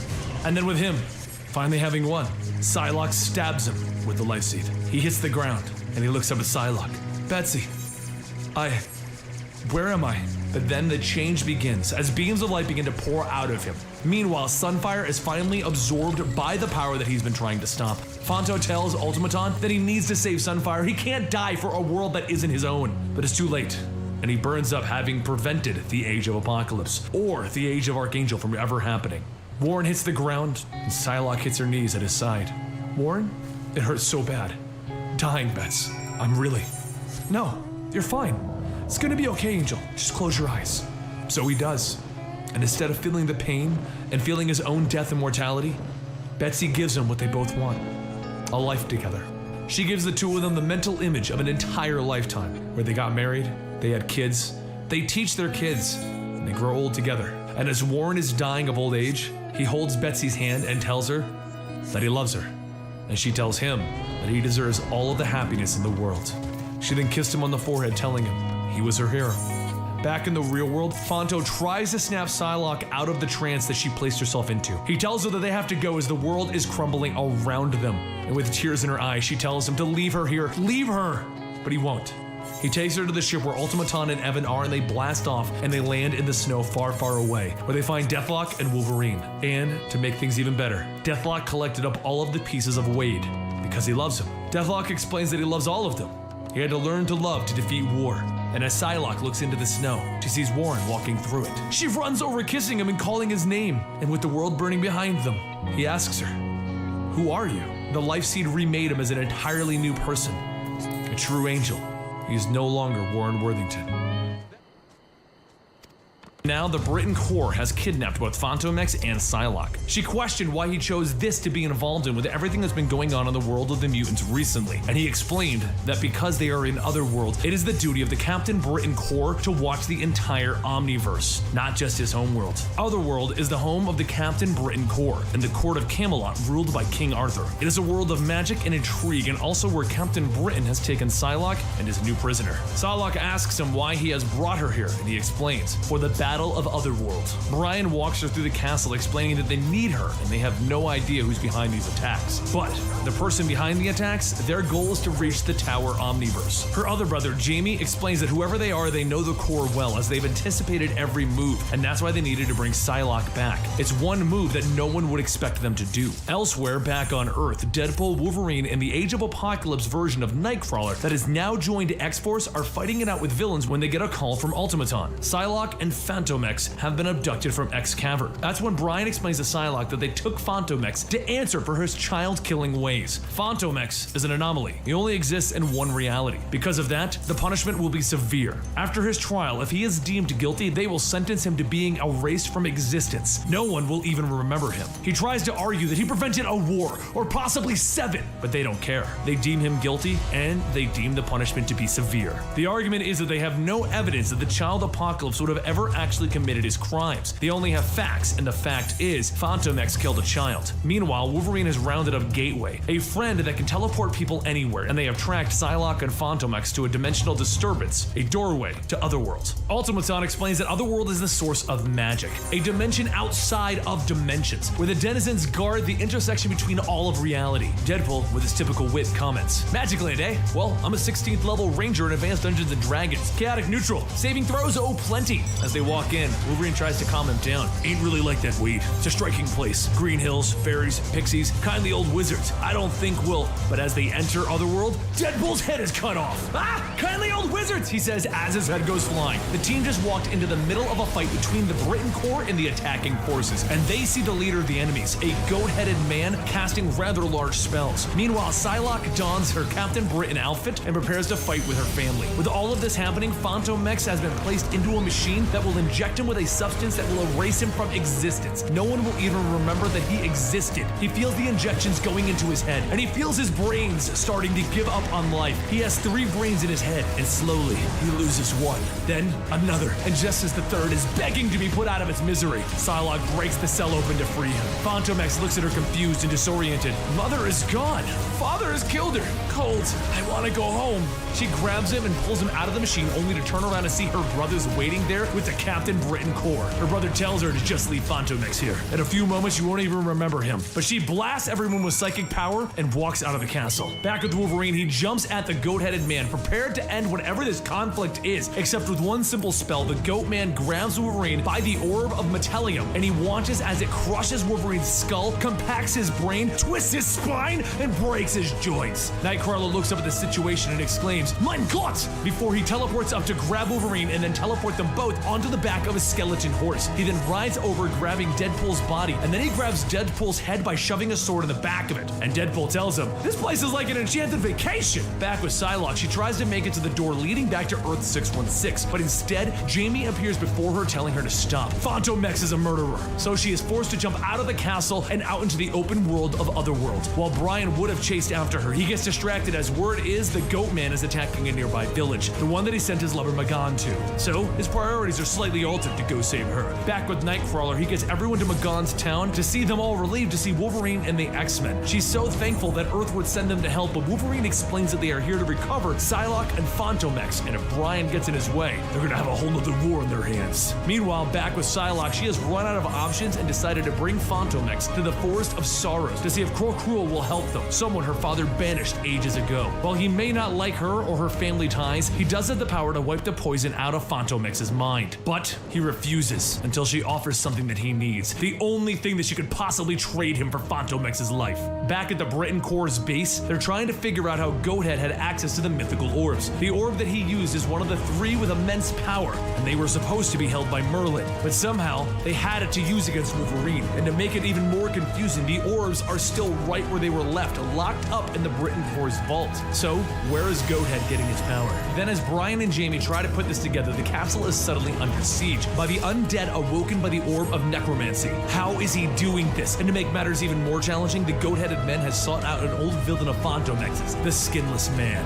Everyone begins to battle, preparing their own assaults all over the world of Otherworld. But that's when Fantomex wakes up next to Psylocke. She saved him. He begins to inquire as to what actually happened. What about her brothers, her family? And she tells him, well, she won't be invited to the family reunion this year. He then asks her if she's okay, and she tells him she isn't at all. She erased the man that she loved, Warren Worthington. She betrayed her family by saving Fantomex, and she just liberated a child killer. Fantomex apologizes and tells her that he only tried to convince her that she didn't love Warren before the Dark Angel event because he needed her to doubt her love. It was the only way that she'd be able to do what she did. She turns on him with her psychic blades ready to kill him for manipulating her. But they quickly calm down as she informs him that they need to get out of Otherworld now before her family tries to kill him again. Back with Wolverine, Deadpool, and Nightcrawler, they are led down some tunnels and out into an open battlefield where they find dragons, dinosaurs, and giants moving towards the town that they intended to protect. The battle for the town has begun, and Wolverine and Deadpool move towards Goathead's main base to try and assassinate him, while Nightcrawler helps Magan and her forces with the battle. While this is going on, Psylocke and Fantomex load up on a flying dragon to make their own escape until the skinless man stops them. He knocks Psylocke off of the dragon and he wraps his muscles around Fantomex before asking Fanto a simple question: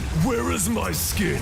Wolverine and Deadpool make their way up the tower and into the main chambers of Goathead's army, and as they enter, Wade finds multiple orbs in front of him and he questions, what are these? But then the goat-headed man appears behind them, telling them, you don't stand a chance of killing me. Back with the others, Psylocke and Fanto are bound up tight with no escape, and the skinless man explains to Psylocke why he hates Fanto so much. He is a mutant with the power to stretch and mold his skin until he was betrayed by Father and Fantomex. He was then left in Otherworld where he was punished for his own attempted assassination, and the punishment was the removal of his skin. Eventually, he learned how to move his muscles like his skin, and he went to go get his skin back from the Britain core, but he discovered someone named Fantomex had already taken it. So he asks again, where is my skin? When he can't get an answer, he begins to peel back Fanto's mask, and he begins to cut off his face. Everyone is in dire straits. The battle is getting fierce all over Otherworld, and the most volatile of them is the battle in town, and it looks like it's a loss. They are losing their footing and there are no reinforcements coming. So Nightcrawler takes Magan by the head and he leans in to kiss her a final farewell, only to have Brian arrive informing Nightcrawler she is spoken for. The Britain Corps flies in, pummeling all of the enemies here, while Brian asks Magan what was she doing. Everything was a loss, so she moved on to the elf, and Nightcrawler tells him, do not call me that. Back with Fanto, skinless man is holding his face, telling him, beg.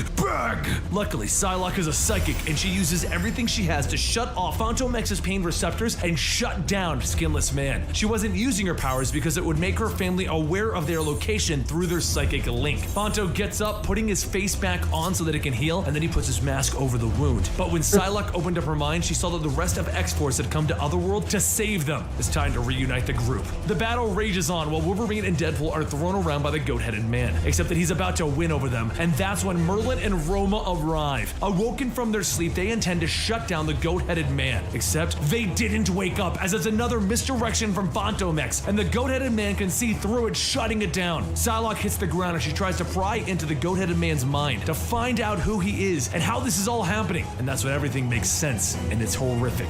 Goathead knocks everyone down and he flees out of the area, only to arrive at his goal of the Omni Doors, the doorways to the entire Omniverse. He will rule all of creation, and while he stands there, there is one man left standing between him and his goal, Jamie Braddock. Brian is on the ground near them, and Psylocke, from her location, transmits psychically what she learned to Brian's mind. She tells him everything. Goathead is Jamie, their brother, and Brian needs to kill him. You see, years from now, Jamie will make a deal with the Goat Devil to acquire cosmic omnipresent enlightenment, but the evil tricks him into controlling Jamie's body. He then takes the magical orbs and he travels back in time to the weakest point in the recent history for the Britain Corps. This day, the day that their sister returned and betrayed them. The Corps, they are distracted. Brian can end it all right now if he kills Jamie for the actions that he hasn't committed yet. But Brian can't do it. He can't kill his family, not for something that Jamie hasn't done yet. So Psylocke does the unthinkable. She takes control of Brian's body and uses it to strangle Jamie. With tears in his eyes, Brian is forced to watch as he kills his own brother. Then,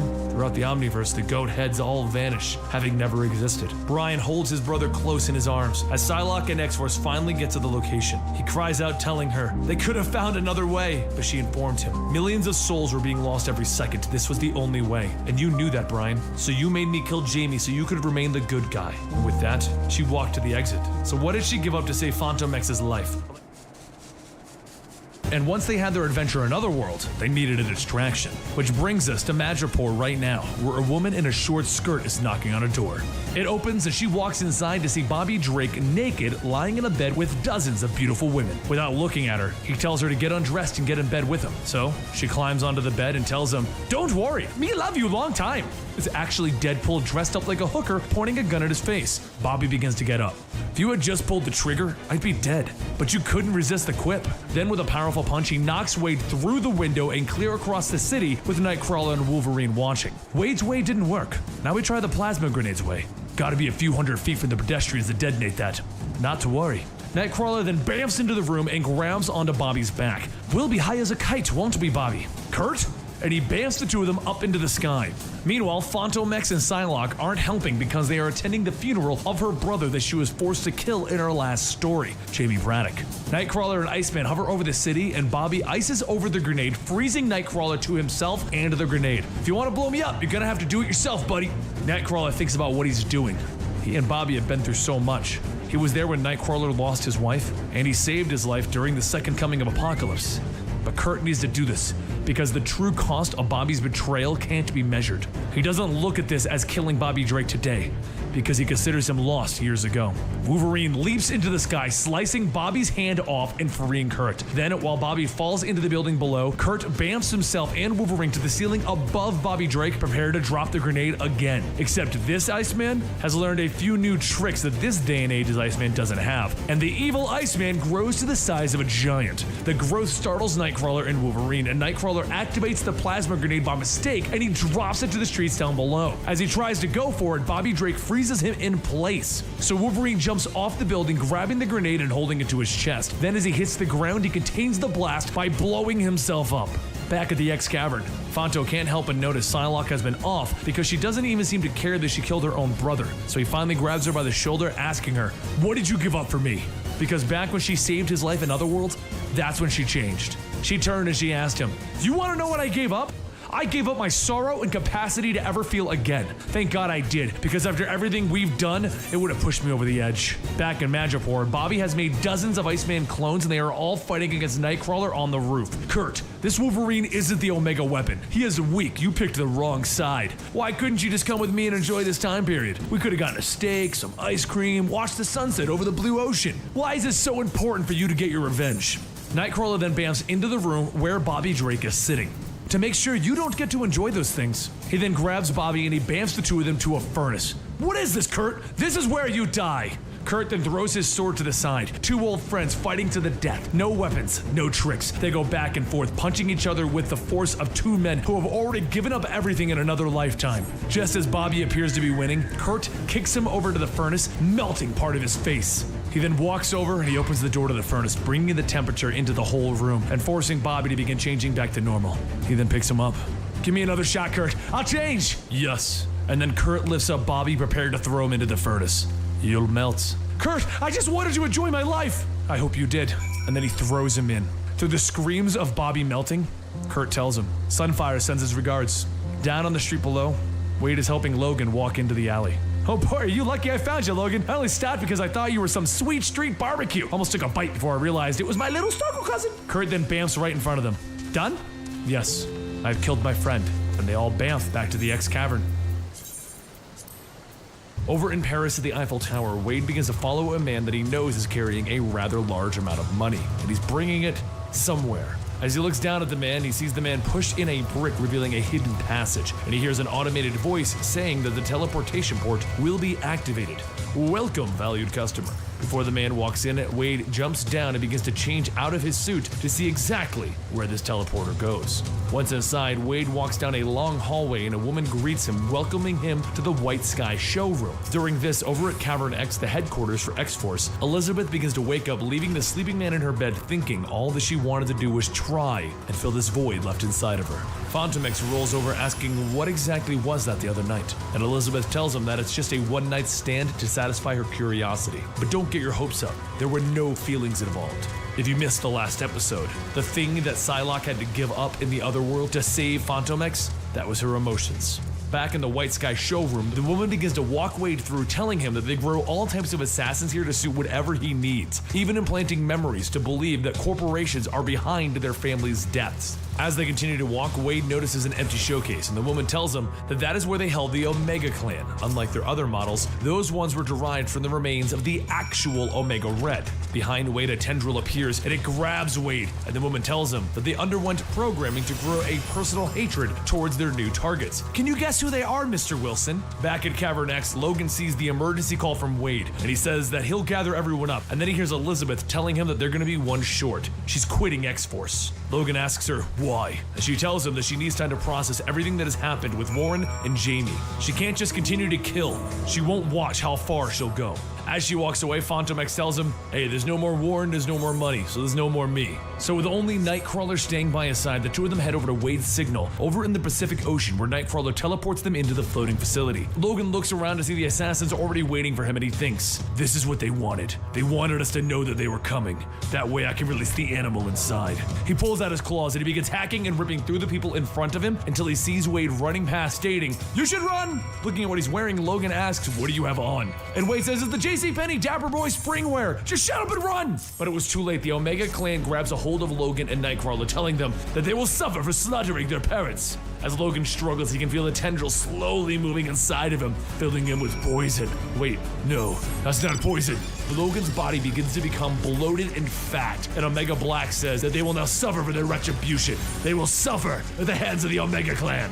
Over in Paris, Phantom X walks through a party in his apartment trying to pass the time, telling himself he doesn't need Elizabeth. Logan will find Wade without him. But soon he finds himself staring into the city from his balcony, and that's when he hears Elizabeth's voice calling out to him, asking if they could talk. The way she feels about him so soon after losing Warren, she knows that he's mad, but if he'll just listen. Phantom X turns to the crowd inside and tells them, party's over. Collect your familiars and your servants and get out. As the crowd leaves, he turns back stating, okay, talk. Back at the White Sky showroom, Omega Red tells Logan that he's feeling the effects of his super lupus. Inflammation runs amok and his body swells with pus and spontaneous decay as his body is consuming itself. He will die bloated and ridiculous after what he did to their parents. He then continues by explaining what they did to their parents. It was him, Deadpool and Nightcrawler. They came when the Omega Clan was kids and they killed their father, Omega Red. Then, when their mother hid, they killed her too. As Logan grows fatter, he struggles, telling them, this isn't right. We just met the elf, and Wade just started running with us. We were never together that many years. Below them, though, Wade sits at a computer picking out various options that maybe he can use against the Omega Clan, like jetpack thruster rockets or harpoon genitals, guns, lots of guns, lots and lots of guns. Above them, Logan continues to struggle, but he ends up falling down to the lower level, and then Omega Red tosses his body off the ledge to an even lower floor. Over in Genosha, Kitty Pryde and Hank look over the destroyed city, and Kitty tells the students that is why they need to make sure that they can coexist with the humans and never repeat what just happened here. Above them all, Sabretooth watches, and one of the boys points at Evan, stating, how about we don't raise our very own apocalypse? Seems like a good way to avoid any more genocide, right? Kitty stops the boy, telling him to shut up. Whoever Evan may resemble, she will not stand for this kind of taunting. Elsewhere, though, Shadow King watches Kitty, as well as the other X-Force members, telling Sabretooth that the Brotherhood is activated. Go ahead and grab the boy. A voice then tells Shadow King, I'm ready to live it up, because soon we're gonna have our own apocalypse. Back at the White Sky showroom, Logan starts picking himself up, knowing that he needs to get this poison out. Then he does the only thing that he thinks will work. He starts to tear open his own stomach. During all of this, back in Paris, Phantom X asks Psylocke if she's gonna suddenly remember that she hates him, and Elizabeth tells him no. But she does have a surprise for him, so close his eyes. Phantom X closes his eyes and he tells her that she should know that he'll need at least 5 minutes before he's of use again. And then he tells her that he remembers when he first saw her.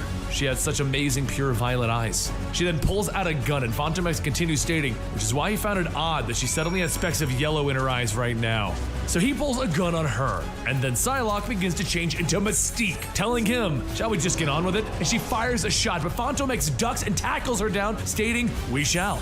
Back in the upper levels of the White Sky showroom, the Omega Clan continue to beat down on Nightcrawler as he tries to fight back. But as Nightcrawler falls to his knees, somebody hears a voice stating, beware, the Lord of Hot Dogs approaches! And just then, Wade's robot that he created flies in, attacking the Omega Clan. And then Logan and Wade run in, grabbing Nightcrawler as he teleports the three of them back to the Blackbird. Logan then says, we gotta find Psylocke and Phantom X. Everyone is in danger, and I don't even know who we're dealing with, but it's bad.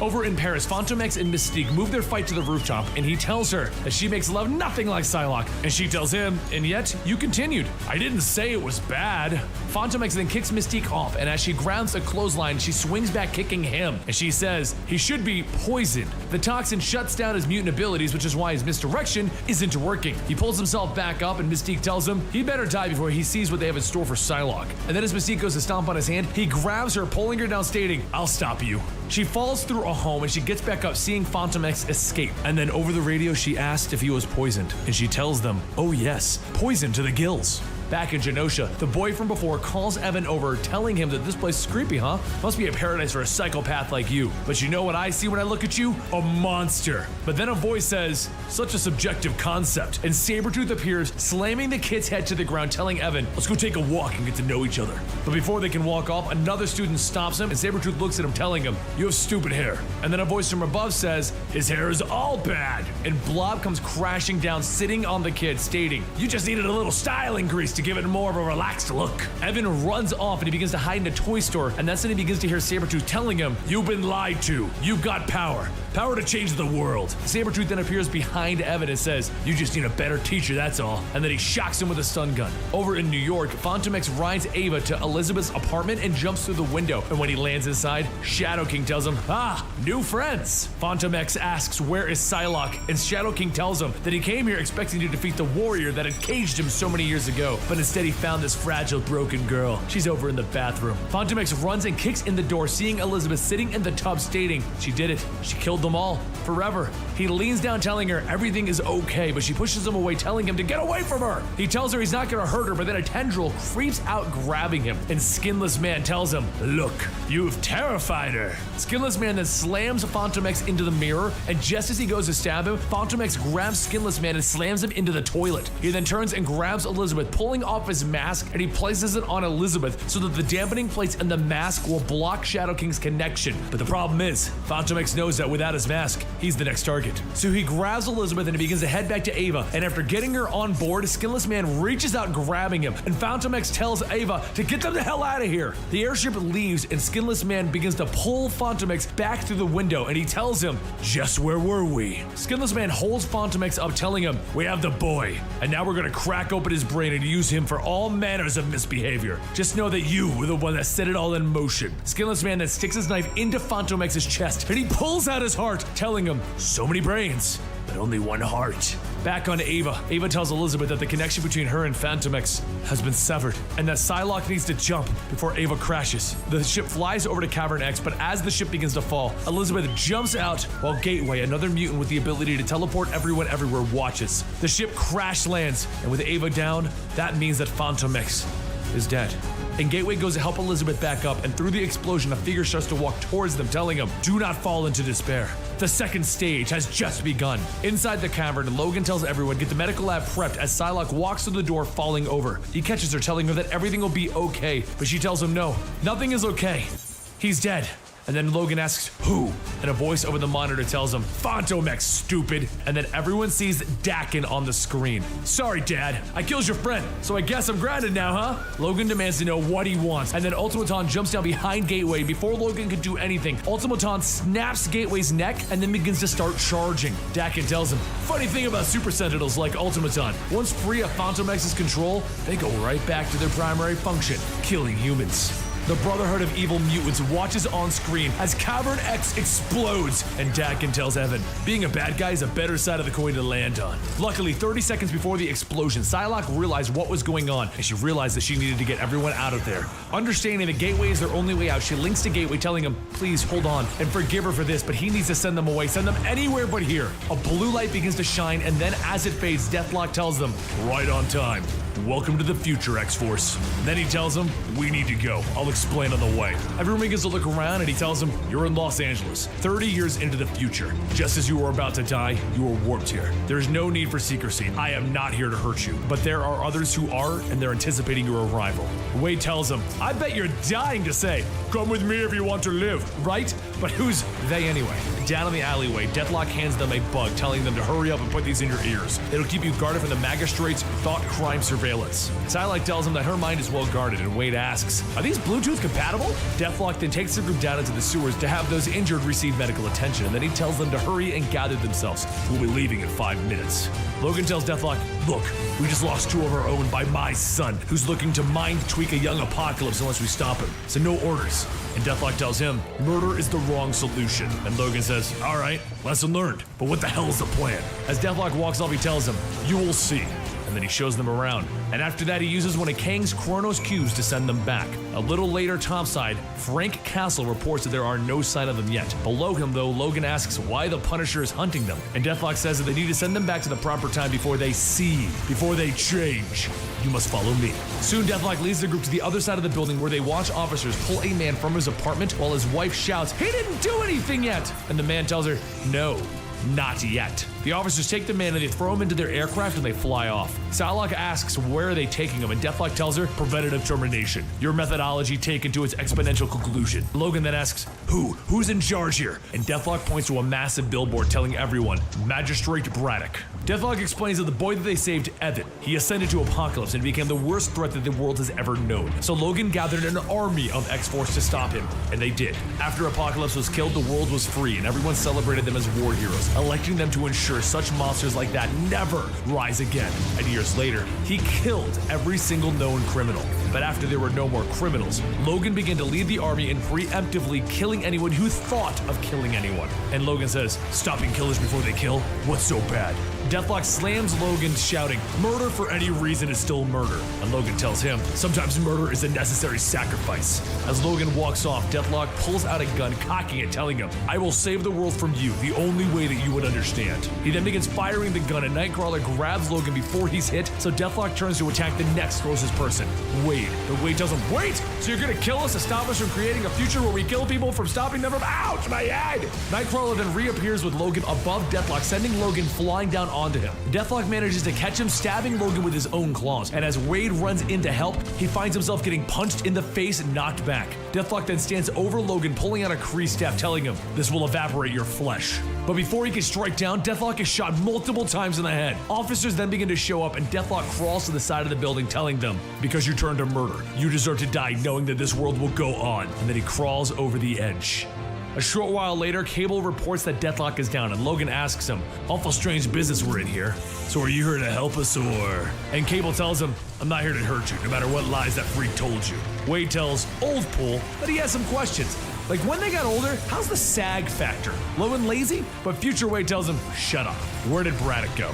Elsewhere, Elizabeth runs through the rooftops, telling herself she will kill her own future self. She will put an end to this. She will stop all of this from happening. And once she reaches the edge of the building, she stops and draws out her sword. She then holds her sword to her stomach, stating, if this is what I am to become, then I will kill myself before it happens. And she thrusts the sword into her own stomach. All around Elizabeth, the world begins to change and things begin to become distorted. All she has to do is finish it, sever her spinal cord. But before she can, Frank Castle flies up, pulling the sword out of her and telling her, I'm here to help. But Elizabeth kicks him in the head, telling him, oh, I'm sure you are. Slowly, she begins to get back up, walking to the edge of the building, so Frank pulls out a gun, telling her to stop. But as she jumps, she asks, or what? You'll shoot? She doesn't get very far as Cable flies through, grabbing her, but Elizabeth continues to fight by headbutting him, causing his hoverbike to crash into a building. Cable then fires a grappling hook to catch them, and again, Psylocke fights for them to fall, and soon a red cloud appears, catching the two of them. Nightcrawler is the one that caught them, and he appears with them back on the roof. Logan runs over to check on what's going on, but she says, she cut right through, she's dying. Future Logan flies in and tells him to give her over. There's still a chance, and current Logan tells him, it's okay, being you, I know you're not gonna let her die. Elizabeth struggles and breaks free from Logan, telling everyone, this isn't your decision, and she runs into Wade, grabbing his gun. As she holds the gun to her chin, Future Psylocke tells her not to do this. This isn't the way. Lower the weapon and calm yourself. The sleep comes, and slowly, Psylocke's eyes begin to close, and both Logans scream for her not to do it. Don't close her eyes! As everything begins to fade to black, she begins to hear a voice. The voice of Warren, asking her if she's dead again, so soon. Warren helps her from the fountain. She wakes up and telling her, what you're doing is wrong. She tries to say that she can't let what's happening continue, and he tells her, there are devils, but you aren't one. nor is Logan. But did she ever think what Fantomix did was right? As ugly as it may be, he saved hundreds of millions of lives, just as you did when you stopped me and set me free. Elizabeth says that all she wanted to do was protect her friends and family. And Warren tells her, you have, and you will. So now, you need to forgive yourself and find a new love. Allow yourself joy, because in the blink of an eye, we'll be together again. Soon, Elizabeth awakes from her dream, but then she sees her future self and tells her, it was you! You used Warren to change my mind to keep me alive. Future Psylocke tells her, I did no such thing, but I even still see him in my dreams. Love leaves a mark on the soul. Psylocke snaps at her asking, what do you know about love? And her future self tells her, more than you know. What we felt for Fantomix was true, but his love would have corrupted us in the end. So, you'll get over Warren and Jean-Philippe, and you will find fulfillment elsewhere. And when no one else can do what is necessary to protect mankind, you will. Psylocke tells her that she's a murderer, but her future self tells her that this world is perfect because of it. So Psylocke tells her, nothing you say will convince me that this is the solution, but future Psylocke tells her, I already have, or we wouldn't be here. Soon, the future versions of themselves begin to prepare everyone to return home, and future Logan tells them, you know what you're up against. It'll be hard, but you can hack it. He then leans in and he begins to whisper something to the current time Logan, and future Psylocke tells everyone to be safe. Moments later, a light begins to shine and the group returns back to their time. Future Logan then walks with future Psylocke asking, do you think he'll do it? And she kisses him and tells him, we're still here, aren't we? In our last story, the X-Force had just returned from the future, where the idea of preemptively killing potential criminals was normal, and Psylocke was the head of it all. The Brotherhood of Evil Mutants had finally gotten what they wanted in the present time. They got the Child Apocalypse. As the X-Force returns, they learn that Evan has been taken, and it's time for them to move out and end this once and for all. It's another day in Kansas for Evan, as he plays catch with his Uncle Cluster. His uncle tells him about Insaba Nur, the first mutant on Earth, and how they were selected to ensure mutants would flourish and become the dominant species. However, Apocalypse's duty was stopped by the X-Men. When the X-Man Wolverine learned of a reborn Apocalypse, he formed a team known as the Uncanny X-Force to kill him. However, that monster was still just a boy. Evan wants to know more about this. Did they actually kill him? And his Uncle Cluster turns away and walks back inside. As Evan follows, he's told to go wash up for dinner. And as he does, he asks, why was I never told about any of this before? And as he looks in the mirror, he sees himself as Apocalypse. And then the Shadow King in the door telling him, because Uncle Cluster was the one who shot you. Soon, Evan awakens from his dream, and he finds himself in an RV with Daken, Sabretooth, and Shadow King welcoming him back to reality. Evan tries to use his eye blast, but the Shadow King tells him that he's a powerful telepath equal to that of Charles Xavier. So, if he doesn't want Evan to use his abilities, well, he won't. As the RV drives on, Daken stops at a gas station and Sabretooth gets out. And Daken says to Evan, if I told you that Sabretooth is gonna kill everyone inside unless you killed him first, would you? Evan runs out telling him, I'll find another way! But as Sabretooth enters the store, deciding which one to kill first, Evan fires his eye blast, knocking Sabretooth away. Sabretooth lays on a broken shelf and he says, he held back, so this woman pays. He then punches through a woman's stomach, and Evan jumps on him ready to fight, ready to release his powers, but he hesitates. Sabretooth grabs him, telling him, that's what I figured, so whoever I kill, it's on you. Soon they head back out and Daken tells him, preemptively killing? That's tough. Your dads are hypocrites. And Evan says, they aren't my parents. And Daken says, right, about your parents. Our next stop is, Evan hits the Shadow King telling him no! And he jumps out of the moving RV and he begins running towards his home. But when he enters, he sees Sabretooth and Daken already there with his parents murdered. He begins to fire his eye blast, blowing up Sabretooth and Daken, launching them out of the house. And as he gets outside, he sees the two are not dead, and he begins to fight them. But just as he knocks Sabretooth away, Daken jumps in from behind, slicing Evan up in the back, and then his chest. He tries to fire again, but Daken just dodges and slices at Evan's chest again. The anger inside of Evan grows, and it grows, and he grabs a hold of both Sabretooth and Daken, telling them, I will crush you! And then he stops and he tells him, but I won't be like you. Daken tells him, that's some pretty good self-control. But there's some good news and some bad news. The good news is, they weren't actually your parents. The bad news is, well, your parents never existed in the first place, kid. At this time, Logan and the rest of the X-Force return from their time travel adventure to find Deathlock, and Wade tells him, you know, the last time that I met you, you tried to kill me within an hour. Deathlock tells the team about Evan being kidnapped and the plan to corrupt him. He then tells them that he'll take care of the Ultimaton, but he wanted to leave X-Force as one thing, beware of vengeance, for it corrupts those who live to enact it. Later, Evan sits in a room telling himself how he loved his parents, but it was all a lie. Uncle Cluster's lies. Headmaster Logan's lies. Good people couldn't. Daken and Sabretooth, they told him the truth. He is nothing more than a science experiment cloned from a boy Uncle Cluster murdered. Maybe he should be the one to hurt the liars. Moments later, Uncle Cluster comes running in, calling out for Evan, and then as he hugs him, he sees the blood. As the body falls, Skinless Man tells him, "Surprise! Uncle Cluster is still dead." Evan knew him as Uncle Cluster, but actually, he's Fantomex. And then behind Skinless Man and the corpse of Fantomex, Dakin tells him, "That was really screwed up, man.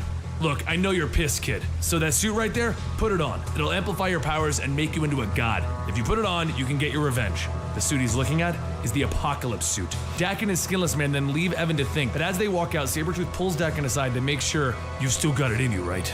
Logan never respected you before, but now he will. He's gonna be hard to kill. But you can succeed where the others have failed." Sabretooth continues to tell Dakin how Logan pampered this Evan kid while leaving him his only real son in the shadows. So now it's time for him to rise. He deserves a father who loves him. A short while later, Sabretooth visits Mystique as she gets out of the shower, telling her that they need to talk, away from Shadow King and the others. But as she asks him for what, he tells her, "Be quiet, he might be listening." The two of them leave the underwater facility, and Sabretooth tells her that he thinks they have a problem. Shadow King may have been listening on her murderous thoughts about him. He worries that the Shadow King is using Evan for himself, and if that happens, they're all in for a bad century. Mystique tells him to just come out with it. "I can smell the lies. What the hell do you really want, Sabretooth?" And he tells her, "More about what we want." And then Psylocke drops the illusions and says that they need a few minutes alone with her. As Psylocke looks through her mind, she tells everyone it might be too late. Sabretooth seems very confident that Evan will crack. Logan tells everyone not to worry, he's a good kid and he won't go dark. But Nightcrawler says, "Evan is being tortured and the Shadow King is in his mind. We need to be prepared to kill that child, or we will lose your world." Elizabeth tells him no.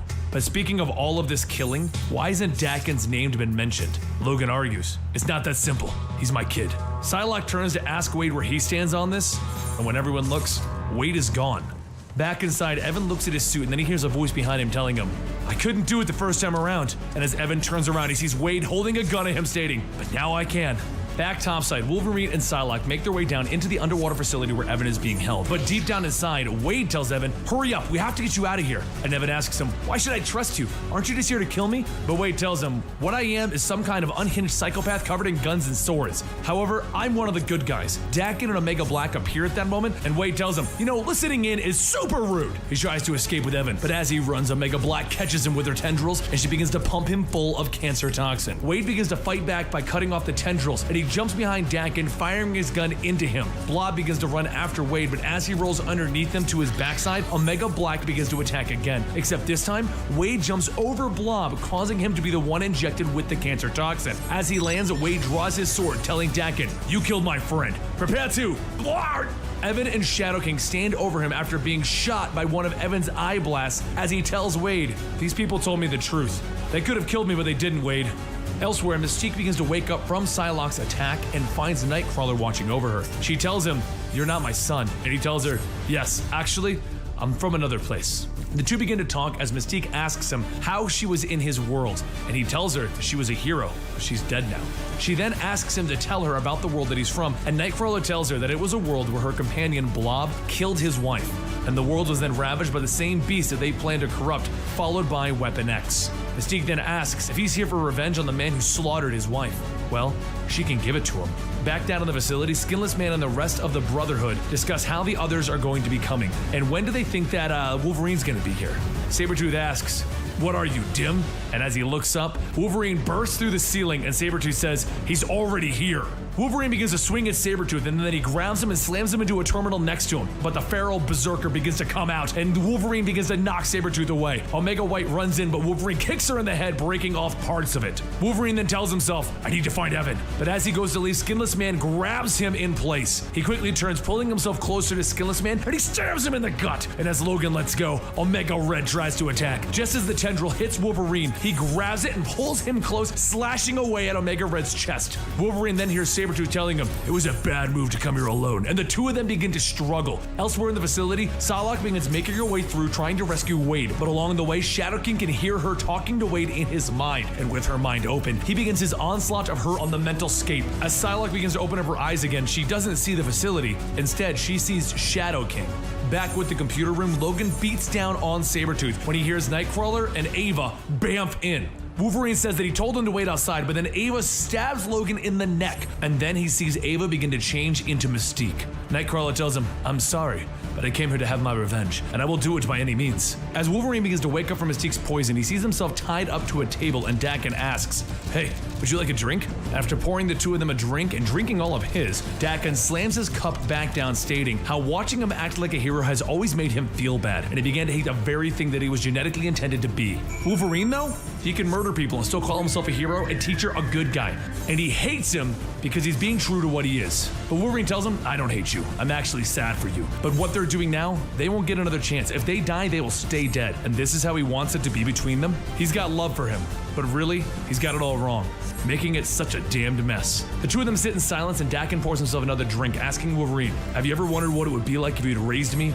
If you had really been my father? It was at the age of 7 that I started to kill. Wolverine tells him, it should have been different for you. I'm more sorry than you know. But Daken says, well, to regrets. Back in the lab, Omega Black beats down on Wade until Daken calls her to go ahead and bring them the boy. As they leave, Wade tells Evan, oh listen, you gotta believe me. We're the good guys. Over on the astral plane, Psylocke continues to fight against Shadow King, but just as she strikes him down, she tells him that she will make him suffer inside of her mind, jailed, but she won't kill again. He tells her, such a kind gesture.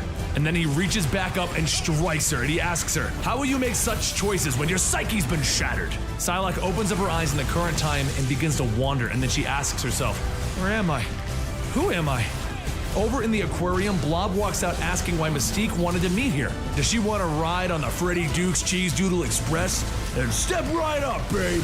Then, from behind in the shadows, Nightcrawler appears telling himself, this is it. I betrayed those people for this. He leaps from the shadows, swinging his sword at Blob's gut, but Blob smacks him away, telling him, sorry, but nothing gets in unless I want it in. Just ask most of your wife. As Nightcrawler hits the glass, it begins to crack, so he bamfs out, grabs a shark, and then he asks, still hungry, my friend? Nightcrawler then teleports the shark inside of Blob, and then teleports back outside, stating, Linda sends her regrets. And as the shark begins to eat the Blob from the inside out, he falls over in a pool of his own blood. Another figure appears, then stating, you had your revenge. Now it's time to pay for it. Back in the room with Wolverine and Daken, Daken says that he's made a few good points about everything, but he sees that he's already past the point of no return. Dad. A trapdoor beneath Wolverine begins to open up, and then he falls into a tank of water. And when he looks out the window, he sees Daken and Evan. Water begins to fill the tank, and Daken asks, you know the secret to killing Wolverine? It's simple. You drown him. And then he turns to Evan asking, would you kill me to save Wolverine? When Evan doesn't answer, Daken punches him. Evan doesn't fight back, and Daken grabs him, stating, fine, you can watch Wolverine die while he watches you. And after a while of watching, Omega Black brings Evan back into the room with Deadpool. Evan struggles and tells him, we need to leave. He's drowning Wolverine. He's crazy and he's gonna kill us all unless we stop it. Deadpool tells him, if you do this, it's gonna end so badly. You have to stop. But Evan asks, stop? I've only just begun. Psylocke continues to walk through the halls trying to remember who and what she is, but as she begins to calm down, she finds a mental knob. She is Elizabeth Braddock. She is Psylocke, and she put herself into a state of self-amnesia to escape the master plan. She just needs to remember to never do that again. Before her, Omega White runs up carrying Omega Red, telling her that this is all her fault. Now it's her turn to suffer. Elsewhere, Nightcrawler walks back to the corner as Ava tells him that he deserves to die for what he did. All of his piety. Nightcrawler teleports as Ava swings, but as he reappears, Ava turns and stabs at the same spot, impaling him. Ava says that he jeopardized their world. He is a selfish coward, and he says, I had to make sure I got him, but hopefully one day, they will learn to forgive me, as he teleports away. As the facility begins to burn, Evan follows Skinless Man as he tells him, come on, be a sport. Skinless Man then grabs a jar with Fantomex's heart in it, telling him, look, let me go and you can have Uncle Cluster back. Evan looks at the jar, and as he reaches for it, Skinless Man crushes it along with the heart, telling him, okay, that was my last joke. And then he hears a voice telling him, bummer. Deadpool appears, stabbing Skinless Man through the neck, telling him, I just butchered the punchline. Evan then asks, how could people be this horrible? And Deadpool tries to tell him, calm down, calm down. And Evan stands up shouting, how could people be this decayed? Elsewhere, Shadow King begins to escape, but before he can leave, Omega White appears, stating that he killed Braddock. He was a fool to let her break free. Omega White then grabs Shadow King by the head, telling him that Omega White eats psychic energy and begins to absorb him into his mind. As he finishes, Shadow King sees Psylocke standing there and he demands that they finish on the astral plane. But she just psychically punches through Omega White, stating that she just erased the artificial mind. So, now he can stay locked away forever. After freeing Wolverine from the tank, Deadpool gives Wolverine mouth-to-mouth to wake him up, and he tells him, Evan, well, he's gotten a bit angry, Wolverine. Wolverine says, go find him and Psylocke and get the hell out of here. Evan continues to walk through the halls, destroying everything when he sees Psylocke run up to him, stating that they need to get the heck out of here now. But Evan just backhands her away, and on the floor, she changes back into Mystique. Evan tells her, you're a bad person, you set this up. But before he can strike her again, Nightcrawler teleports in, telling her, come, mother, there's nothing left for us here. Up topside, Wolverine looks down as Daken is laying in the rubble of his base, and Daken tells him, good, you got out. It's better this way. Wolverine leaps down, slamming Daken onto the ground, and the two of them start swinging at each other. And soon, Daken begins to gain the upper hand, slamming Wolverine's face into a wall. Daken tells him, quit holding back! And with one final lunge, Wolverine slashes and grabs him, holding his head down in the water. Daken begins to wonder what his life would have been like, growing up with a father. How different would things have been? How different would he have been? And then the thoughts stop, and Wolverine lets go. He looks down at his son, dead. But while holding him, Evan talks to him and tells him that this was the only way this could have ended. A little while later, Evan begins to carry Wolverine back to Ava with the others, and he lays him down to rest. Psylocke watches as the facility begins to blow up, and then she looks at her sword.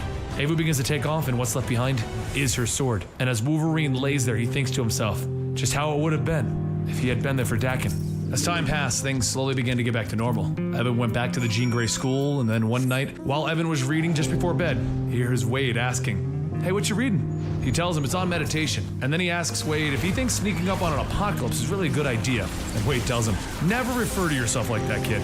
Evan begins to say how he has that evil inside of him. And Wade tells him, yes, you fought it. Even if everything was a lie, Phantom X raised you right.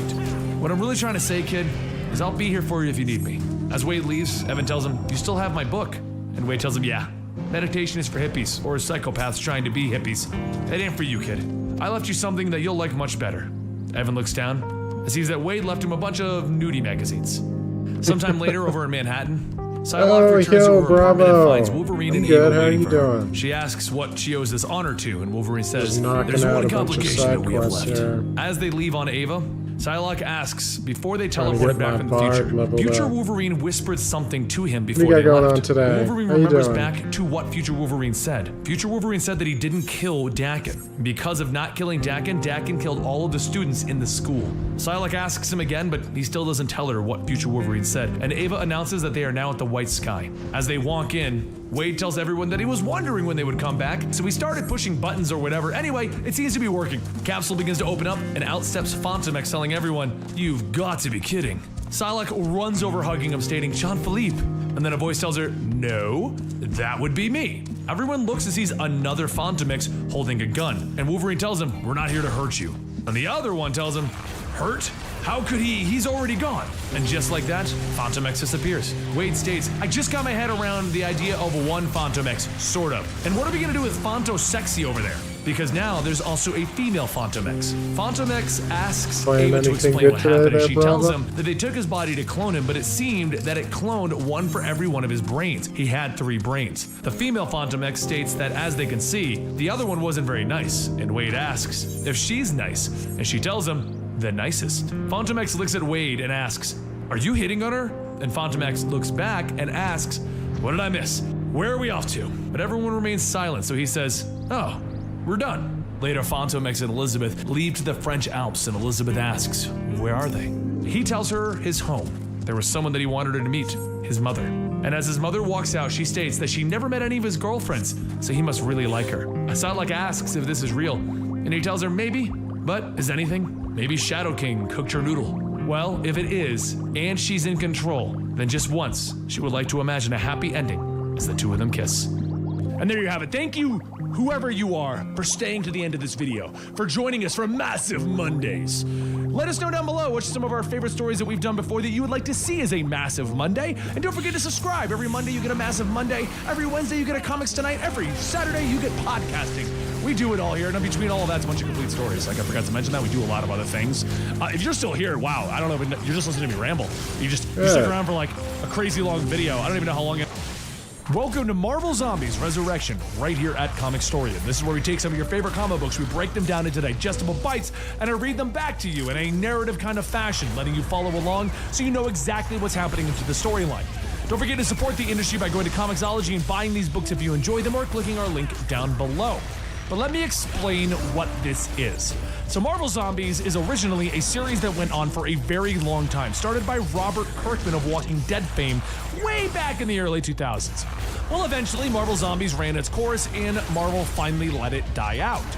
But what ended up happening was DC tried their own version of zombies, it became hugely famous, and Marvel said, hey, we got Marvel Zombies, let's do another one-shot. So, October of 2019, they came out with the first video in this thing. They did a single one-shot, Marvel Zombies Resurrection, kind of testing the waters. And when it did well, they approved doing a 4-issue miniseries that continued on that storyline. So it's technically one whole video, which is why we're going to bring you today Marvel Zombies Resurrection Issue 1, and then Marvel Zombies Resurrection Issue 1 through 4. Super confusing, but it's all going to be organized right here in the video for you guys. I hope you guys enjoy, and let's get into those. Deep in the darkness of space, something drifts towards Earth. At 4 Yancey Street, those that have been gathering in Reed Richards' meeting room have grown restless. Good morning, gentlemen. Thank you for coming in so quickly, Reed tells them as he answers. Reed, why are your Wi-Fi passwords so inexplicably long? Beast asks, playing on his phone. Tony taps a few things on his watch and tells the X-Men to try again. Beast nods in satisfaction. Thank you.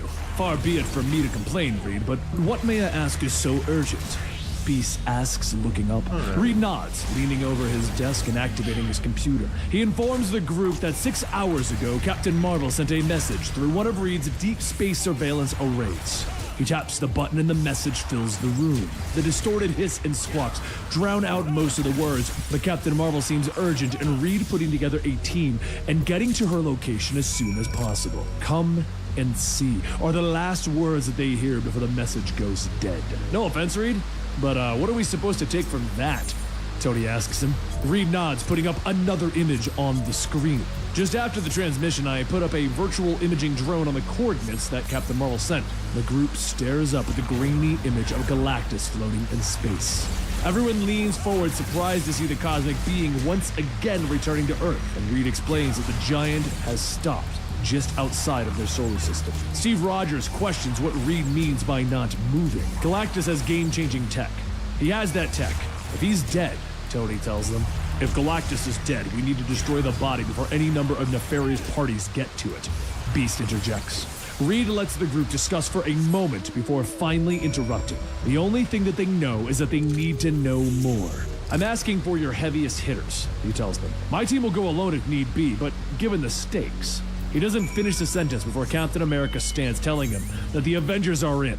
Beast nods, giving him some of the X-Men as well. Quickly, the team of Avengers and X-Men are assembled. And with that, they load up onto one of Reed's ships and they prepare to disembark. Sue hugs her children, leaving them in the care of Spider-Man.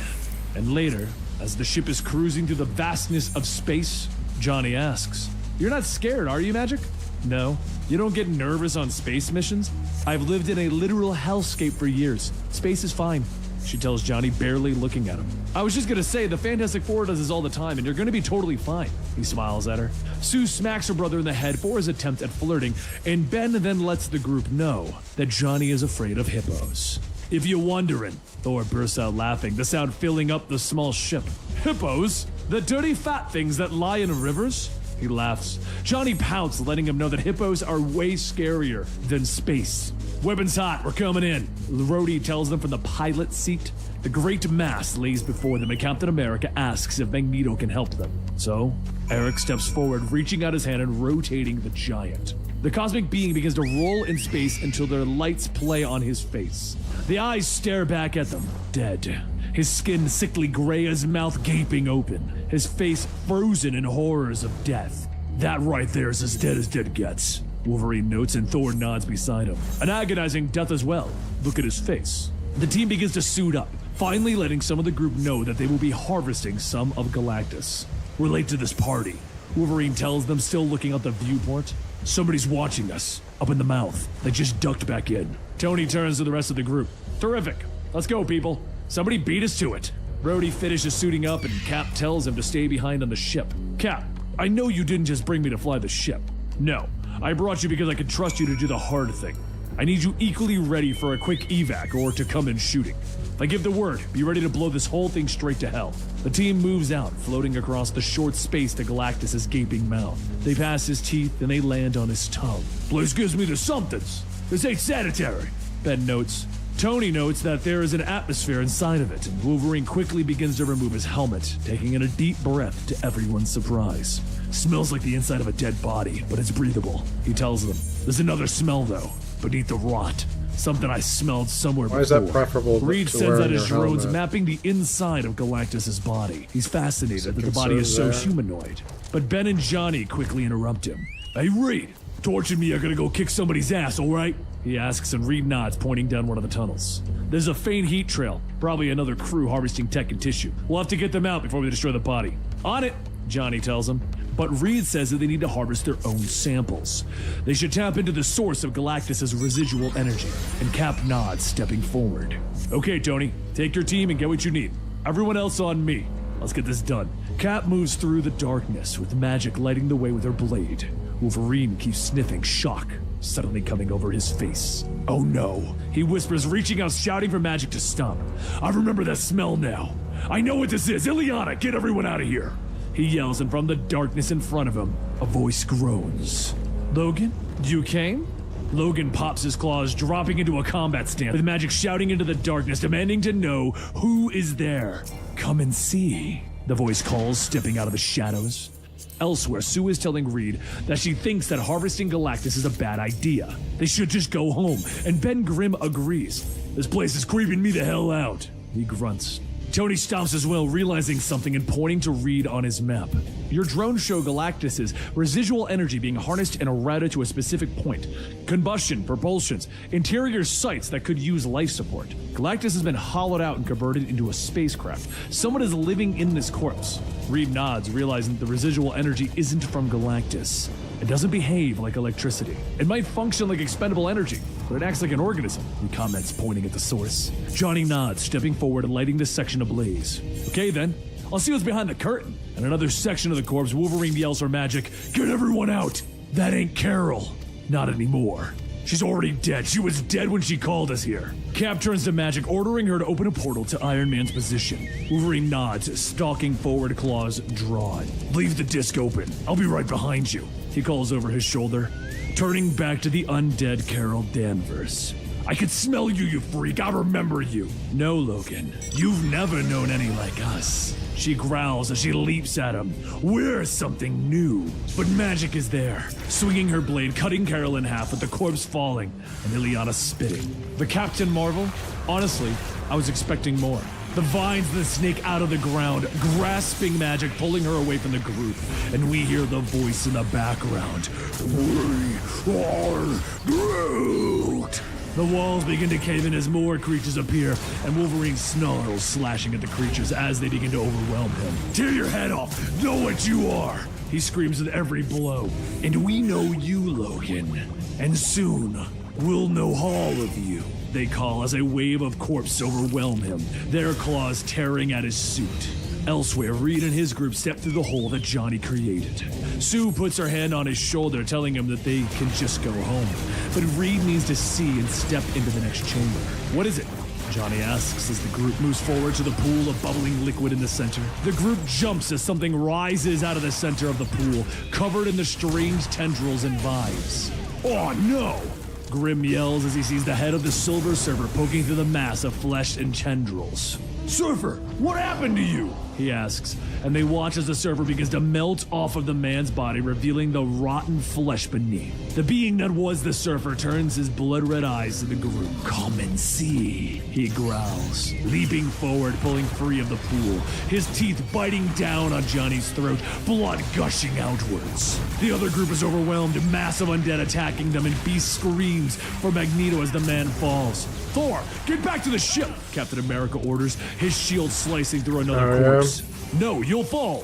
If you don't get back to the ship, Earth will fall. Have you managed Cap to get any of the screams, more Lambo hands stuff grasping yet? at him, and he tells Thor, hit this thing until there's nothing left. You take me for a runner, Captain? Thor asks, swinging his hammer. I took you for the defender of Midgard. Are you? Thor closes his eyes Well, for a you moment could always and then move on swings to the hammer Fortnite one and get last yourself time, a Cybertruck. destroying 3 more of the creatures. He leaps into the air, flying away, and as he nears the open mouth of the dead Galactus, a lone figure floats in his way. The mighty gladiator of the Shi'ar Empire stands there, his skin rotting, and Thor grits his teeth, continuing forward. Get to the ship! Tony is yelling, firing into the masses, but his cries are cut off as one of the creatures rips his arm from his body. Sue fights, but she screams for Johnny to wake up. Reed tries to pull her away, but the two are forced to turn back as a voice calls out to them. Sue? Johnny asks, sitting up and staring at her with bloody eyes. Sue, it's not what we thought. Come and... The words are cut off as Ben Grimm punches his former friend in the face, exploding his head. Go! He yells, throwing himself at the hordes of the undead. The kids need their mom, Reed! Get her out of here! Ben turns back in time to see a zombie Nova scream towards him, his punch knocking the thing to the ground. Reed escapes, pulling Sue with him.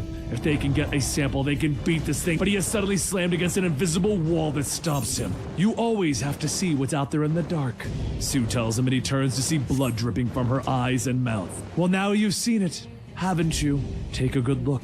Come and see, Reed. She rushes towards him, her mouth gaping open. Inside the ship, Rhodey can't get anyone on the comms, and he finally snaps down his visor, determined to get inside. He sees Thor flying out of the mouth towards him, and he moves towards the open hatch of the ship. The last moment, he sees the look of death on his friend's face, and the faces of the other zombies behind him. Thor slams into War Machine hard, sending him back into the ship, and the creatures crawl over it, tearing it apart. And all the way back on Earth, on the rooftop of 4 Yancey Street, Spider-Man is playing a game of chess with Val, while she discusses the mysteries of the universe with him. Franklin stands walking to the edge of the roof as he sees a great fireball appear over the horizon. Guys, I see something, he tells them, and in space, the corpse of Galactus begins to heat up as it pierces the Earth's atmosphere. There were screams throughout the city when it happened. Galactus appeared with his undead. While those unaffected tried to fight, Spider-Man was busy trying to save MJ along with Reed and Sue's kids, Val and Franklin. And as they flew over the city, Franklin yells that they need to go back for their family, but Spider-Man tells him that he will get to them just as soon as they are all safe. But before long, Vulture attacked, damaging the hovercraft. Spider-Man tells them that they'll be fine, just a little banged up is all. Franklin begins to cheer, shouting that they're saved. Uncle Johnny is here, as Spider-Man lets out a sigh of relief, looking back to see the Human Torch on his way. But as he takes a closer look at Johnny, he realizes that this isn't the Johnny that they know. Johnny blasts Spider-Man in the face, burning through the mask, leaving him for dead. And that was where it all began. You see, years passed and Spider-Man is now just going by Peter, because after it all happened, he didn't feel like a hero. He wakes up as Moonstone tells him to get up. It's time to move. Armed with only basic weapons and guns made from the limbs of fallen heroes, the group sets out. Peter asks Forge where is Nana, and he tells him that she's doing a sweep. She isn't too far off. Val scoffs, asking how long they're going to keep that thing around anyway. Franklin tells her not to call Nana it, and Val yells that she will not treat that thing like family so that her stupid little brother can pretend that everything is back to normal. Franklin shouts that he is not stupid and do not call him little. He's still older than her. Just then there's a creak in the woods and everyone stops moving, their eyes wide open. And out from the bush, a swarm of undead rush through and Forge fires his Cyclops gun, ripping through the bunch of them. As more appear, Moonstone, Val, and Franklin all begin to fire as Val calls out to their pet cat, Chewie. Chewie opens up his mouth and dozens of tendrils lash out, eating and sucking up all of the undead. Everyone waits for a moment and Peter asks if everyone's okay, and Forge says that they need to keep their guard up. A group that big should have had a meta spawn with them but that's when everyone hears it. The quiet BAMF in the distance. Forge quickly turns his attention to the trees and he begins to open fire, but the BAMFs continue. Suddenly, the upper torso of Nightcrawler teleports in, grabbing Forge, but Moonstone attacks, forcing him to teleport again. Everyone begins to open fire, narrowly missing one another when finally, a beam cuts through Nightcrawler. Everyone looks back to see the giant sentinel Nana, stating, "Dreadful thing." Val shouts, how is she supposed to collect a sample of metaspawns if you disintegrate them, Nana? Nana tells her that she shouldn't be touching those filthy buggers spiders anyway? How are all the puppets? Peter says that they're fine, and what took her so long? And Nana tells him that she is terribly sorry. She was cleaning a nest near, but Forge asks if she found anything of use. Nana says actually she found something of great interest. There is a house north of here. A short while later, our group moves forward. They arrive at the house in question. Peter looks at it asking, wait, are you kidding me? We've been using all of these routes that you came up with and we accidentally showed up here, Forge? The X Mansion? We can't take the kids there. We can't take the risk. Forge tells him, look, the respawned target mutates in mutants the mansion could be crawling with, but we're running out of supplies. We need batteries and medical supplies to keep these guns working, Peter. Your spider sense goes off non-stop now. If we don't get you something for the headaches, it will kill you. Now, I'm going in there with or without you. Begrudgingly, Peter follows as everyone quietly sneaks into the mansion. And as they turn down the hall to the science wing, they see cult writing scribbled on the walls. Franklin asks what is all of the writing, and Forge tells him not to worry. The stuff was probably written up years ago. Not a lot of deadheads left these days. Franklin asks what are those, and Peter says that they are sickos who worship the respawn. Believed that they were the next level of evolution. But that's when the group hears a bump. Everyone readies themselves as Peter opens the door, but what they find are humans. One of the prisoners asks if the others are gone, and Peter tells them that it's all right. They won't hurt them. As Forge guides everyone out, an old woman stops, seeing Peter, and notices his costume under his clothing. Says that she remembers him. She saw him once. A minivan went off a bridge and he caught it. Saved the whole family. God bless you, Spider-Man. Peter wipes away a tear and Forge says that it's almost like the old days, isn't it? Peter tells him that when they found him, his first thought was that they'll lead the dead right to us. They'll never survive out there on their own. It's kinder to just lock them back inside. These last few years, he's done things he never thought he would do to protect Franklin and Val. But if he's fallen so far that he's weighing the pros and cons of saving strangers' lives, he doesn't deserve to wear his suit anymore. Just then, Nana radios in that there's a humanoid approaching the main entrance. Peter and Forge hurry back inside to see Moonstone and the kids standing off against a group of thugs returning to collect the prisoners. Forge yells that this is his home, and as the thugs get starstruck seeing a living X-Man, Peter tells the thugs that they should just move this right along. They're deadheads. They were going to feed those innocent people to the respawn to save themselves. That's about as low as it gets, but right now they just walked into a fight that they couldn't have hoped to win on their best days. Franklin yells, yeah, our cat would literally eat all of you for breakfast, and Val adds, it's a florkin. The leader says that they aren't going anywhere, meat stick. And when the All-Strong gets here, neither are, but at that moment, booming footsteps can be heard and they're getting closer and closer. And the leader turns back to the creature stating, Master, we've brought you mutants as offerings. The creature growls, opening up its mouth, and then it bites down on the leader. And as everyone looks at the creature, Franklin yells that that's Beast. Beast was on the Galactus mission with Mom and Dad. Forge steps forward, telling Beast to calm down. We were friends, remember? We came to get supplies so we can work on a cure, but we need your help, Beast. As blood is dripping from his face, he laughs. Cure? It's you that we're curing. And he tears into Forge's stomach. Forge coughs through the fluid building up in his lungs, and Beast raises his arm, telling him, Shh, it's not your fault, old friend. You just haven't seen what I've. But at that moment, Nana crashes into the wall, shouting, Die, you horrid little beast! As Beast focuses on Nana, Chewie sends out his tendrils, whipping Beast into a wall. Peter grabs a piece of wire attached to a block, stating that Forge loved him. And then he spins the block, cracking Beast in the head with it and wrapping it around his neck and then pulling. A second later, Beast's head falls off, bouncing across the ground before everyone gets ready to incinerate it. And that's when Franklin tells them all.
all to wait. He asks Beast where his All right, family I'm is, back. and Beast just laughs, telling him, "Oh, it's Franklin Richards, the most beloved of the 8th Pillar.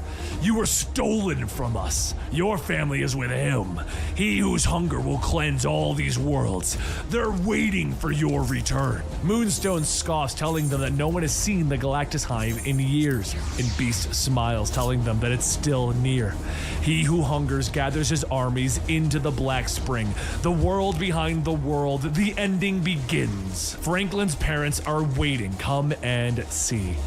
Moonstone burns Beast's head to ash, and Franklin shouts, asking why did she do that? They could have learned where their parents are. And Moonstone yells back at him, "It's a trap! The sooner you give up on this fantasy of curing Reed and Sue." But Val pauses, yelling at everyone, "Why can't we cure them? Who's to say that the Respawn aren't the next step in evolution? We clearly saw that Beast retained his memories and intelligence. Maybe it's a matter of curing the hunger that they all talk about." Peter rubs his head, confused. He doesn't want to hear it anymore that the Respawn are people. And Moonstone gives the house a quick once-over as they patch up Nana but Peter looks over. He sees Moonstone walking out, so he chases after her, asking where she's going. Moonstone stops, asking if he remembers back when they ran the Resistance during the invasion back in New York. Max, Bucky, those guys. Those were good times. The fighting was intense, but they all knew that it mattered. But the hero gig was never her thing. Hell, it's barely his thing now. And suicide missions to the Galactus Hive are definitely not her thing. Peter says that he won't let them go after Galactus, but Moonstone flies up, stating that he can keep telling himself that. Good luck out there. Hopefully you can make it. As Peter heads back inside, Val yells that he needs to take a look at this. They figured out how the Galactus Hive lives. They figured out how to find the Galactus Hive. This is the first time that they have seen someone from the Galactus mission. This changes everything. They have a unique radiation signature that they can track But Peter is furious. He shouts, asking, "Will you just listen to me for once in your lives? There is no cure, Val. You don't think that we tried that from the very beginning? Those things' cells die before they even turn. Don't you understand that you can't cure a dead organism? It's too hard, okay? Moonstone left, Forge is dead. It's just us now, and looking for the Galactus Hive is suicide." Val and Franklin says that they get it. They'll pack up and go before more of them come. So Peter walks off sighing. Damn it. Later, he lays down dreaming about back when it all happened, when he made his promise. The turned Fantastic Four attacked, and then, well, he gasps as he wakes up, but he looks around, and he doesn't see the kids. He jumps to his feet, running, shouting for Val and Franklin, yelling that he's sorry, that he'll go with them, just don't go alone. And a voice asks, "Alone? You're not alone." And a blast knocks Peter to the ground. An infected Moonstone walks in from the broken Nana, and the kids state that none of them will ever be alone again. Moonstone reaches down, grabbing Peter, telling him not to worry. This is so much better. And she opens up her mouth, biting down, but at that moment there are several quiet wicks. Moonstone pauses for a moment as her body falls to the ground in pieces, and Blade stands up where Moonstone was, stating, "I heard some people talking about how to find the Galactus Hive. Got room for one more?" Now with Blade on their team, Peter gets to rest, where he begins to have his dream again, the one with Sue and the others. She thanked him for bringing Franklin to them, and she bit him. Peter jolted up, screaming Franklin's name, but before falling off the back of the flying Nana, he says that he's sorry to everyone. He had a bad dream. Blade tells him to shake it off, and Franklin and Val are all right. Look at that view, too. As the group flies over the Phalanx Wall, Peter says that he's never seen this place in person. Think we'll be noticed up here? Blade says that this is Inao territory. They won't mind another Sentinel flying about. Franklin asks, what is the Inao? And Blade tells him that it is the non-organics. Or at least, that's what the robots call themselves. The Shield AIM Coalition used them against the dead at first, since the undead can't turn machines. But since the human population fell to almost nothing, the Inaos have been fighting for themselves, duking it out with the dead for King of the Hill. Peter then pauses and asks Blade, what about him? Franklin and Val are looking for their family. He's trying to keep them alive, but what is a vampire hunter getting out of hunting down the Galactus Hive? Blade asks, is that really a question? Killing undead is all I care about. Makes this world pretty much Disneyland. And where we're going, there's gonna be a whole lot of undead. That's good enough for me. At that moment, 3 meta spawns attack, and while Blade managed to shoot one, another rips into Nana, causing her to fall out of the sky. Peter grabs the children, jumping out before crashing into the ground. But before he could ask if everything's all right, Franklin shouts, "There's more of them! A lot more!" But as the undead close in, a group of them are destroyed as a pack of Anaus blast their way through. One of them shouts to eliminate the organic threat and targets the kids, but Nana smashes them with her giant fist. Chewie begins to eat the rest, but just as he swallows them, they electrocute him from the inside. Machine Man then jumps in, telling everyone that they will surrender their weapons and submit to the Machine Coalition custody. The robots all move in, and Peter looks up and asks if that is Frank Castle. Machine Man then says, "Designate Viv and Castle. Disarm and detain all uninfected organics. Get them away from the fighting and deliver them to the holding base." As the four are escorted away, Val whispers to Viv, stating that she thought something had happened to her, but she seems different. Viv says that some of her components have been damaged and replaced, otherwise she is exactly as she was. Val asks what about Miles. The last time that she saw her, he was with them. Viv tells her that Miles didn't make it. The organic did not survive. There is no other information to share. Peter looks at the robotic Frank Castle, asking, long time no see, so what happened? How'd you end up here? Frank says that for any organic, chances of exposure to the respawn increase exponentially over time. The transmode virus is the only long-term preventative measure. So Peter stops. "Wait, you did this yourself, Frank?" And Frank responds, "Most do it willingly." Blade laughs. "Haha, that's some good thinking. Give up your humanity so you don't lose your humanity. Creative, moron." As everyone steps into the holding bays, Peter asks what is this place. A giant dome shoots over the group, trapping them, and Viv says that it's sort of a waiting room for the transmode virus to run its course. Everyone begins to beat on the glass, shouting not to do it, but Viv tells them that this is the only safe thing to do. The likelihood that they become infected will increase every moment. As the computers begin, Frank says that the hybrid is non-viable to the techno-organic bonding. It must be destroyed. And Viv says that it offers no threat. It will be housed with the others. Frank then asks, what about the boy? It's unaware of its nature, but would be of a great value against the respawn. Viv tells him that the organics will be housed together for now, regardless of viability or strategic value, that is all. At that moment, there's a boom, and then a second. As the ground shakes, Peter asks what is that? Could the dead really bring this place down? And Viv says that this tower can withstand any attack short of. But with that, there's a third boom as the ceiling comes crashing down and a swarm of undead Hulks tear their way through. While the Hulks eat anything in arm's reach, Peter and the others stare, running when there are more booms coming from up ahead. Nana bursts through the walls yelling, "I'm coming, puppets!" Everyone, including Viv, climb onto Nana's back as Nana rockets towards the exit. Hulk jumps up after them, but as everyone begins to watch him get closer, Viv shouts, asking Peter, are they really going after Galactus, and why him? Peter stumbles to find his words, but then he says it's because he wants to believe in something again. He wants to believe that he can be a hero. Viv hands Peter a satchel and tells him to believe once again, and falls off Nana. She lands right into the Hulk to stop him from reaching Nana, and as they fly away, Peter opens the satchel. He reaches inside and his eyes go wide as he pulls out 2 web shooters. As the night comes, Val works on a few things and Peter asks, what is that? Val looks back, stating that she's trying to finish another bioweapon that Forge was working on. It'll be good if it works. The Galactus radiation trail is getting stronger. They're almost there. Peter looks around and says that it doesn't make any sense. They're in the middle of the ocean. And Val says, can you not think of a place in the center of the Atlantic Ocean? We're headed for the Atlantis colony. While narrowly escaping the Anaus and the Phalanx wall, everyone rides on the back of Nana towards Atlantis when Nana indicates that there is a structure just up ahead. Franklin asks what does he think they'll find there, and Peter says that he's not sure. Around the same time they made the space arcs, the Shield-AIM coalition rehabbed Atlantis as a colony for air breathers. The communication networks all went dark after that, so nobody really knows what happened. Looks like they're about to find out. As they land, everyone gets off and Val scans the area, stating that the radiation is not as strong as she was expecting, but the trail definitely ends here. Galactus must be below somewhere. Peter asks everyone if they're sure about this. This is their last chance to go back. But before anyone can answer, there's a large shift in the ground and suddenly everyone begins to get thrown around. Just then a giant undead sea creature flies through the water, crashing into the small piece of land.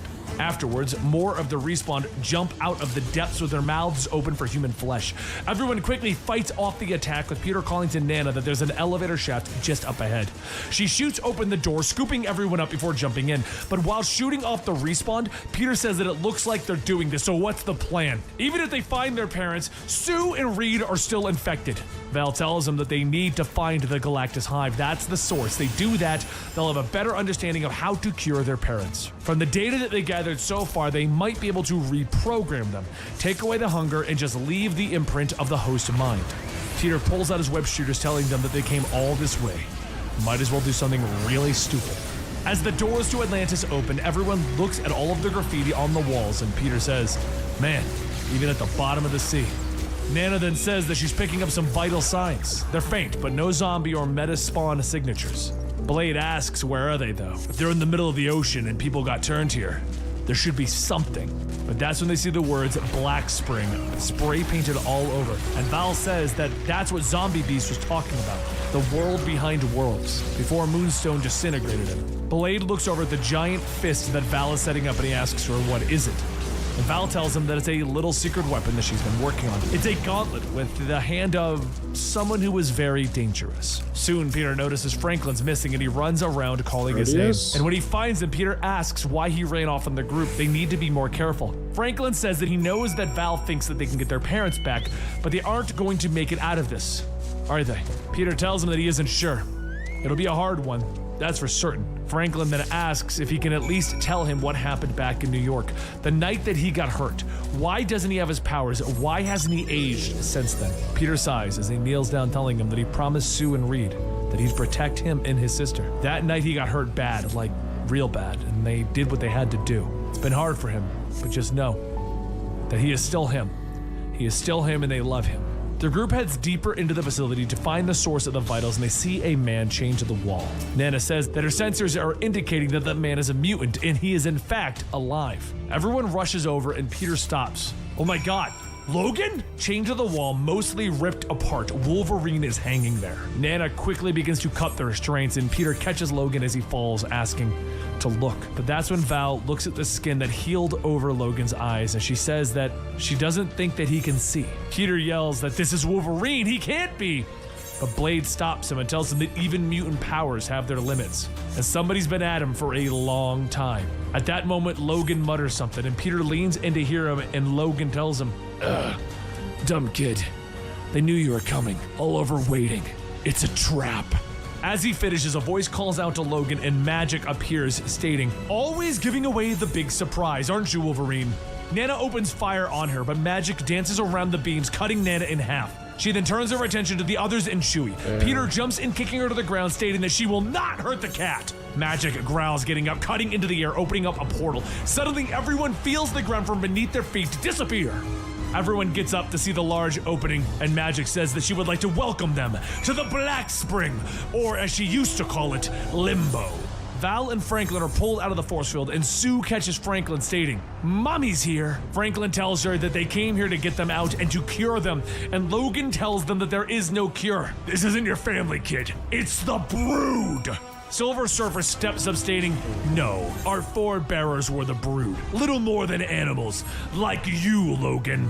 But that's when we found Galactus, the host that would usher us into the next stage of the Brood's evolution. Galactus was not just food or a vessel for eggs. He was a god. Hunger itself. Hunger made flesh. When the Brood implanted their eggs inside of him, their union gave birth to what you see before them now. A new life force, the greatest power in all of the universe. The Hunger Cosmic!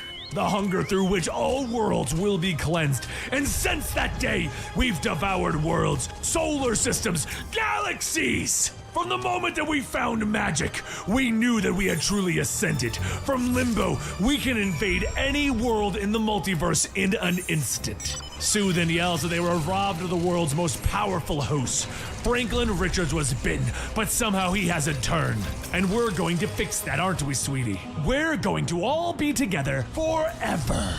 Peter begins to bang on the force field, yelling not to do it. And then another voice asks him why is he so sad? His family is here. Hey, Tiger, you wouldn't believe how much I've missed you. And now we can finally be together forever. Peter looks into MJ's eyes, asking if it's really her. Really? He's been looking for her for years, for months. MJ tells him that it's okay. It won't matter soon. But up on the ledge, Sue sinks her teeth into Franklin's neck, and as she pulls back, she spits out wires and cords, asking what did they do to him? He's a phalanx! Franklin looks at Peter, asking what happened to him. Why is his body turning into whatever this is? Peter says that it was the only way. Franklin was dying. Warlock made him a new body from the techno-organic matter, and Doctor Strange transferred his consciousness into it before the old body died. It was the only way to save him back then. Sue lunges at Peter, shouting, "You have denied us one of the All-Strong! We'll rip you apart for what you've done." But before she can make it, a laser tears through her body and her torso falls to the ground. The upper half of Sue claws its way towards Val, her daughter, and her daughter steadies her aim, stating, "You are not my mother." And she pulls the trigger of the Cyclops gun. Val begins to cry, stating that they should have listened to him. But now they're gonna have to kill them all. But as the fight begins, Chewie begins to cough up something. All of the anows that he ate earlier have been regurgitated. They open fire on the respawn, and MJ tells Peter that they can do this together. It is really her. They can be closer than ever before, like the same person. Please don't leave me again, Peter. But Blade rips through another batch of the undead, laughing. "Now this is what I signed up for. Come on, no need to pull punches or..." But Magic cuts him down, asking why does he still fight? Surely they all know that they won't ever leave this place. And Blade asks her, "Why would I want to leave? This place is paradise!" Magic scoffs, telling him that he's just another big talker. She knows something of. But before she could finish, Logan tells her, "I'm sorry for slicing off your head." Val yells that they need to hurry. They have to get to the Galactus Hive. But MJ shouts at Peter, telling him not to leave. She won't let him leave! Val calls out again, tears streaming down Peter's face, and he turns. And he runs, telling MJ that she isn't his family. He loves the real MJ, wherever she is. As he webs onto the broken Nana, he asks what they're supposed to do when they reach that thing. The Respawn continue to throw themselves onto the severed Nana, and Franklin yells that they need to get them off. Nana looks at the kids and tells them all that she is very proud of them. Franklin begins to ask what she's planning, and then Nana fires her rocket arms, sending everyone away as her body explodes. Val and Franklin yell for her to wait, but as the speeding rocket arms get closer to the target, Peter tells everyone to hang on. The fists punch a hole into Galactus' chest, and Blade asks if everyone's fine. Val takes out the gauntlet from before, stating that she needs 2 minutes, and this will all be over.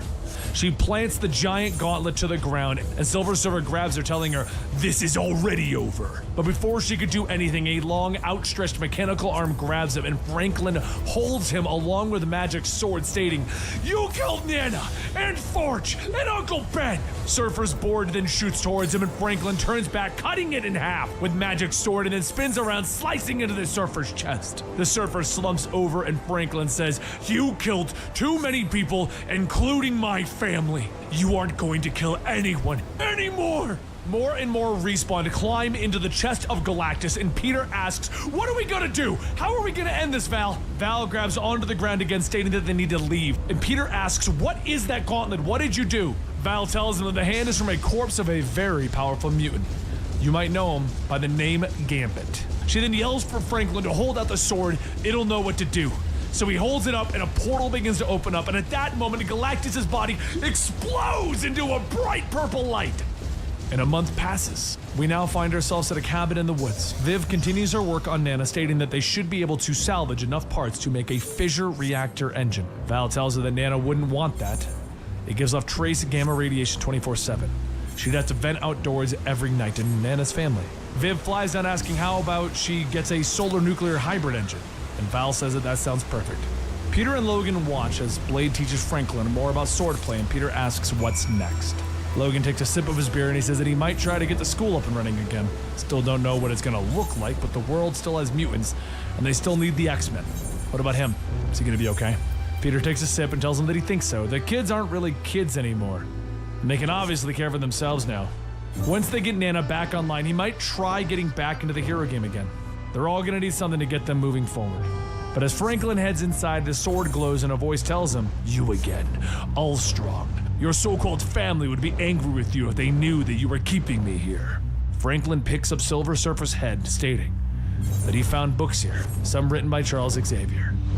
One of them talks about the Brood, Xavier said that every brood has a queen. Where is she? Surfer tells him that the queen is far, far beyond their reach. But they needn't worry. She knows who they are. What he and the other Earth cattle have done, the two of them will meet soon enough. And that concludes Marvel Resurrection, which was the one issue and then another one issue, and then they just did the 5 issues total to make the full story that you guys have gotten here. Super long story. I know most of this wasn't already on the channel, but we're trying to help you guys out.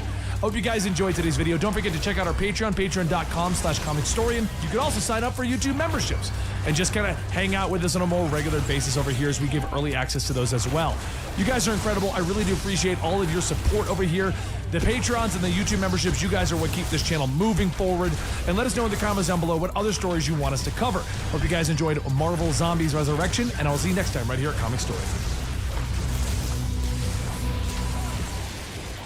Batman Beyond has been a fan favorite character since it came out as a cartoon in like the mid-2000s, and then it kind of disappeared into the night. But DC has always been trying to grasp at the magic that was Batman Beyond by bringing out different lines of comic books that would expand upon the world that is the Beyond universe. In 2016, Batman Beyond came out with another attempt at this, and it ran like 50-something issues, reintroducing a lot of classic Batman elements into the Batman Beyond mythos and how they would even fit into that. So today we're going to be covering the entire Batman Beyond Rebirth line right here at Comicstorian, where we take comic books, turn them into these audio dramas, which allows you to know what's going on in the world of comic books, so you know what to go buy, get the next issues, or go to your local comic book store and add them to your collection. So this is Batman Beyond Rebirth. For Terry McGinnis, Neo Gotham is his home. Even though things never change, there is one thing that did. Him becoming Batman. However, our story didn't just start with Terry kicking in a bus window to come stop the Joker's thugs and slam their heads into the ground before throwing them out of the window. It all started one night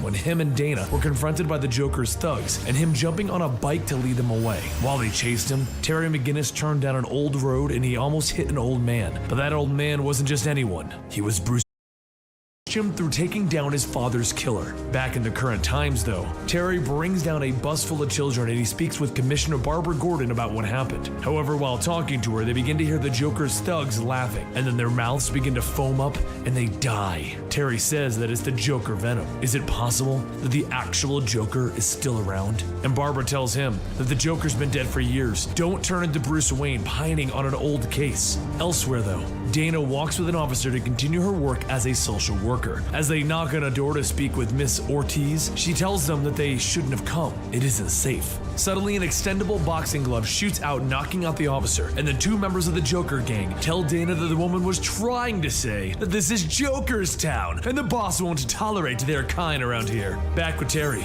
he and his brother Matt begin to unpack in their new apartment, while Matt tells him that it's so cool that he was saving those people. Terry says that it's cool that he's being back, and that he's lucky that Max was able to take care of things while he was gone. Matt tells him that if it wasn't for Spellbinder locking Terry down, he wouldn't have had to take care of himself. But what's important now is that Terry is back. As Terry and Matt joke, Max takes out her phone stating that she can't believe he's here. Dana, she's been taken by the Jokers. Terry suits up and he begins to head out, but as he goes, he begins to think about how him and Dana used to be close. But with Batman becoming a bigger thing in his life, she's become less important. While Spellbinder took him off the grid, everyone assumed that he was dead, and Dana moved on. So what is he supposed to say when he sees her? Hey, I'm back from the grave, and I'm Batman. But as Terry begins to ask where he can find the Jokers, a fist flies out, punching him, stating, "You don't look fun." A giant member of the Joker's gang knocks Terry around and then begins to pull down the wall over him and begins to laugh. However, over in the No Laughin' Matter club, Dana sits in a chair telling the man before her that she knows who he is. He is Carter Wilson,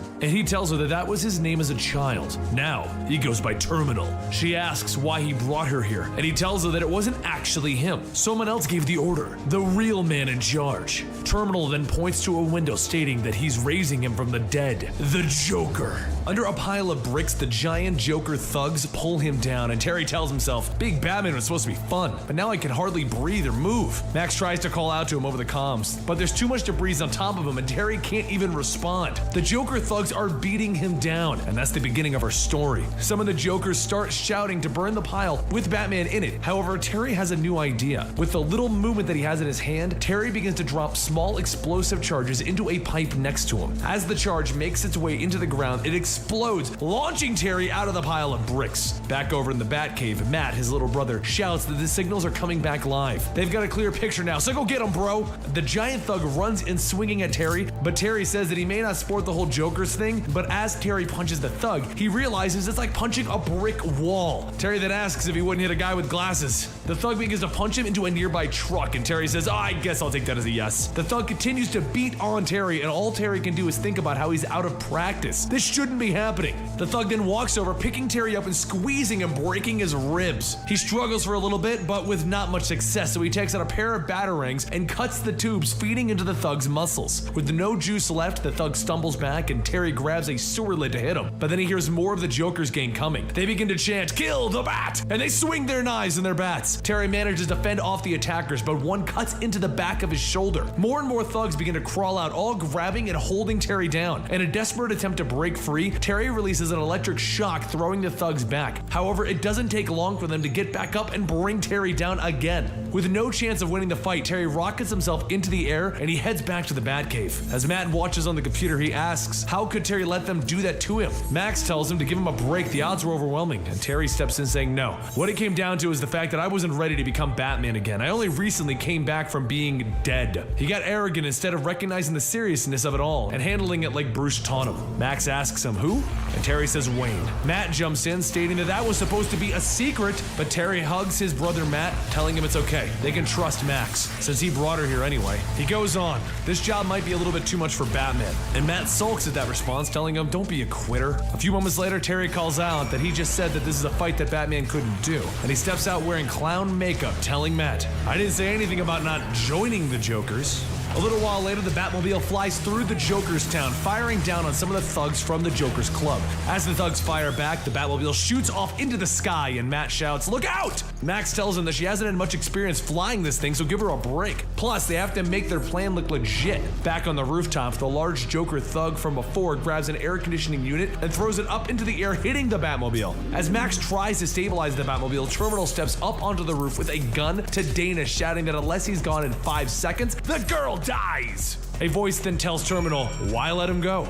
There's no way that you could bring him down with those dinky pop guns. Terminal looks up and sees Terry. And Terry goes on stating, I'm a friend with a toy that rips. Terry lines up his shot and he fires a bazooka at the Batmobile. Terminal watches as the missile flies through the air, hitting the Batmobile, and he asks, you. And Terry stops him, telling him, I got you. You just needed the right tool for the right job. Over in the Batmobile, Matt says the fireworks look like a real explosion, and then Max flies down onto the ground. Terminal continues to watch, stating, that can't be that easy. And Terry asks, what, you think the Bat bailed? Terminal tells him that he's not sure, and then the giant thug from before starts to crawl back up onto the roof. Terry helps him up, and the thug says that he's never seen him before. And Terry tells him, I'm just a friend, been in criminal modification therapy. Terminal steps up to him, telling him, no one just gets to drop in and claim he's in the club. Terry goes on to tell him, I figured my last name might help me open up the clubhouse doors. My father was Trey Malone, though you may have known him as Matches. Terminal tells him, I didn't know Matches had a kid. And as they go on, Dana listens, specifically listening to Terry, and realizing that is Terry and he's alive. Afterwards, Terminal takes Terry and the rest and they head over to the No Laughing Matter Club, where he begins to get to know Terry. But while Dana tries to figure out why Terry would be back after so long, she finds herself not being watched and she slips down through the back. Everyone does start to take notice, so Terminal calls up for the large thug to go out and get her. Before he can go though, Terry steps in front of him, telling him to give him a chance to show off his talents. Terminal tells him, alone you don't. Everyone is getting on the streets. After a bit of running, Dana starts to navigate through the Joker's town back alleyways until she runs into someone. As she falls, the person asks if she's out of her mind. And when she looks back up, Dana says that she knows who he is. Please, just don't. Terry grabs her and tells her, be quiet, I'm here to help you. Now just play along and we'll get you out of here alive. Some of the other thugs show up shouting that it's time to kill her, but Terry stops them, telling them, sure, but I'm pretty sure we have to ask the boss first. He was keeping her alive for something, right? Back at the club, Terry and the rest of of the gang enter, and Terminal says how blessed they are to have someone so talented just fall into our laps. Go ahead and take her upstairs. Terry begins pulling Dana away, but once they get upstairs, Dana stops him, asking if it's really him. How is it even possible that Terry is back from the dead? Terry grabs her, telling her to relax, and he'll explain everything when the time is right. Right now, they just have to wait for his backup. As Dana gets close, she says that she still can't believe it's him. If only he knew what the Jokers were really up to. Terry asks her, what do you mean? And Dana goes on to explain that Terminal is actually their old friend Carter from back at high school. He always wanted to prove that he was the smartest, and now he's going to prove it by bringing the dead back to life. Dana unlocks the screen before them, and Terry sees the Joker's body. She continues, yes, though cryogenically preserved, Terminal is on the verge of bringing him back. Terry stares, asking, why would he want to bring back the most heinous man ever? Terminal's voice then asks, why? Just to prove that I can. They both turn back, and Terry and Dana see Terminal holding an old hollow photo of them in high school, and Terminal stating, I knew you back in high school. I was happy when I heard that you died. Terminal then throws the photo into the wall, breaking it, and he shouts, what's your story then? Are you a cop? More of a threat? Terry pulls back his arm and he grits his teeth, telling him, I'm the guy who's gonna stop you. But before he can punch, the large thug from before punches into Terry, telling him, Terminal tells him, you can't be a cop. You're working with Batman. That would be the only way to explain the stunt from before. While Terminal goes on, Terry fights back against the big thug, but before reaching Dana, Terminal punches him, and the large thug grabs and locks him into place. Terminal then says, it's a shame that you won't get to see what comes from my efforts. It's time for you both to go to the wall. A short while later, Matt sneaks closer to the club when he sees Terry and Dana hanging from the club building upside down. The large thug asks if the pebbles are ready, and another one says, yep, filled with acid. He then tells everyone to fire, and soon all of the men release their slingshots, shooting acid-filled pebbles up at Terry and Dana. Meanwhile, back inside, Terminal stares at the Joker's room and he tells the janitor to go on and leave. When the janitor leaves, Terminal heads into the cryo room and he says, can't let anyone see you and realize that you're in fact alive. He holds out the Joker's hand to scan over the belongings, and he says, I'm sure you would appreciate the greatest joke of them all. The device scans, and Terminal goes on, they all think that I'm bringing the Joker back to life, but the truth is, he's long dead. The scan completes and it says, transfer complete. You have received payment from Bruce Wayne. Back outside, all of the members of the Joker's gang begin to fire their slingshots, pelting Terry with acid-filled pellets. While everyone continues to bring more pellets over to shoot, Matt sneaks around the crowd and he makes his way into the club. Terry continues to try and struggle, and he manages to pull out a knife, and after cutting himself free, Terry starts to work on Dana's ropes, and the large thug shouts, no one even frisked him! Once free, Terry tells Dana to hold onto him while he pulls them back, and as they get closer, one of the thugs leans over the ledge with a gun.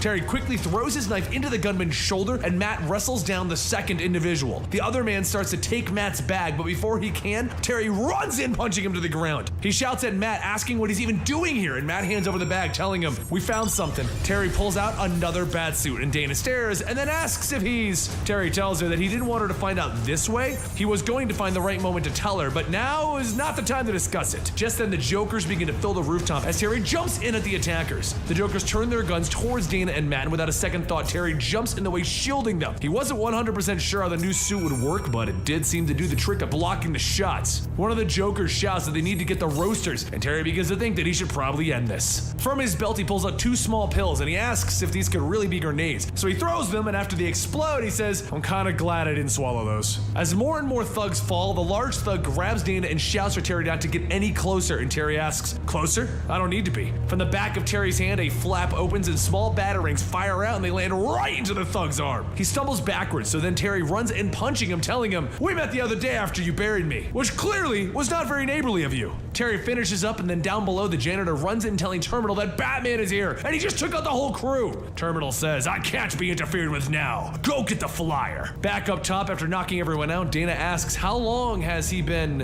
And Terry tells her, since high school. She realizes that he's been lying for years, and then she tells him that if he says he didn't tell her for her own good, she'll... But Matt stops them, saying that they can deal with this stuff later. Terminal's downstairs. The three of them run down the stairs into the cryo room where the Joker was being held. However, as Terry looks at the skaters, he sees that the person being held there was actually Bruce Wayne, which means Bruce is alive. Bruce was thought to be lost when Brother Eye first attacked. The bunker was attacked, and when Terry went to search, he couldn't find anyone alive. not a single person. A short while later, Terry headed over to the Wayne Powers building, and Max asked what could Terminal want with Bruce. He says that his guess would be that he's looking for the Keystone, something that no one should even know about. The Keystone is the world's ultimate intel gathering device, and if Terminal can get his hands on that. Meanwhile, down on the building, Terminal says that he's on the cusp of having everything. The janitor asks what could be more important than bringing back the Joker, and Terminal walks off telling him, "You're too much of a simpleton to realize where we are. We're here for one thing." He goes on, "I told the Jokers that I was going to bring back the Joker so that he could amass an army of acolytes, all to keep Wayne alive." The janitor then asks, "That means that this man isn't the Joker?" And Terminal tells him, "No, that's Bruce Wayne. Why would anyone want to bring that Joker back? The world is far better without him." As the two continue to walk, the janitor pulls Bruce and he asks, "Why would you want to do this then? To take all of Wayne's fortunes?" Terminal tells him that's part of it, but the real goal is the Keystone. The door that they are standing in front of then asks for an authentication scan, so Terminal props Bruce's body up for the retina scan. Once it's done, it says that the subject is fully authenticated. "Welcome back, Bruce Wayne." It then opens and Terminal sees Terry and shouts, "Batman!" Terry tells him, "Yup. Once I realized that you had Wayne under your control, I figured that you would be smart enough to know about the Keystone." Terry then runs in, tackling and throwing Terminal to the ground. He jumps up telling him that he thought that he was a man of limited resources, but you were wrong. Take care of that. Terminal pulls his belt off, wrapping it around Terry's neck, and Terry says that a belt won't, but then a current runs through the belt, shocking Terry. Terminal shouts that he won't be cheated when he's this close. However, as the two of them fight, the janitor takes out Bruce's tubes, telling him,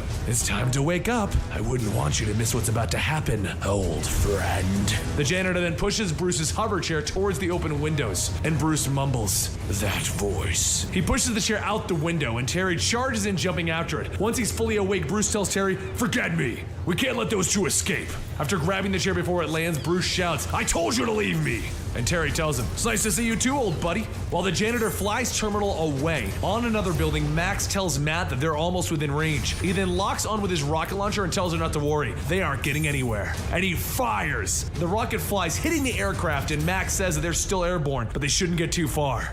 Back in the Wayne's Powers building, Terry gets Bruce back up, and without any talk, Bruce says that they need to get to the terminal. Terry takes off his mask, telling him that he just needs to relax, be human for 1 second, and embrace the fact that, I don't know, you're alive? For once, the bad guys can wait. Bruce tries to stop him, but Terry goes on, telling him, "It's a great day. You're back and the Joker's still dead." But Bruce stares at Terry's eyes and he tells him about that. Meanwhile, on the outskirts of Gotham, Terminal begins to look over the aircraft, stating that him and the janitor need to hurry. They need to get this back into the air. The janitor tells him, "No doubt. But really, you were a fool to think that you could beat Wayne." While still looking at the ship, Terminal tells him, "Talk like that again and you're a dead man. Now get a crowbar so that we can take this thing apart." The janitor grabs a crowbar and he says, "It was crazy to use the Joker's name like that. You should know. Besides, no one uses the Joker's name." The janitor then lifts the crowbar up, and he begins beating Terminal's head in until there's nothing but blood and brain tissue dropping from the end of it. He then begins to pull down his hood and he says, "No one uses my name!" With Bruce Wayne finally recovering and returning to the Batcave, he notices something different. Max, Terry's younger brother, tells him that Terry has kept everything the same as before. He didn't change a thing. And Bruce looks around and tells him, "No, Terry didn't keep it the same. The Batcave was never a hangout for friends and family." Terry shouts from the upper levels, telling him that that's not fair. They just didn't know that he was alive. And Bruce scoffs, telling him, "No insult intended, just making an observation." But as Terry goes on with Bruce telling him how good it is to see him again, Dana interrupts them and says that it's clear that they have a lot of catching up to do. Besides, Bruce isn't the only one here trying to adjust to the information that has currently been revealed. Terry hugs Bruce, telling him that it's good to have him back, but they can talk later. First, he has to go drop off Dana. Dana is his former girlfriend who didn't know that he was still alive, nor did she know that he is Batman Beyond. So basically, she got a lot of information in the last episode. Meanwhile, over at the GPD, Commissioner Barbara Gordon receives the identity reports on the person that they found. Carter Wilson, aka Terminal, was savagely beat to death with a crowbar. The officer says that they currently have no leads, but it may have been somebody who just happened to be around when his flyer went down. Barbara stares at the report, stating that Terminal was too smart for that. It would have to have been somebody on the inside, someone that he trusted. But before Barbara can go any further, the door that she was reaching for is kicked in as she's knocked to the ground. She goes to grab her gun, telling the person that they've made a big mistake, but then she sees that it's the former League of Assassins member, Karari, standing in the doorway. Karari tells Barbara that her intentions are peaceful, but she requires immediate assistance. She must speak with Batman. Back in the Batcave, Bruce goes over the information on Terminal, and Terry's younger brother Matt asks Bruce if it's true. Is he really Batman? Bruce gives a low-sounding grunt, and Matt says that's awesome, it's good to have him back. Terry was having kind of a rough time without someone to guide him, like when his suit got shredded and they couldn't fix it. Luckily, they found an old experimental suit down here in the Batcave, and Bruce pauses. What suit? Describe it. Matt says that he can just pull up a file on it. All they know about it is that it worked great. It helped Terry clear out the Jokers. The image appears on the screen, and Bruce looks at it, and he says that that is X7. And Matt says by the tone he's using, he sounded a bit worried. Bruce stares at the terminal and says, that suit was a prototype, one so dangerous to its wearer that it might get Terry killed. Over at the GPD rooftop, Barbara gets ready to turn on the bat signal, but before she can turn it on, she needs to know why. Why is Karari here? And she tells her that they have no time for an explanation, so Barbara says that she's gonna need a little more than that. That's when a voice tells the two women that it's too late for that, and a group of assassins from the League of Assassins appear. Meanwhile, in another part of Gotham, Terry drops Dana off at her apartment, and he says that he's sorry for not telling her earlier that he's Batman. The lying to everyone was really getting to him. Dana tells him no. She saw the look in his face when he was rescuing her. He loved every second of being Batman. Terry sighs, telling her, maybe, but he can't do it Bruce's way. Right now, all he wants to do is be human again. Dana leans in and tells Terry that he's a nice guy, maybe too nice to be Batman. And he leans in, telling her, from now on, I'm gonna put myself first, Batman second. Just before the two of them can kiss, the bat signal lights up in the sky. Dana says that it looks like he has to go, but Terry tells her, no, not this time.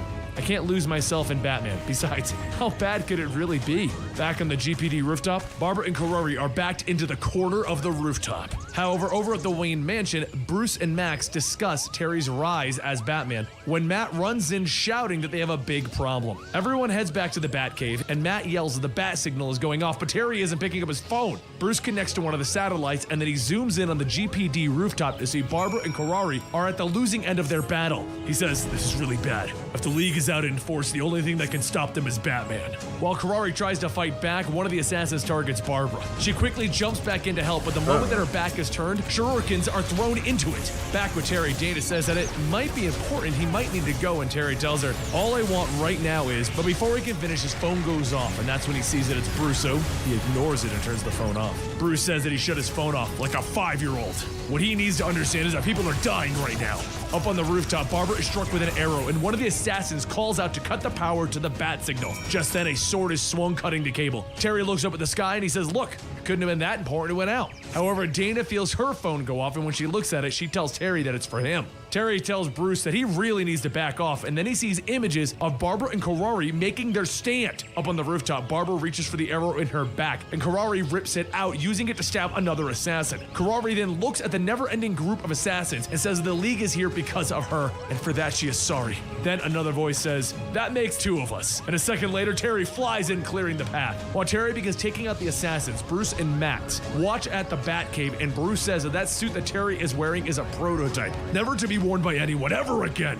More assassins come out of the shadows, so Terry pulls out his claws, telling them, looks like I'm gonna need a more hands-on approach. He starts to cut away into the assassins, and Bruce radios back that he needs to stop. He needs to get back now. After taking out the last 2 assassins, Terry looks at all of the dead ones, and he says, I'll be back in a bit. First, I need to find out why Karari is even here. Karari hands over a vid, telling Terry that he needs to see this. She's here to make sure that he watches it. The video begins to play, and an image of a Himalayan temple appears, and a voice can be heard rallying their men. The voice tells the League of Assassins that now it is time for them to rise. It is time for one of them to take the magnificent opportunity and exploit it. The more Terry listens, the more he realizes who that voice is. It's Ra's al Ghul, and he's alive. Bruce shouts over the radio that Terry needs to come back with that suit. They can deal with Ra's later. Karari calls her flyer over and says that they must leave now, so Terry radios back that if it's true that Ra's is back, there is no time for him to return. He has to leave. As the flyer approaches, a man calls out to Karari, telling her that she shouldn't have left her craft unguarded. Terry looks up to see a man wielding 2 swords on her ship, and he says, I'm going to assume that that guy's not a friend. Karari tells him no, that's Cora. Hey JD, Demon's how you right do, hand. buddy? Just then Cora leaps from the flyer at Karari, asking if good. she really thought that she could betray the League and succeed. The 2 swords slam into Just the been ground, forcing knocking everyone to out jump like a back. shit Then ton Cora of looks side at Terry, quests. telling him, It's Batman, I'm or actually so gonna be when he getting calls off himself. fairly Ferrari soon. lands on her flyer and shouts to Terry to just leave him, but What you been Koro up knocks to? Terry How's with the work butt of his been sword. going? He swings down on Terry, telling see, him, I Deadpool cannot and believe that Wolverine you were yet? allowed to defile his image. Terry jumps up, kicking back Koro, and then he starts to make his way towards the flyer. Koro looks up, stating, I will not let you go, and Ferrari jumps back, stating that the ship is set to autopilot. She'll deal with Koro. The ship's hatch closes on Terry as he shouts, wait, hang on, I'm not ready. Koro then punches through Ferrari's guard and stabs through her chest. As the sword is pulled out, Barbara shouts that she's gonna get help, and Koro says that it's a shame that my master has an urgent need for me, or else I would deal with you as well. Up in the ship, Terry tries breaking the hatch, yelling that he will blast his way out if he has to, and a voice in his head tells him no. We were programmed by Wayne to act as he would. Communication with the wearer can facilitate maximum effectiveness to ensure that Batman succeeds, even if the man inside cannot. Back at the Batcave, Bruce says that he fears that the suit's AI will overwhelm Terry. It is programmed for one thing, that Batman will never fail. Matt asks how bad could it really be, and Bruce explains that during his final days as Batman, he wore that suit. People were dying, the police were beaten, and so was he. The Banes were out of control, and he needed more strength, more speed, so the suit was developed. It was designed to block pain, override cautionary judgment, and make sure that whatever the job was, it got done. Wearing the suit, I was unstoppable. Broken ribs, no problem when you don't feel pain. But then the AI started to take over, and after having 2 cracked vertebrae, you shouldn't even be able to stand. However, the suit put me right back up, and I kept fighting until it was over. Max says that no one should ever use that thing, and Bruce says one other did once. But that's in the past. Yeah, Bruce tells tough. everyone that he'll stay here and That's get in good that, contact with school's Terry. They starting need to soon. take it easy for we- now. It's going to be a long Now, are night. you Meanwhile, going over in to the college? Himalayas, What kind Terry of school flies are we closer to talking Raz's here? temple when the suit's AI indicates that they're getting closer. However, there is ground activity detected. Terry asks what kind, and the suit responds, telling him surface-to-air missile.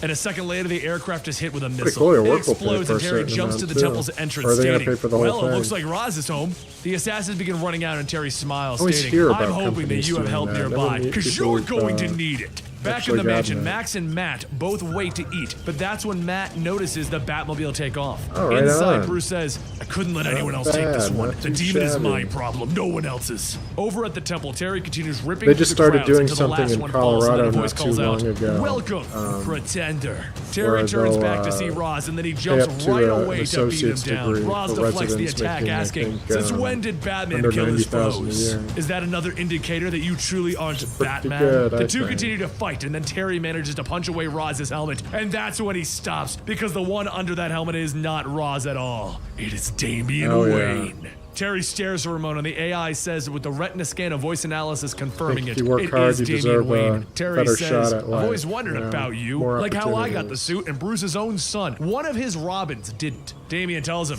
the answer is simple, Pretender. But I'm I simple did. like that. The two go back and forth exchanging blows, and Terry asks, if that's the case, what happened? fact, I Couldn't think live up to the any brand? job Damian worth throws one of his doing ought to swords, be telling him, enough to one of live the off answers if, should be clear. they People expect need you the to work suit to be full-time. effective. However, I do not. But Terry lunges to apparently tackle, that's but a Damian catches him and throws him through a controversial window statement, down into the lower levels of the temple. The suit announces that the opponent is fully skilled in all forms of personal combat. He is likely the single most accomplished opponent that you will ever. Terry shouts back at the suit, shut up! I'm feeling good about this. Damian makes his way down to continue the assault, and the suit says, for you to prevail, lethal means are required. Meanwhile, just outside, Bruce lands the Batmobile and starts his hike up the mountain, thinking back to the last time that he even saw Damian. It was when Roz was upgrading his technology to stay current with the times. And to stop it, Damian wore the X7 suit. As he watched him leave, Bruce could feel the ferocity in Damian, and it sent chills down his spine. Damian fought for 4 straight hours until almost all of yeah. Roz's army was wiped out, and that's when his own son became someone that he didn't Yeah, recognize. man, it's, As he I came just to the got scene, done he found watching the all the tattered X-Men remains of the movies, suit, but no Damian. off The screen, suit had changed and, Damian. He had I gotta taken say, up his even the grandfather's terrible mantle. X-Men But before movies, Bruce could dwell any further it's on what made, happened in the past, a voice calls out Deadpool and to him, Wolverine and made them, Koro tells him, made me want to that's watch them far again. enough. And I haven't I'm thankful for this watched chance most to of meet them you, since, because like, now they I will came do out, what my father as could far as, not. like, I'm Bruce concerned. says, I'm gonna take a wild guess that your father is. But before Bruce could finish, Koro punches him, telling There's him, just my so father much was love Ubu. Back effort put inside, into Terry that charges movie. back at Damian, and Damian tells him, there's one more thing that I don't need, and that's weapons. Not when I can use my opponents against him. Damian reaches into the suit's compartments and takes out 2 small explosives, throwing them back at Terry, throwing him outside into the snow. He then jumps down, telling him, "There's one thing that I know about the suit, and that's its vulnerabilities, such as the exact frequency needed to jam the cyberlink." Terry gets up, looking around, noticing several speakers pointed at him, and then a screeching sound blasts into the field. The sound stuns Terry, and Damien moves in, knocking him to the ground, telling him, "I knew Karari would seek you out. I knew how this would play out, and all I just wanted do most of this, all to was be honest. you." Over with Bruce, I Koro got a beats down producer on him, that, telling him, "My master sets said me that this up was with supposed to be a everything I need, challenge, but and there is no concern for I that." just After plop picking up and down throwing and, Bruce to the ground, Bruce quickly spins be over his myself. back and takes out his Pretty lucky grappling that gun way. and fires. The anchor hits Koro in the stomach, knocking the wind out of him, and Bruce then struggles, getting up, telling him, "That's 1 down." As he gets closer to the temple, he sees a pit, and then his eyes widen. He shouts, "No!" And Damien holds a sword over Terry's body, and he tells him, "Welcome." This is, yeah, that's the Batman Beyond story. But I think that's going to do it for me today, guys. JD, it's great seeing you today, man. I hope you get to finish Deadpool and Wolverine soon so we can really start dishing about it. Oh, man, thanks for stopping by. I love seeing you guys stop by. Bravo, thanks for coming by like you always do. But I'm going to be back, might be a little later tomorrow. I got a doctor appointment I need to bring a cat to, one of my roommates, so... But if I get on, it'll be more towards the afternoon. It might be a shorter stream. We'll see. See what happens. But, you know, whether you watch now or later, thanks for tuning in. And I'll catch you guys later. Wherever you are, whenever you are, be safe out there.